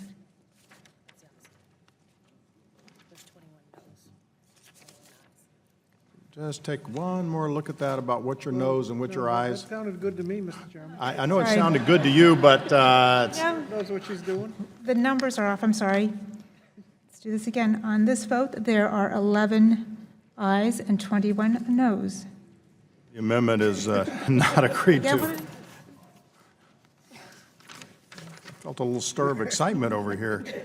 We're moving now to the second vote in the series. This is amendment number 6, offered by Mr. DeSaulnier to require the Secretary to issue guidance to assist states in providing potable water and establish a new program to assist states in complying with that requirement. This amendment has a likely cost and is not offset. The clerk will call the roll. Mr. Klein? Nope. Mr. Klein votes no. Mr. Wilson? Mr. Wilson votes no. Mrs. Fox? Mrs. Fox votes no. Mr. Hunter? Mr. Hunter votes no. Mr. Rowe? Mr. Rowe votes no. Mr. Thompson? Mr. Thompson votes no. Mr. Wahlberg? Mr. Wahlberg votes no. Mr. Salmon? Mr. Salmon votes no. Mr. Guthrie? Mr. Guthrie votes no. Mr. Rokita? Mr. Rokita votes no. Mr. Barletta? Mr. Barletta votes no. Mr. Heck? Mr. Heck votes no. Mr. Messer? Mr. Messer votes no. Mr. Byrne? Mr. Byrne votes no. Mr. Bratt? Mr. Bratt votes no. Mr. Carter? Mr. Carter votes no. Mr. Bishop? Mr. Bishop votes no. Mr. Grothman? Mr. Grothman votes no. Mr. Russell? Mr. Corbello? Mr. Corbello votes no. Mrs. Stefanik? Ms. Stefanik votes no. Mr. Allen? Mr. Allen votes no. Mr. Scott? Mr. Scott votes aye. Mr. Hinojosa?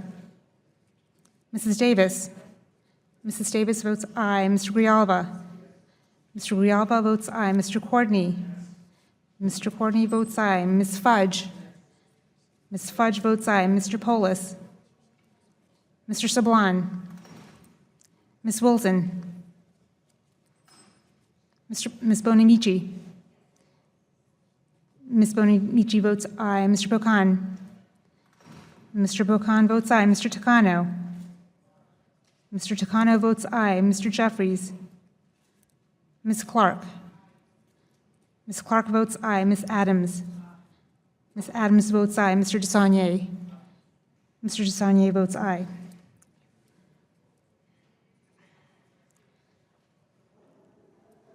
Now, is Mr. Russell recorded?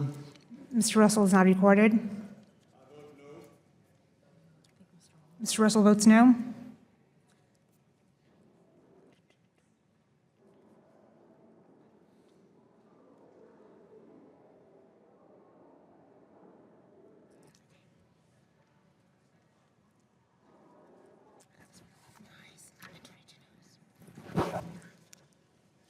Clerk will report the total. Mr. Chairman, on this vote, there are 11 ayes and 22 noes. Amendment is not agreed to. Going now to the third vote in the series, this is amendment number 7, offered by Mr. Scott. to establish a new $19 million program to test drinking water in schools. Oh, and child care centers. Clerk will call the roll. Mr. Klein? No. Mr. Klein votes no. Mr. Wilson?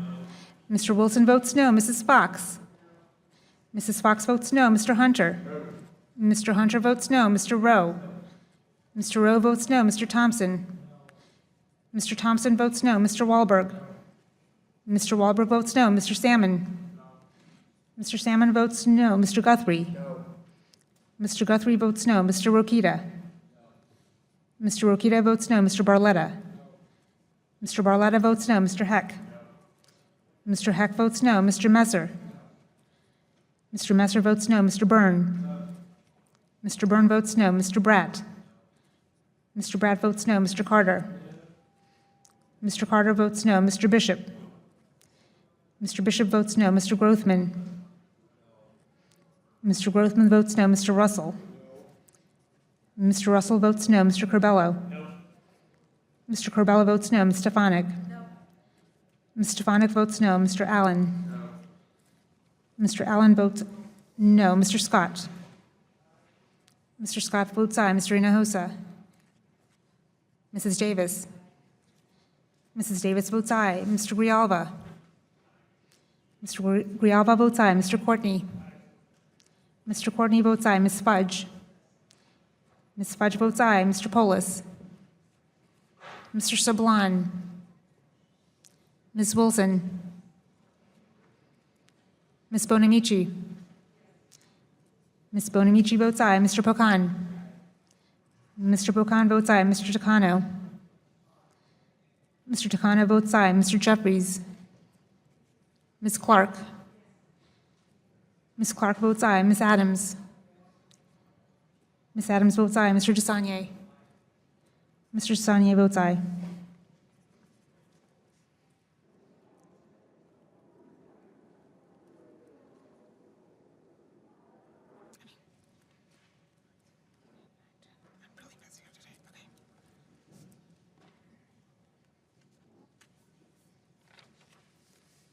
Clerk, report the total.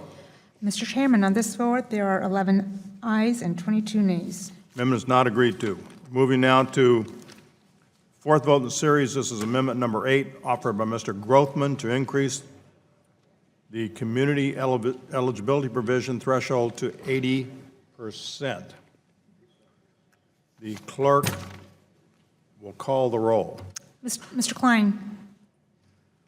No. Mr. Klein votes no. Mr. Wilson? Mr. Milson votes no. Mrs. Fox? Mrs. Fox votes aye. Mr. Hunter? Mr. Hunter votes aye. Mr. Rowe? Mr. Rowe votes aye. Mr. Thompson? Mr. Thompson votes no. Mr. Wahlberg? Mr. Wahlberg votes no. Mr. Salmon? Mr. Salmon votes aye. Mr. Guthrie? No. Mr. Guthrie votes no. Mr. Rokita? Mr. Rokita votes no. Mr. Barletta? Mr. Barletta votes no. Mr. Heck? Mr. Heck votes no. Mr. Messer? Mr. Messer votes no. Mr. Byrne? Mr. Byrne votes no. Mr. Bratt? Mr. Bratt votes aye. Mr. Carter? Mr. Carter votes no. Mr. Bishop? Mr. Bishop votes no. Mr. Grothman? Mr. Grothman votes aye. Mr. Russell? Mr. Russell votes aye. Mr. Corbello? No. Mr. Corbello votes no. Ms. Stefanik? No. Ms. Stefanik votes no. Mr. Allen? Mr. Allen votes aye. Mr. Scott? Mr. Scott votes no. Mr. Hinojosa? Mrs. Davis? Mrs. Davis votes no. Mr. Grijalva? Mr. Grijalva votes no. Mr. Courtney? Mr. Courtney votes no. Ms. Fudge? Ms. Fudge votes no. Mr. Polis? Mr. Sablon? Ms. Wilson?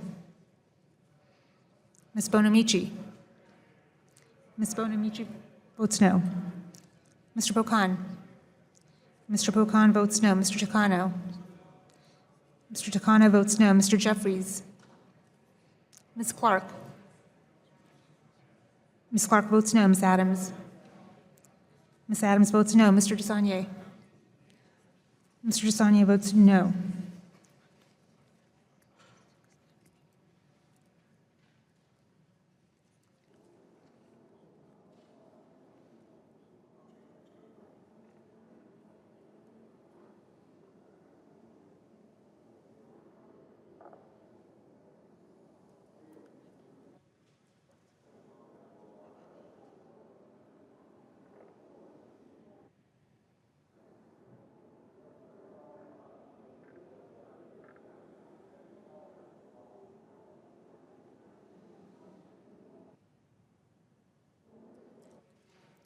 Clerk will report the total.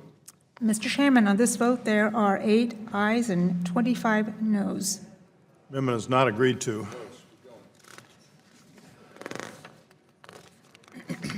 We're moving now to the fifth vote in the series. This is Amendment number 9, offered by Mr. Scott to eliminate the review of the nutrition standards for school lunch and maintain current law. The clerk will call the roll. Mr. Klein? No. Mr. Klein votes no. Mr. Wilson? Mr. Wilson votes no. Mrs. Fox? Mrs. Fox votes no. Mr. Hunter? Mr. Hunter votes no. Mr. Rowe? Mr. Rowe votes no. Mr. Thompson? Mr. Thompson votes no. Mr. Wahlberg? Mr. Wahlberg votes no. Mr. Salmon? Mr. Salmon votes no. Mr. Guthrie? Mr. Guthrie votes no. Mr. Rokita? Mr. Rokita votes no. Mr. Barletta? Mr. Barletta votes no. Mr. Heck? Mr. Heck votes no. Mr. Messer? Mr. Messer votes no. Mr. Byrne? Mr. Byrne votes no. Mr. Bratt? Mr. Bratt votes no. Mr. Carter? Mr. Carter votes no. Mr. Bishop? Mr. Bishop votes no. Mr. Grothman? Mr. Grothman votes no. Mr. Russell? Mr. Russell votes no. Mr. Corbello? Mr. Corbello votes no. Ms. Stefanik? Ms. Stefanik votes no. Mr. Allen? Mr. Allen votes no. Mr. Scott? Mr. Scott votes aye. Mr. Hinosa? Mrs. Davis?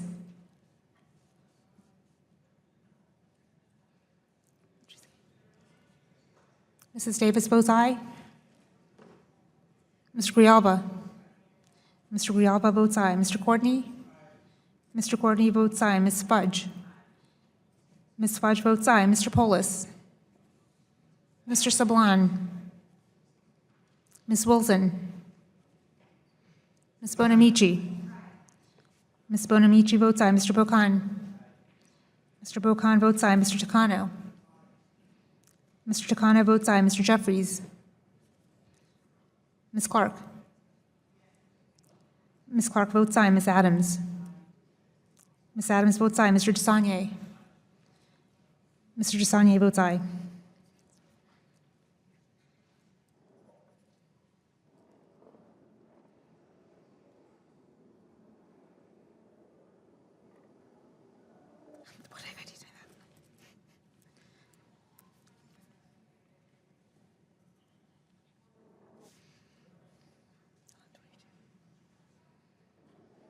Clerk will report the total. Mr. Chairman, on this vote, there are 11 ayes and 22 noes. Amendment is not agreed to. Moving now to the sixth vote in the series. This is Amendment number 10, offered by Ms. Bonamici to strike the allowance to serve any part of a reimbursable meal as an a la carte item. Clerk will call the roll. Mr. Klein? Nope. Mr. Klein votes no. Mr. Wilson? Mr. Wilson votes no. Mrs. Fox? Mrs. Fox votes no. Mr. Hunter? Mr. Hunter votes no. Mr. Rowe? Mr. Rowe votes no. Mr. Thompson? Mr. Thompson votes no. Mr. Wahlberg? Mr. Wahlberg votes no. Mr. Salmon? Mr. Salmon votes no. Mr. Guthrie? Mr. Guthrie votes no. Mr. Rokita? Mr. Rokita votes no. Mr. Barletta? Mr. Barletta votes no. Mr. Heck? Mr. Heck votes no. Mr. Messer? Mr. Messer votes no. Mr. Byrne? Mr. Byrne votes no. Mr. Bratt? Mr. Bratt votes no. Mr. Carter? Mr. Carter votes no. Mr. Bishop? Mr. Bishop votes no. Mr. Grothman? Mr. Grothman votes no. Mr. Russell? Mr. Russell votes no. Mr. Corbello? Mr. Corbella votes no. Ms. Stefanik? Ms. Stefanik votes no. Mr. Allen? Mr. Allen votes no. Mr. Scott? Mr. Scott votes aye. Mr. Hinojosa? Mrs. Davis? Mrs. Davis votes aye. Mr. Grijalba? Mr. Grijalba votes aye. Mr. Courtney? Mr. Courtney votes aye. Ms. Fudge? Ms. Fudge votes aye. Mr. Polis? Mr. Polis votes aye. Mr. Sablon? Ms. Wilson? Ms. Bonamici? Ms. Bonamici votes aye. Mr. Pocan? Mr. Pocan votes aye. Mr. Takano? Mr. Takano votes aye. Mr. Jeffries? Mr. Jeffries votes aye. Ms. Clark? Ms. Clark votes aye. Ms. Adams? Ms. Adams votes aye. Mr. Desaunier? Mr. Desaunier votes aye.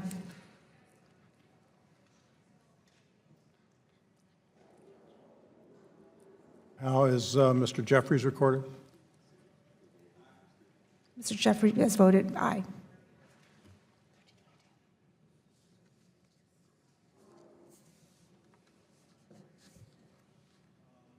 The clerk will report the total. Mr. Chairman, on this vote, there are 13 ayes and 22 noes. Amendment is not agreed to.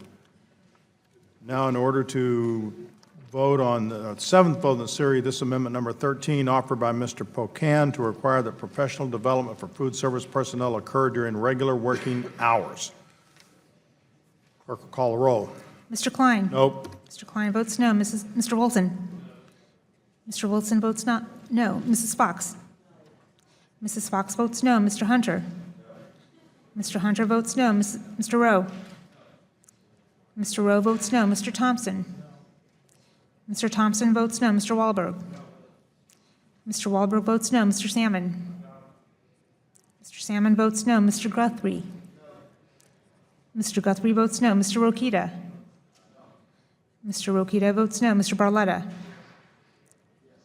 Mr. Barletta votes aye. Mr. Heck? Mr. Heck votes aye. Mr. Messer? Mr. Byrne? Mr. Byrne votes no. Mr. Bratt? Mr. Bratt votes no. Mr. Carter? Mr. Carter votes no. Mr. Bishop? Mr. Bishop votes no. Mr. Grothman? Mr. Grothman votes no. Mr. Russell? Mr. Russell votes no. Mr. Corbello? Mr. Corbello votes no. Ms. Stefanik? Ms. Stefanik votes aye. Mr. Allen? Mr. Allen votes no. Mr. Scott? Mr. Scott votes aye. Mr. Hinojosa? Mrs. Davis? Mrs. Davis votes aye. Mr. Grijalba? Mr. Grijalba votes aye. Mr. Courtney? Mr. Courtney votes aye. Ms. Fudge? Ms. Fudge votes aye. Mr. Polis? Mr. Polis votes aye. Mr. Sablon? Ms. Wilson? Ms. Bonamici? Ms. Bonamici votes aye. Mr. Pocan? Mr. Pocan votes aye. Mr. Takano? Mr. Takano votes aye. Mr. Jeffries? Mr. Jeffries votes aye. Ms. Clark? Ms. Clark votes aye. Ms. Adams? Ms. Adams votes aye. Mr. Desaunier? Mr. Desaunier votes aye. How is Mr. Messer recorded? Mr. Messer is not recorded. Mr. Messer votes no.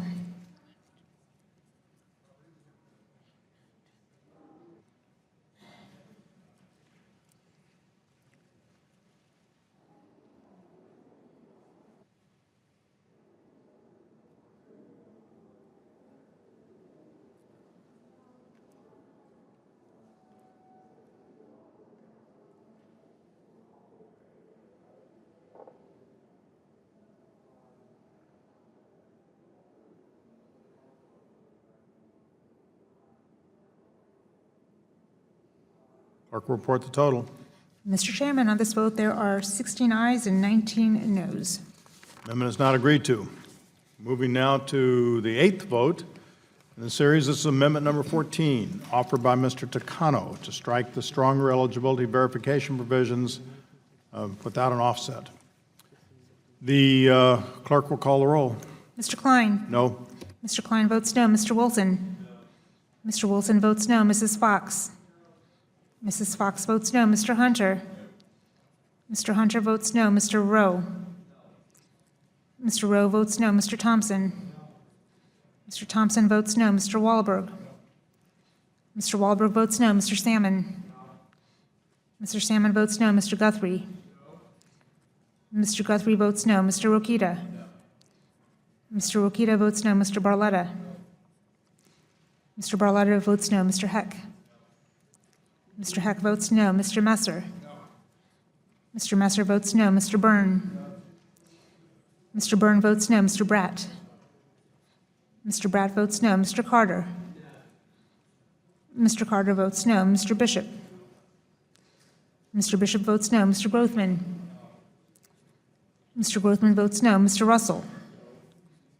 Mr. Russell votes no. Mr. Corbello? Mr. Corbello votes no. Ms. Stefanik? Ms. Stefanik votes no. Mr. Allen? Mr. Allen votes no. Mr. Scott? Mr. Scott votes aye. Mr. Inosa? Mrs. Davis? Mrs. Davis votes aye. Mr. Grijalva? Mr. Grijalva votes aye. Mr. Courtney? Mr. Courtney votes aye. Ms. Fudge? Ms. Fudge votes aye. Mr. Polis? Mr. Polis votes aye. Mr. Sablan? Ms. Wilson?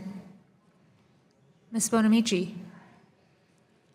Ms. Bonamici votes aye. Mr. Pocan? Mr. Pocan votes aye. Mr. Takano? Mr. Takano votes aye. Mr. Jeffries? Mr. Jeffries votes aye. Ms. Clark? Ms. Clark votes aye. Ms. Adams? Ms. Adams votes aye. Mr. Desagne? Mr. Desagne votes aye.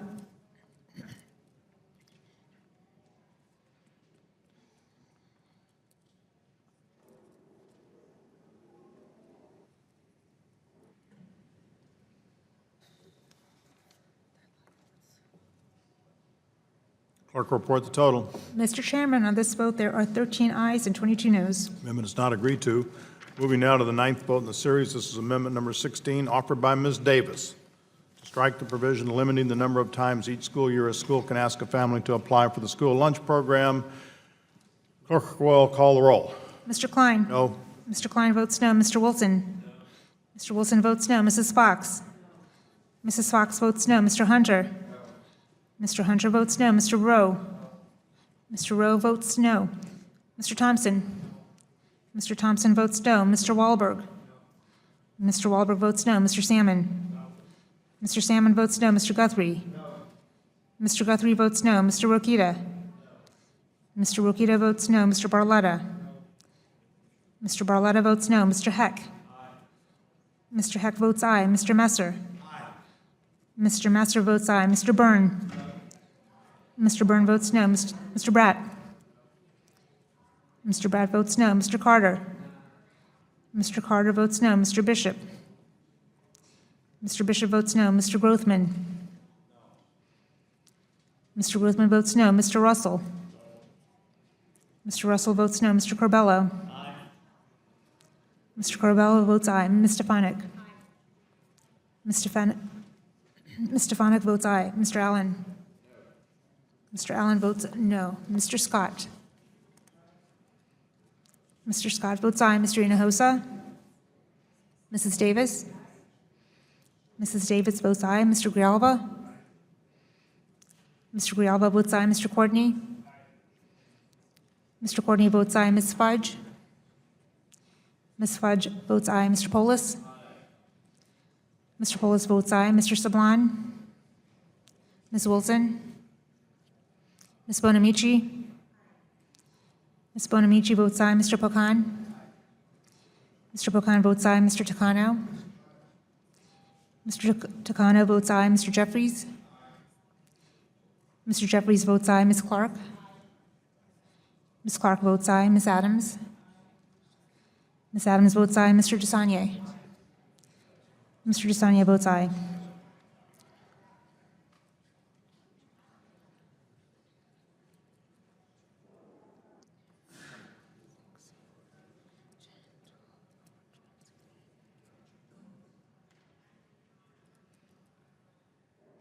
Any member would like to change their vote?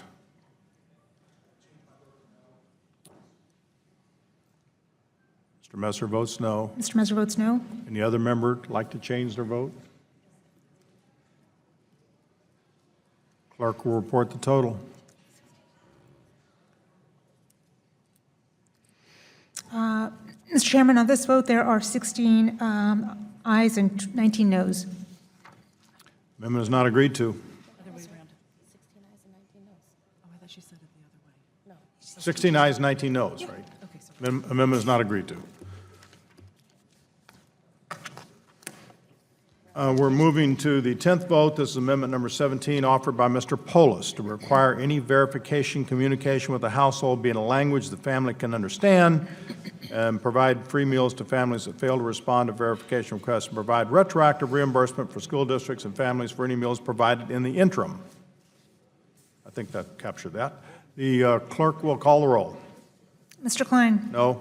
Mr. Klein votes no. Mr. Wilson? Mr. Wilson votes no. Mrs. Fox? Mr. Hunter? Mr. Hunter votes no. Mr. Rowe? Mr. Rowe votes no. Mr. Thompson? Mr. Thompson votes no. Mr. Wahlberg? Mr. Wahlberg votes no. Mr. Salmon? Mr. Salmon votes no. Mr. Guthrie? Mr. Guthrie votes no. Mr. Rokita? Mr. Rokita votes no. Mr. Barletta? Mr. Barletta votes no. Mr. Heck? Mr. Messer? Mr. Messer votes no. Mr. Byrne? Mr. Byrne votes no. Mr. Bratt? Mr. Bratt votes no. Mr. Carter? Mr. Carter votes no. Mr. Bishop? Mr. Bishop votes no. Mr. Grothman? Mr. Grothman votes no. Mr. Russell? Mr. Russell votes no. Mr. Corbello? Mr. Corbello votes no. Ms. Stefanik? Ms. Stefanik votes no. Mr. Allen? Mr. Allen votes no. Mr. Scott? Mr. Scott votes aye. Mr. Hinosa? Mrs. Davis? Mrs. Davis votes aye. Mr. Grijalva? Mr. Grijalva votes aye. Mr. Courtney? Mr. Courtney votes aye. Ms. Fudge? Ms. Fudge votes aye. Mr. Polis? Mr. Polis votes aye. Mr. Sablon? Ms. Wilson? Ms. Bonamici? Ms. Bonamici votes aye. Mr. Pocan? Mr. Pocan votes aye. Mr. Takano? Mr. Takano votes aye. Mr. Jeffries? Mr. Jeffries votes aye. Ms. Clark? Ms. Clark votes aye. Ms. Adams? Ms. Adams votes aye. Mr. DeSagne? Mr. DeSagne votes aye.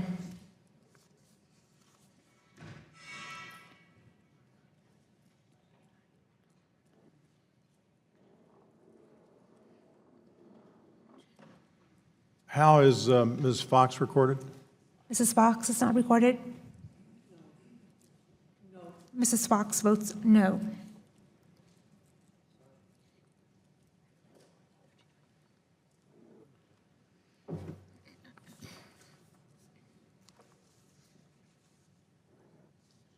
Clerk, report the total. Mr. Chairman, on this vote, there are 13 ayes and 21 noes.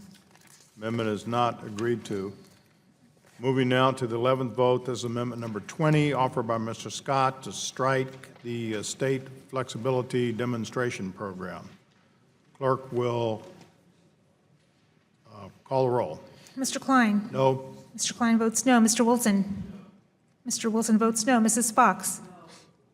Mrs. Fox votes no. Mr. Hunter? Mr. Hunter votes no. Mr. Rowe? Mr. Rowe votes no. Mr. Thompson? Mr. Thompson votes no. Mr. Wahlberg? Mr. Wahlberg votes no. Mr. Salmon? Mr. Salmon votes no. Mr. Guthrie? Mr. Guthrie votes no. Mr. Rokita? Mr. Rokita votes no. Mr. Barletta? Mr. Barletta votes no. Mr. Heck? Mr. Messer?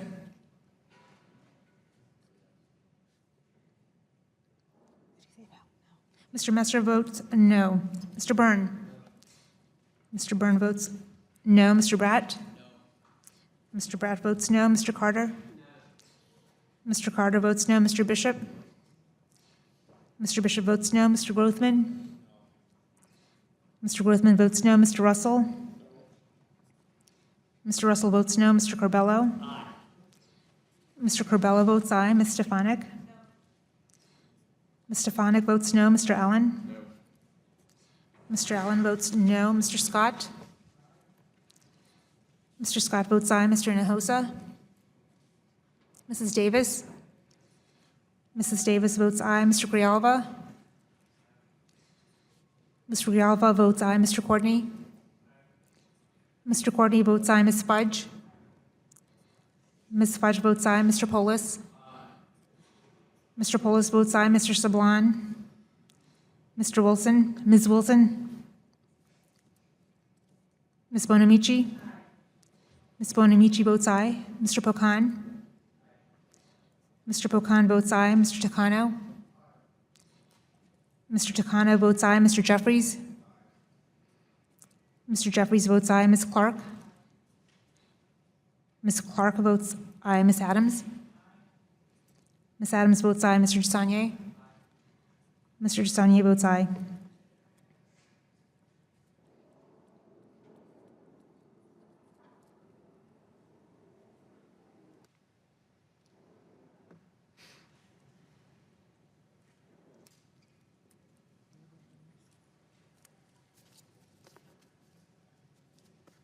Clerk will report the total. Mr. Chairman, on this vote, there are 14 ayes and 20 noes. Amendment is not agreed to. Moving to the 12th vote, this is amendment number 24, offered by Ms. Clark, to expand WIC eligibility and increase the monthly breastfeeding voucher. The clerk will call the roll. Mr. Klein? No. Mr. Klein votes no. Mr. Wilson? Mr. Wilson votes no. Mrs. Fox? Mrs. Fox votes no. Mr. Hunter? Mr. Hunter votes no. Mr. Rowe? Mr. Rowe votes no. Mr. Thompson? Mr. Thompson votes no. Mr. Wahlberg? Mr. Wahlberg votes no. Mr. Salmon? Mr. Salmon votes no. Mr. Guthrie? Mr. Guthrie votes no. Mr. Rokita? Mr. Rokita votes no. Mr. Barletta? Mr. Barletta votes no. Mr. Heck? Mr. Messer? Mr. Messer votes no. Mr. Byrne? Mr. Byrne votes no. Mr. Bratt? Mr. Bratt votes no. Mr. Carter? Mr. Carter votes no. Mr. Bishop? Mr. Bishop votes no. Mr. Grothman? Mr. Grothman votes no. Mr. Russell? Mr. Russell votes no. Mr. Corbello? Mr. Corbello votes no. Ms. Stefanik? Ms. Stefanik votes no. Mr. Allen? Mr. Allen votes no. Mr. Scott? Mr. Scott votes aye. Mr. Hinojosa? Mrs. Davis? Mrs. Davis votes aye. Mr. Grijalva? Mr. Grijalva votes aye. Mr. Courtney? Mr. Courtney votes aye. Ms. Fudge? Ms. Fudge votes aye. Mr. Polis? Mr. Polis votes aye. Mr. Sablan? Ms. Wilson? Ms. Bonamici? Ms. Bonamici votes aye. Mr. Pocan? Mr. Pocan votes aye. Mr. Takano? Mr. Takano votes aye. Mr. Jeffries? Mr. Jeffries votes aye. Ms. Clark? Ms. Clark votes aye. Ms. Adams? Ms. Adams votes aye. Mr. Desagne? Mr. Desagne votes aye.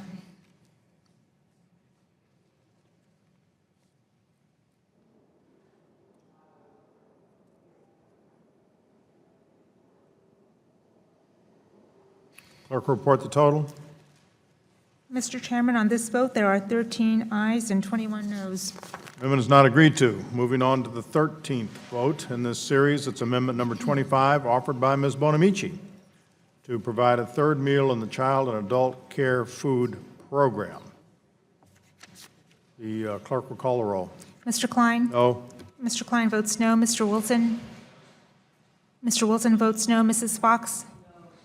Mrs. Fox votes no. Mr. Hunter? Mr. Hunter votes no. Mr. Rowe? Mr. Rowe votes no. Mr. Thompson? Mr. Thompson votes no. Mr. Wahlberg? Mr. Wahlberg votes no. Mr. Salmon? Mr. Salmon votes no. Mr. Guthrie? Mr. Guthrie votes no. Mr. Rokita? Mr. Rokita votes no. Mr. Barletta? Mr. Barletta votes no. Mr. Heck? Mr. Messer? Mr. Messer votes no. Mr. Byrne? Mr. Byrne votes no. Mr. Bratt? Mr. Bratt votes no. Mr. Carter? Mr. Carter votes no. Mr. Bishop? Mr. Bishop votes no. Mr. Grothman? Mr. Grothman votes no. Mr. Russell? Mr. Russell votes no. Mr. Corbello? Mr. Corbello votes aye. Ms. Stefanik? Ms. Stefanik votes aye. Mr. Allen? Mr. Allen votes no. Mr. Scott? Mr. Scott votes aye. Mr. Hinojosa? Mrs. Davis? Mrs. Davis votes aye. Mr. Grijalva? Mr. Grijalva votes aye. Mr. Courtney? Mr. Courtney votes aye. Ms. Fudge? Ms. Fudge votes aye. Mr. Polis? Mr. Polis votes aye. Mr. Sablon? Ms. Wilson? Ms. Bonamici? Ms. Bonamici votes aye. Mr. Pocan? Mr. Pocan votes aye. Mr. Takano? Mr. Takano votes aye. Mr. Jeffries? Mr. Jeffries votes aye. Ms. Clark? Ms. Clark votes aye. Ms. Adams? Ms. Adams votes aye. Mr. Desagne? Mr. Desagne votes aye.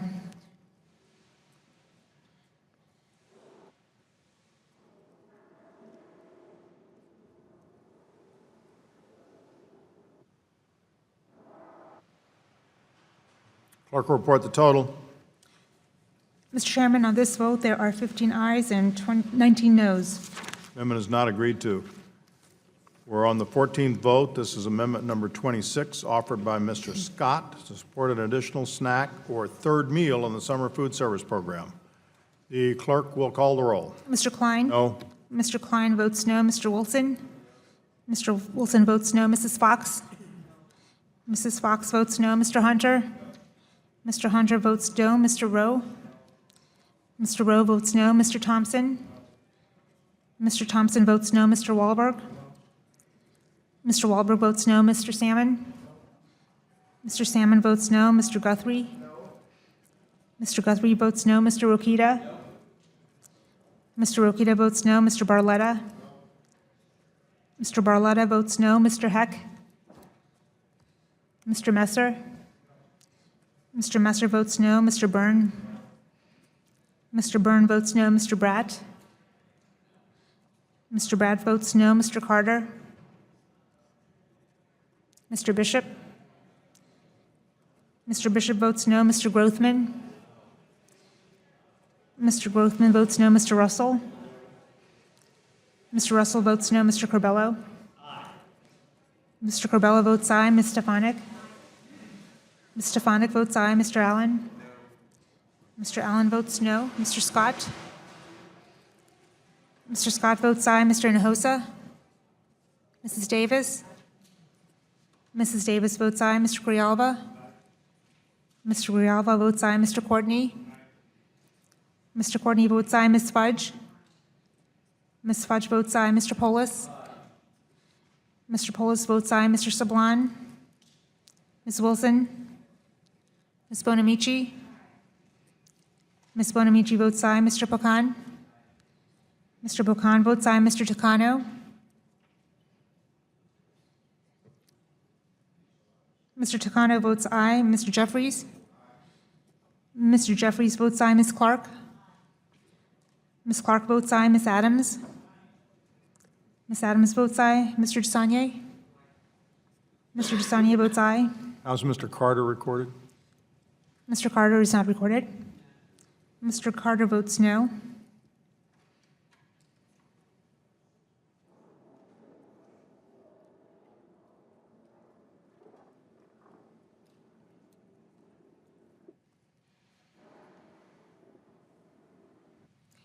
Clerk, report the total. Mr. Chairman, on this vote, there are 15 ayes and 19 noes. Amendment is not agreed to. We're now moving to the 15th vote. This is amendment number 27, offered by Mr. Grothman to block grant the school meal and snack programs. The clerk will call the roll. Mr. Klein? No. Mr. Klein votes no. Mr. Wilson? Mr. Wilson votes no. Mrs. Fox? Mrs. Fox votes aye. Mr. Hunter? Mr. Hunter votes no. Mr. Rowe? Mr. Rowe votes no. Mr. Thompson? Mr. Thompson votes no. Mr. Wahlberg? Mr. Wahlberg votes aye. Mr. Salmon? Mr. Salmon votes aye. Mr. Guthrie? Mr. Guthrie votes no. Mr. Rokita? Mr. Rokita votes no. Mr. Barletta? Mr. Barletta votes no. Mr. Heck? Mr. Messer? Mr. Messer votes aye. Mr. Byrne? Mr. Byrne votes no. Mr. Bratt? Mr. Bratt votes aye. Mr. Carter? Mr. Carter votes no. Mr. Bishop? Mr. Bishop votes aye. Mr. Grothman? Mr. Grothman votes aye. Mr. Russell? Mr. Russell votes aye. Mr. Corbello? Mr. Corbello votes no. Ms. Stefanik? Ms. Stefanik votes no. Mr. Allen? Mr. Allen votes aye. Mr. Scott? Mr. Scott votes no. Mr. Hinojosa? Mrs. Davis? Mrs. Davis votes no. Mr. Grijalva? Mr. Grijalva votes no. Mr. Courtney? Mr. Courtney votes no. Ms. Fudge? Ms. Fudge votes no. Mr. Polis? Mr. Polis votes no. Mr. Sablan? Ms. Wilson? Ms. Bonamici? Ms. Bonamici votes no. Mr. Pocan? Mr. Pocan votes no. Mr. Takano? Mr. Takano votes no. Mr. Jeffries? Mr. Jeffries votes no. Ms. Clark? Ms. Clark votes no. Ms. Adams? Ms. Adams votes no. Mr. Desagnier? Mr. Desagnier votes no.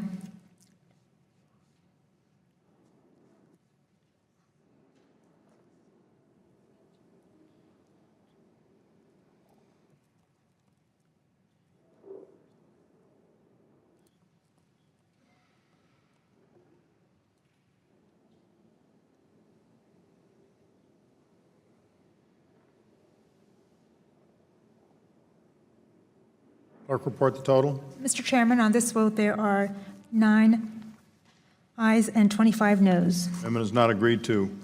We're moving to the 16th vote in the series. This is amendment number 28, offered by Ms. Davis to remove the requirement that states be in compliance with the EBT system requirements in order to participate in the summer EBT demonstration program, and frankly, to hugely increase the authorization levels.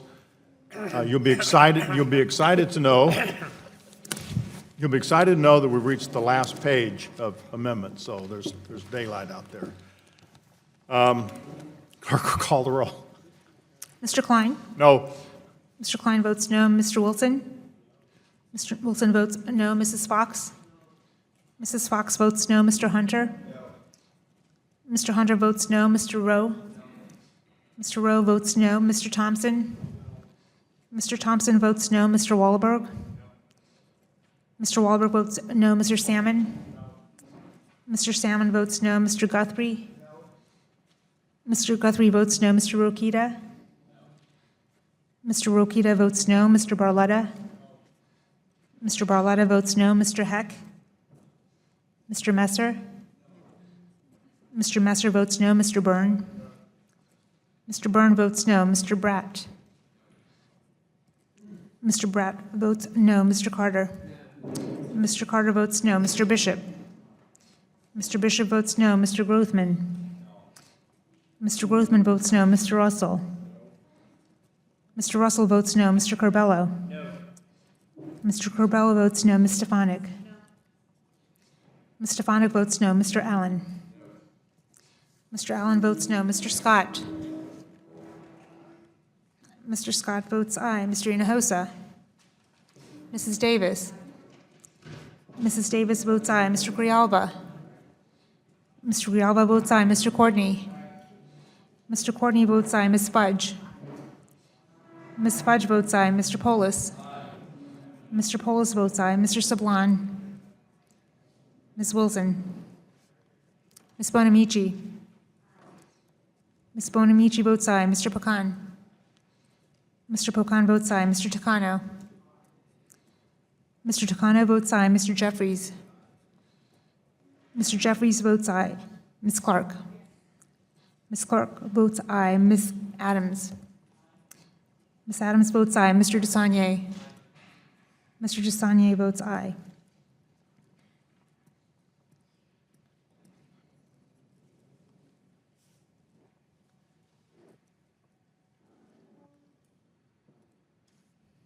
Clerk will report the total.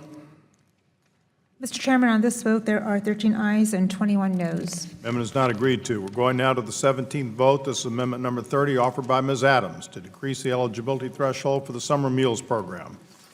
Clerk will call the roll. Mr. Klein? No. Mr. Klein votes no. Mr. Wilson? Mr. Wilson votes no. Mrs. Fox? Mrs. Fox votes no. Mr. Hunter? Mr. Hunter votes no. Mr. Rowe? Mr. Rowe votes no. Mr. Thompson? Mr. Thompson votes no. Mr. Wahlberg? Mr. Wahlberg votes no. Mr. Salmon? Mr. Salmon votes no. Mr. Guthrie? Mr. Guthrie votes no. Mr. Rokita? Mr. Rokita votes no. Mr. Barletta? Mr. Barletta votes no. Mr. Heck? Mr. Messer? Mr. Messer votes no. Mr. Byrne? Mr. Byrne votes no. Mr. Bratt? Mr. Bratt votes no. Mr. Carter? Mr. Carter votes no. Mr. Bishop? Mr. Bishop votes no. Mr. Grothman? Mr. Grothman votes no. Mr. Russell? Mr. Russell votes no. Mr. Corbello? Mr. Corbello votes no. Ms. Stefanik? Ms. Stefanik votes no. Mr. Allen? Mr. Allen votes no. Mr. Scott? Mr. Scott votes aye. Mr. Hinojosa? Mrs. Davis? Mrs. Davis votes aye. Mr. Grijalba? Mr. Grijalba votes aye. Mr. Courtney? Mr. Courtney votes aye. Ms. Fudge? Ms. Fudge votes aye. Mr. Polis? Mr. Polis votes aye. Mr. Sablan? Ms. Wilson? Ms. Bonamici? Ms. Bonamici votes aye. Mr. Pecan? Mr. Pecan votes aye. Mr. Takano? Mr. Takano votes aye. Mr. Jeffries? Mr. Jeffries votes aye. Ms. Clark? Ms. Clark votes aye. Ms. Adams? Ms. Adams votes aye. Mr. DeSagne? Mr. DeSagne votes aye. Mr. Chairman, how am I recorded? How's Mr. Scott recorded? Mr. Scott has been recorded as aye.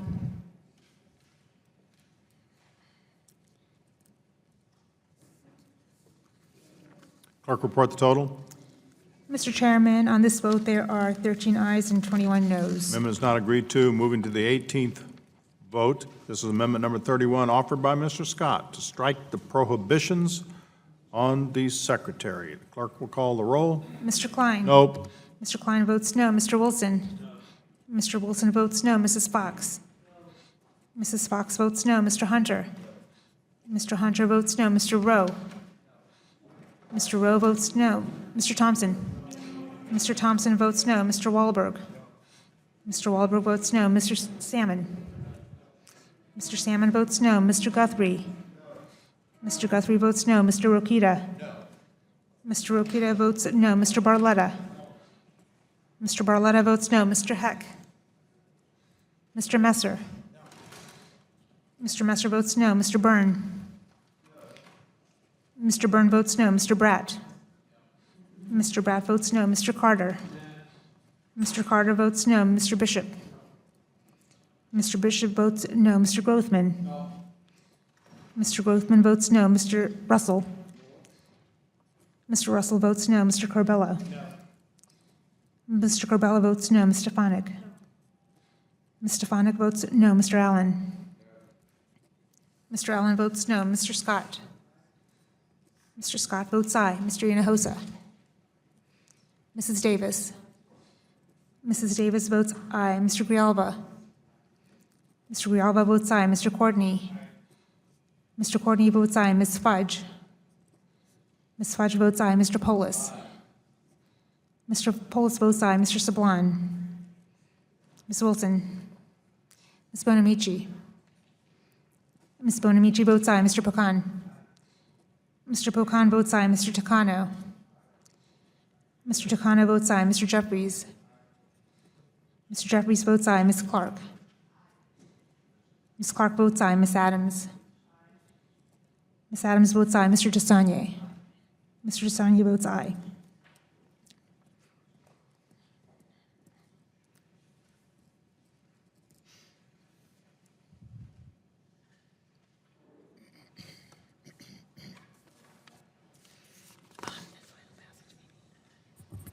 Clerk, report the total. Mr. Chairman, on this vote, there are 13 ayes and 21 noes. Amendment is not agreed to. We are now on vote 19. This is the last amendment, but not the last vote. This is Amendment 32, offered by Ms. Fudge, to prohibit the bill from taking effect until the Secretary certifies that the bill will not lead to less healthy foods being available in schools and will not make it more difficult for schools to serve free meals to all students. The clerk will call the roll. Mr. Klein? Nope. Mr. Klein votes no. Mr. Wilson? Mr. Wilson votes no. Mrs. Fox? Mrs. Fox votes no. Mr. Hunter? Mr. Hunter votes no. Mr. Rowe? Mr. Rowe votes no. Mr. Thompson?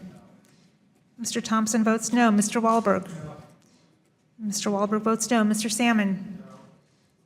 Mr. Salmon votes no. Mr. Guthrie? Mr. Guthrie votes no. Mr. Rokita?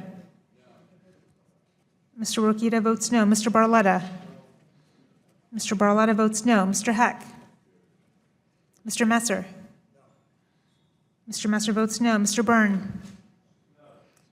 Mr. Byrne votes no. Mr. Bratt? Mr. Bratt votes no. Mr. Carter?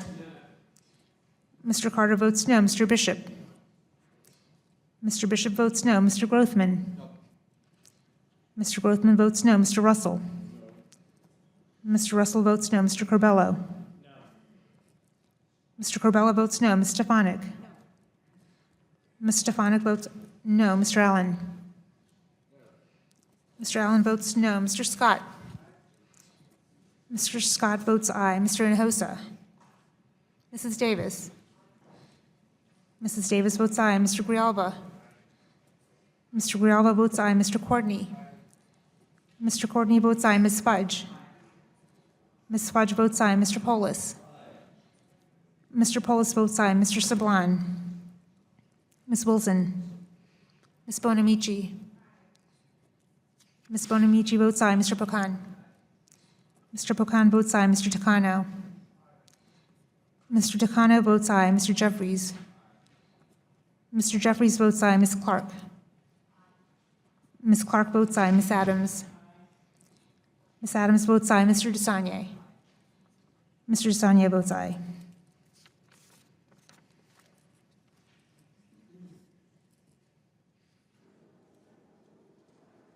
Clerk, report the total. Mr. Chairman, on this vote, there are 13 ayes and 21 noes. Amendment is not agreed to. Question now occurs on the amendment in the nature of a substitute. All those in favor say aye. Aye. All those opposed say no. The ayes have it, and the amendment is agreed to. Mr. Chairman, the substitute is amended.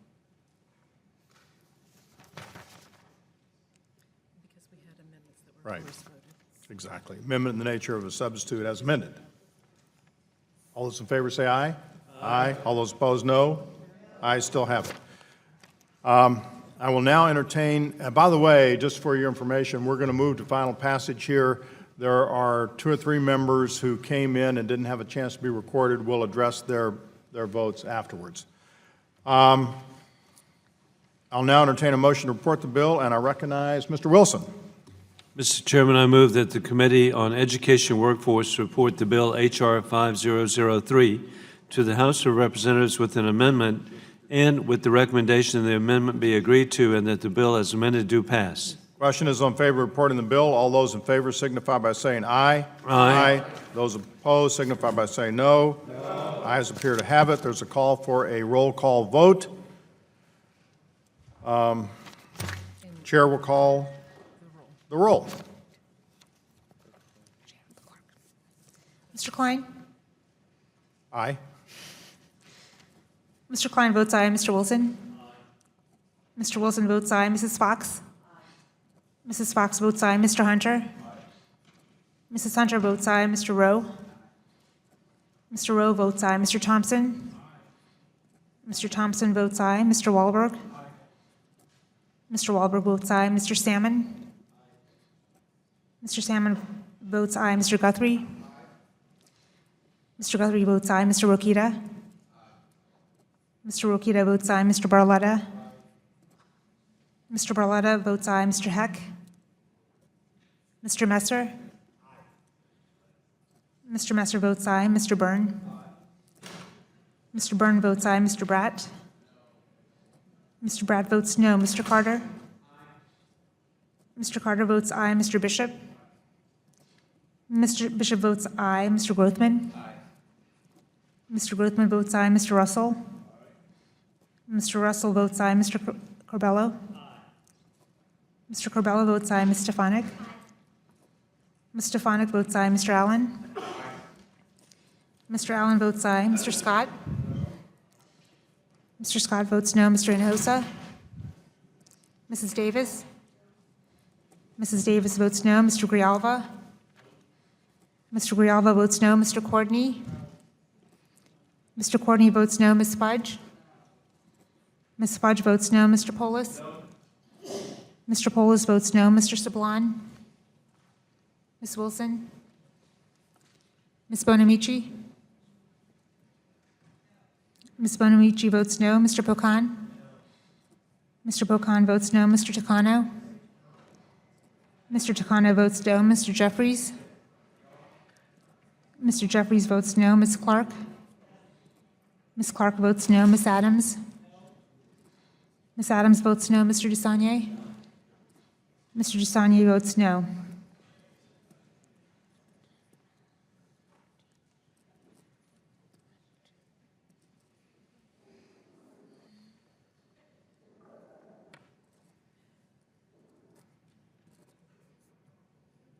Clerk, report the total. Mr. Chairman, on this vote, there are 20 ayes and 14 noes. The ayes have it, and the motion is agreed to. H.R. 5003 is ordered reported to the House of Representatives. The chair notes for the record that a quorum is present. I now recognize Mr. Wilson. I ask unanimous consent that the staff be authorized to make necessary and technical changes to the bill and pursuant to House Rule 11, Clause 2L. I give notice that all members have the requisite number of days to file additional or minority views. Without objection, so ordered. We are not yet adjourned, but all members are excused except for those who missed a vote and would like a chance to be recorded without changing the outcome. And if you don't know who you are, that would be Mr. Russell, Mr. Courtney, Mr. Polis, and Mr. Jeffries. Go down there and help Nancy find it.